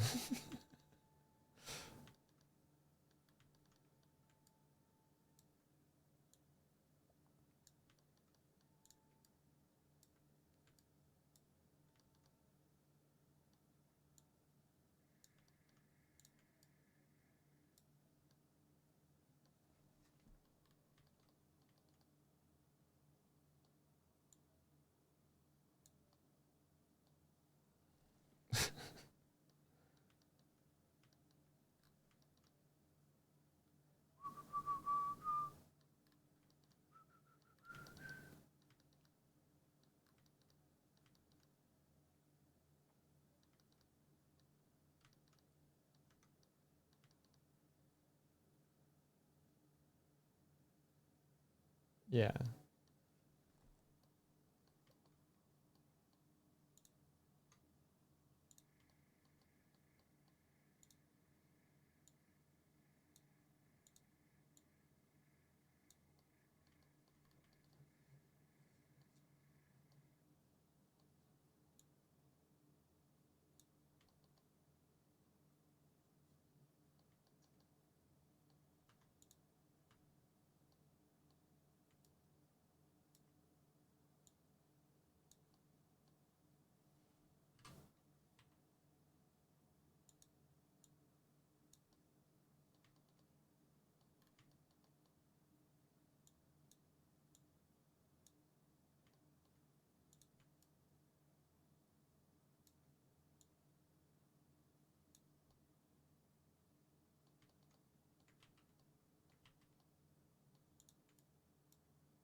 So I think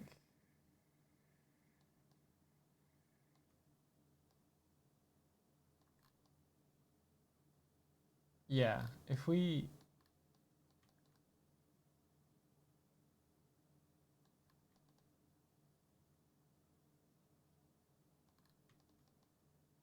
do something like this where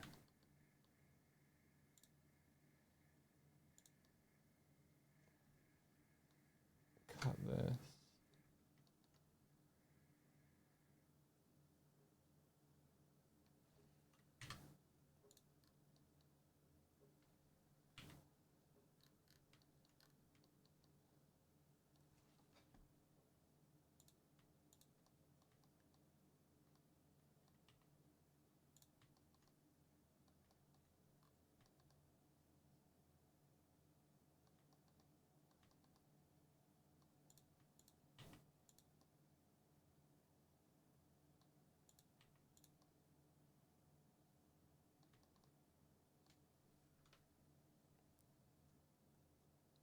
Oh, take care, Ruko. Thank you for keeping me company.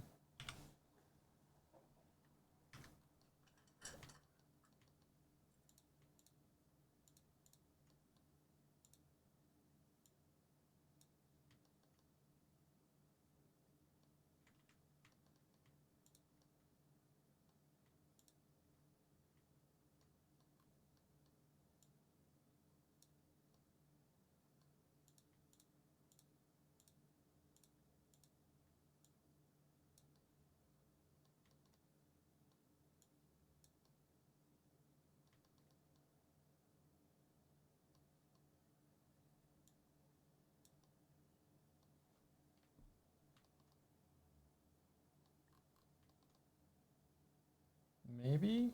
Maybe?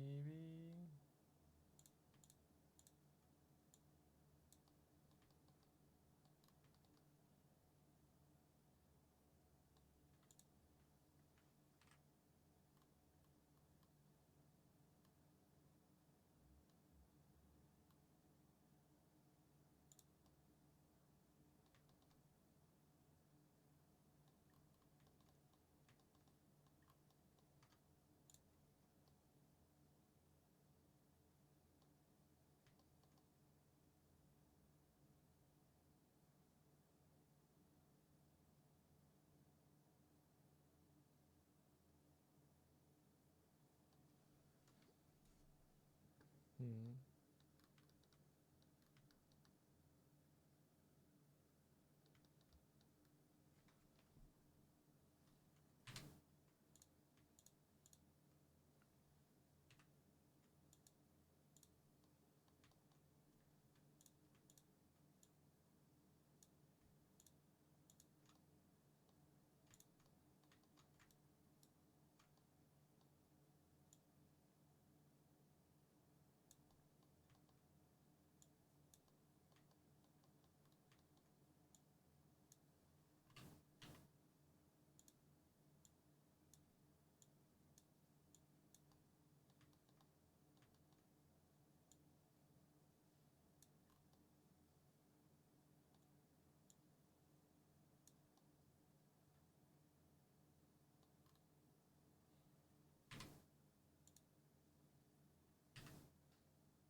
Nah, I don't know if I like it.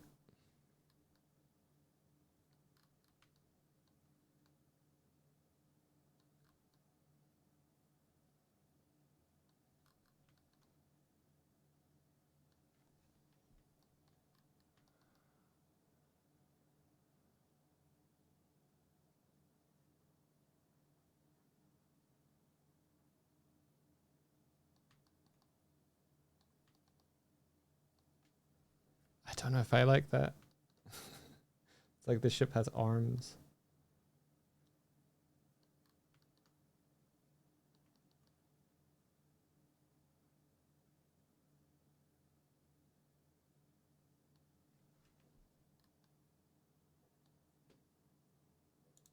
Maybe what I really want is...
Maybe if you rounded up the bottom of the floor. I'm not sure what you mean, but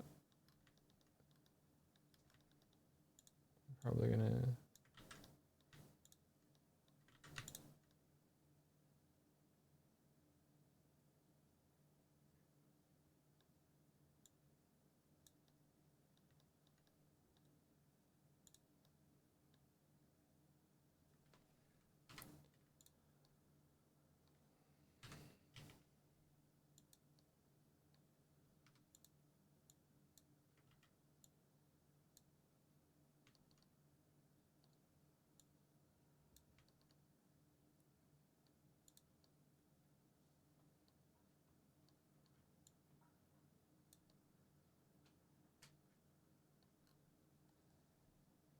Gwillem, hello. Thank you for the raid. Welcome in. I'm modeling a boat.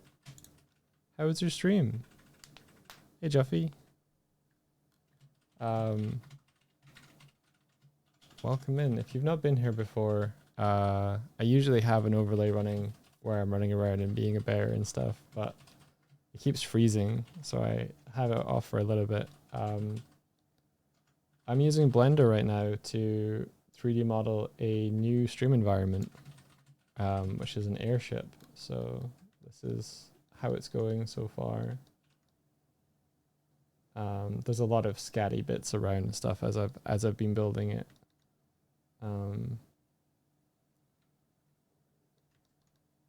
This is how it is so far. How was your stream, Gwillem? What were you guys up to?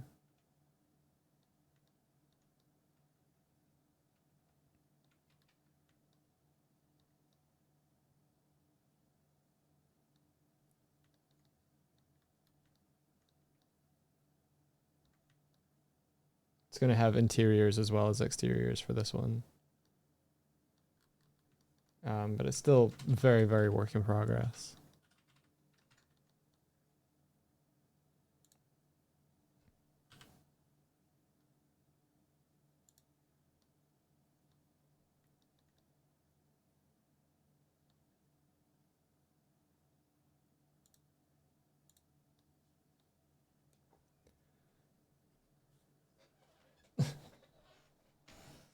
That's a really good emote. I was the stream buffering on my end, but I gotta go get ready for bed anyway. Have a good one. Okay, no worries.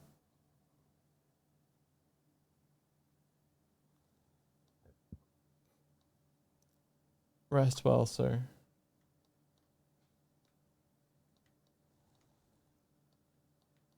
Is it buffering for anyone else? Swifty, are you uploading anything?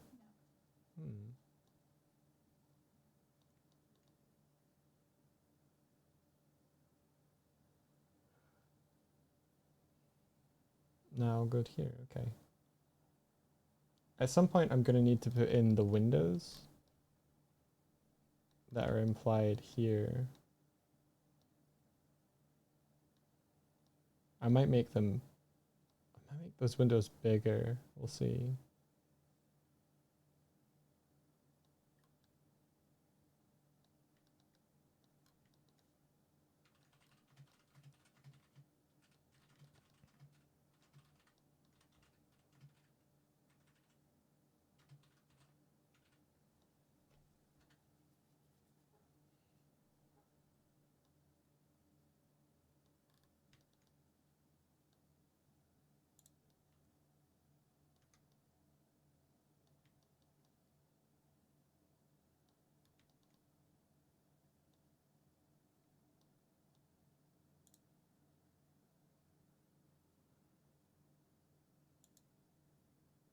I don't know if I like that song.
Hey, Machine King, how's it going?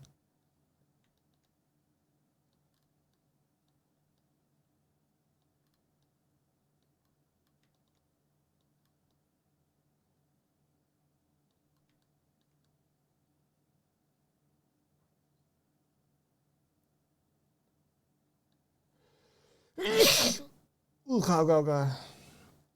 You know, Swift today. Swift was here earlier.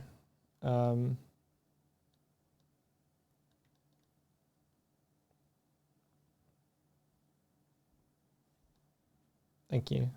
I won't be going for too much longer, to be honest. It's already 3 p.m. and I have not eaten today, so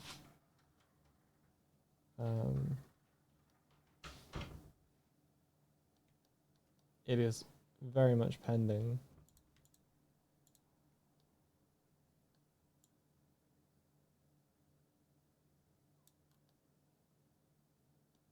I like the idea that in order to like enter the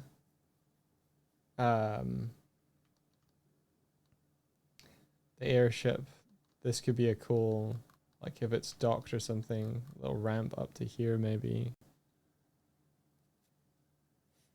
I think this is going to be my little fishing spot or something.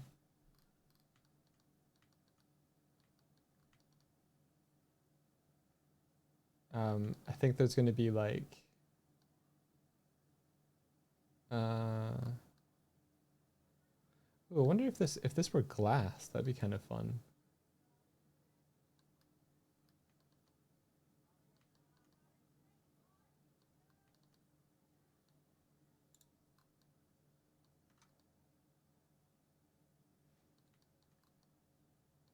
I think these two shapes need to be combined a little bit.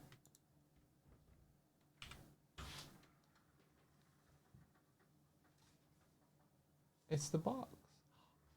I'll be through shortly if you're starting cooking.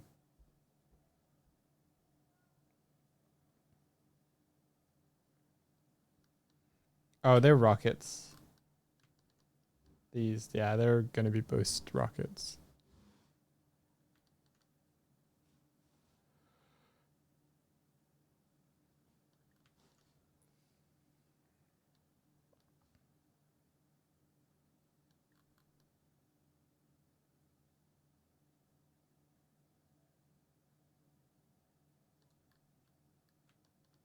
I figure thrust, and then these are for elevation and steering, and extra thrust from the sails.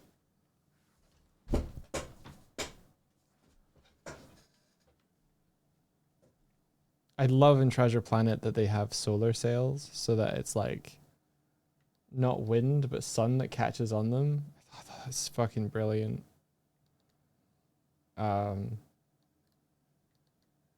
So might steal.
Look up the old cartoon by the name of Pirates of Dark Water and look at the main bad guy's ship looks like. Oh, is it similar?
At least none of the dogs in the new ship are haunted. That was funny finding that like random one that's just maybe that was like one of the cinematic placeholders or something that I had. Funny.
Hi, Kuma.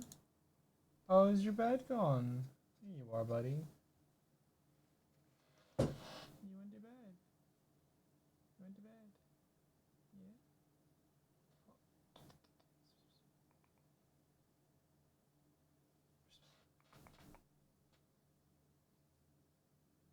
Hey, buddy.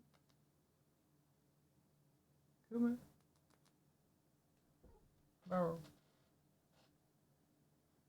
I moved the bed off to show the Triceratops skull, and he hopped up and like he's just like, oh, where is it?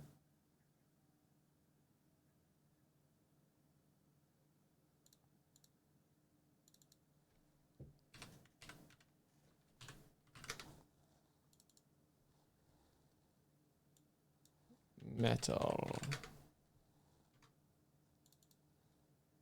0. Metal.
You could put a little welcome mat just here. Or my don't unwelcome mat.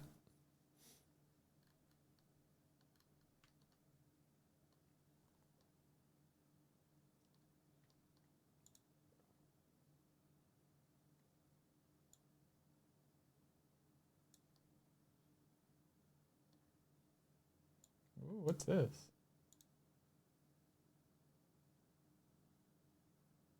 Oh, it's like at the end of the Mystical Paralyzed song.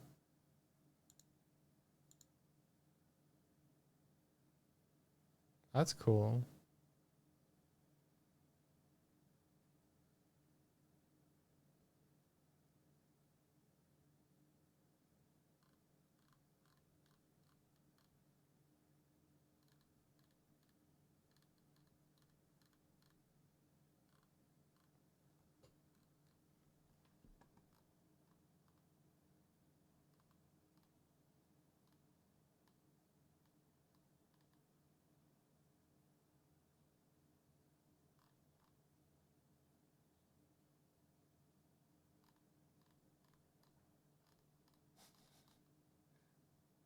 I think we've wandered off of the playlist. Have we?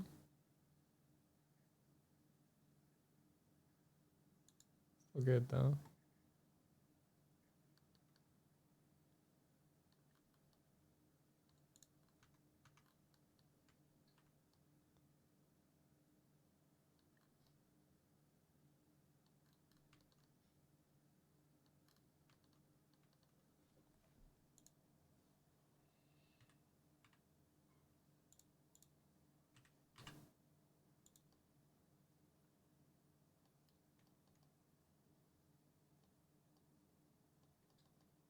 I want to have stuff like little plant pots and like little projects around the place. Just make it feel lived in, you know?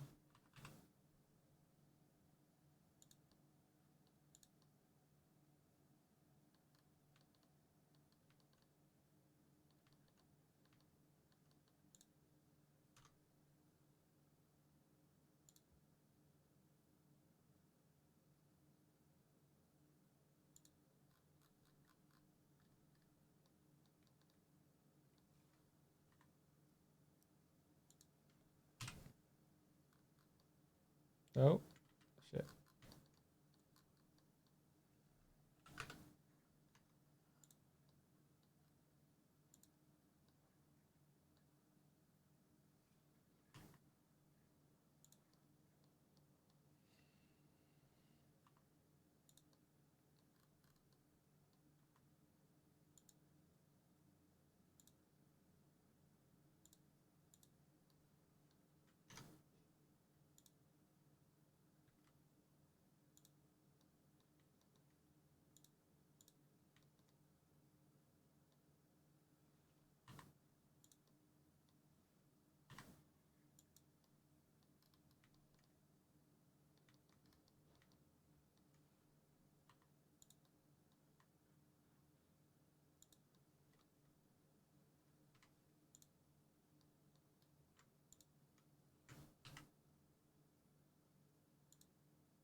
All right, I'm gonna have to come back to this. I'm gonna go help Swifty in the kitchen, but I'm having a lot of fun just realizing my dream.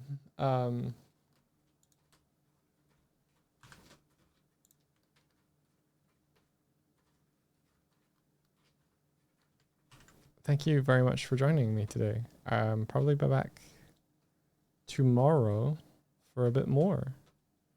I'm just gonna check who's streaming right now.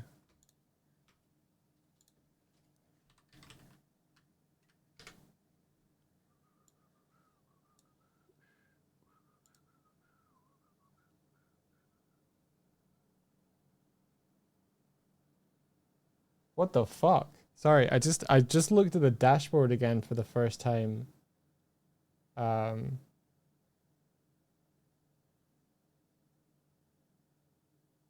can also say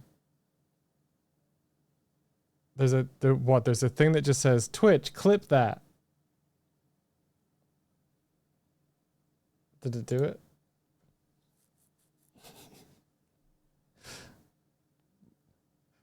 Okay.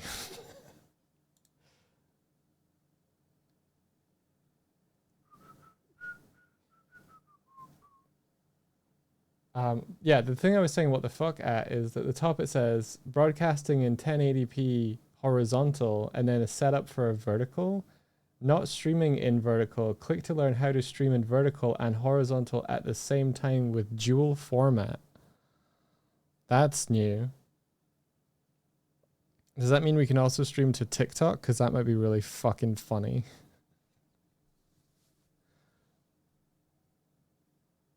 Yeah, at the same time.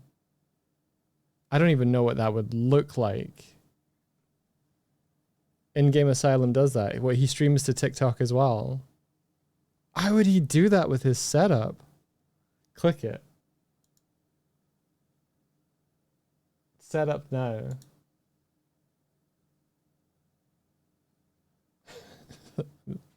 See what happens. Dual format streaming.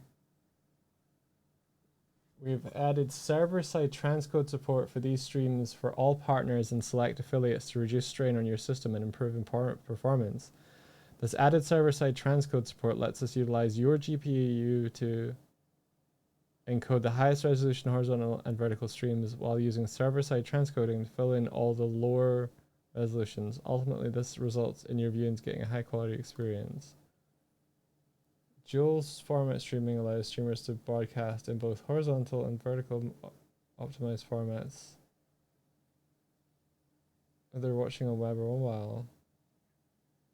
With more viewers coming to Twitch from their phones, dual format streaming ensures your stream looks at its best everywhere. If In-Game Asylum is streaming right now, we could do it and find out.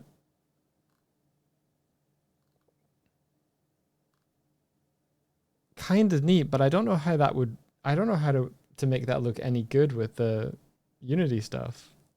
I'd have to really think about it.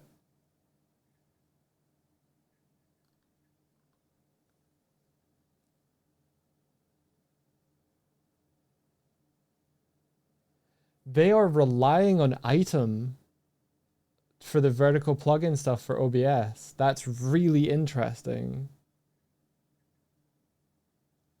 That's really interesting that it's not even like, it's like specifically you need to use Item's vertical plugin for OBS to send it to Twitch. They're just letting you.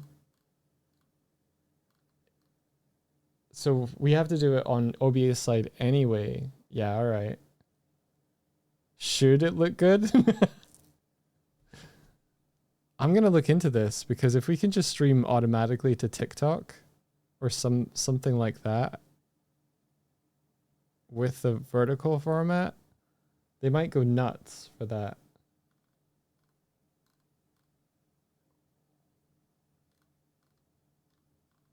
Because I'm not editing clips anymore, so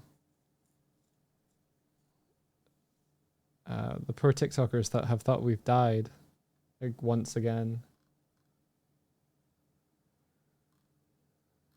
Okay, I'll look into this later.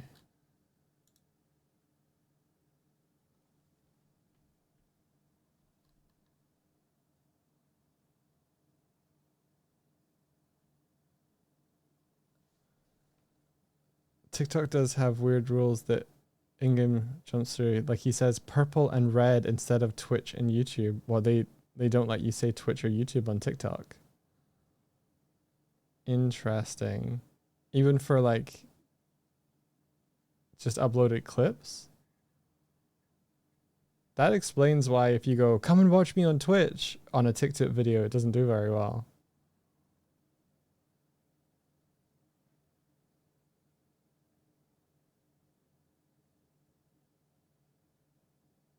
Funny prank if the entire vertical screen is somewhere in the corner where nothing is happening.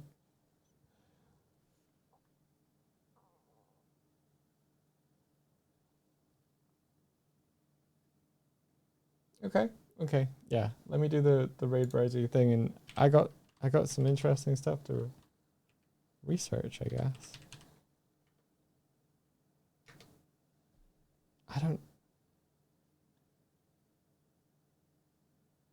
More audience, more chat, more difficult keeping up with chat.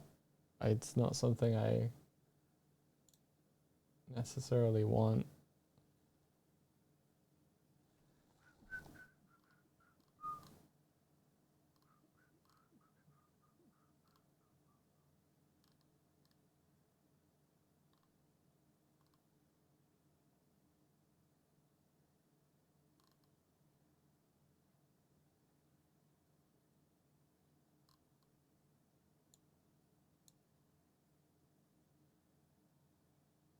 Yeah, let's go support Debray.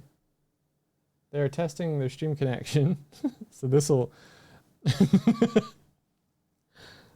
guess this is a good stress test.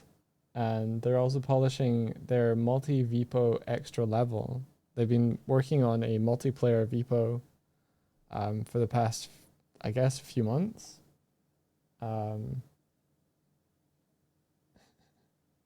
Debray's fun. Have a great time over there. He's a Unity developer. A year or two, yeah.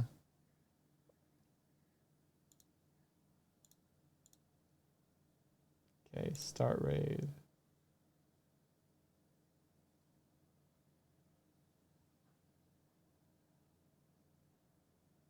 The question is if you want the TikTok crowd to begin with. That is also a big question.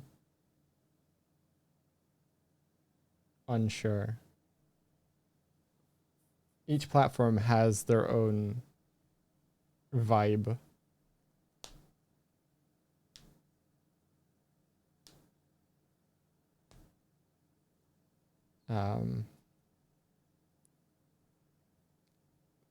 The toss-up between more discoverability means potentially more sustainability, but it does change the vibe.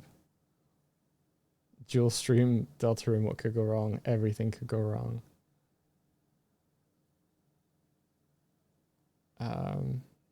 Alrighty, raid call is ahoy, ahoy, adventure, ahoy. Indeed, more moderation. Martina might have to do more than just vibe in terms of interaction with the chat. I mean, I don't mean as everything that Martina does. Martina does awesome stuff. I mean, she doesn't really need to moderate chatters all that often. 443, may the rest of your day be filled with adventure. Take care, everybody. Bye-bye.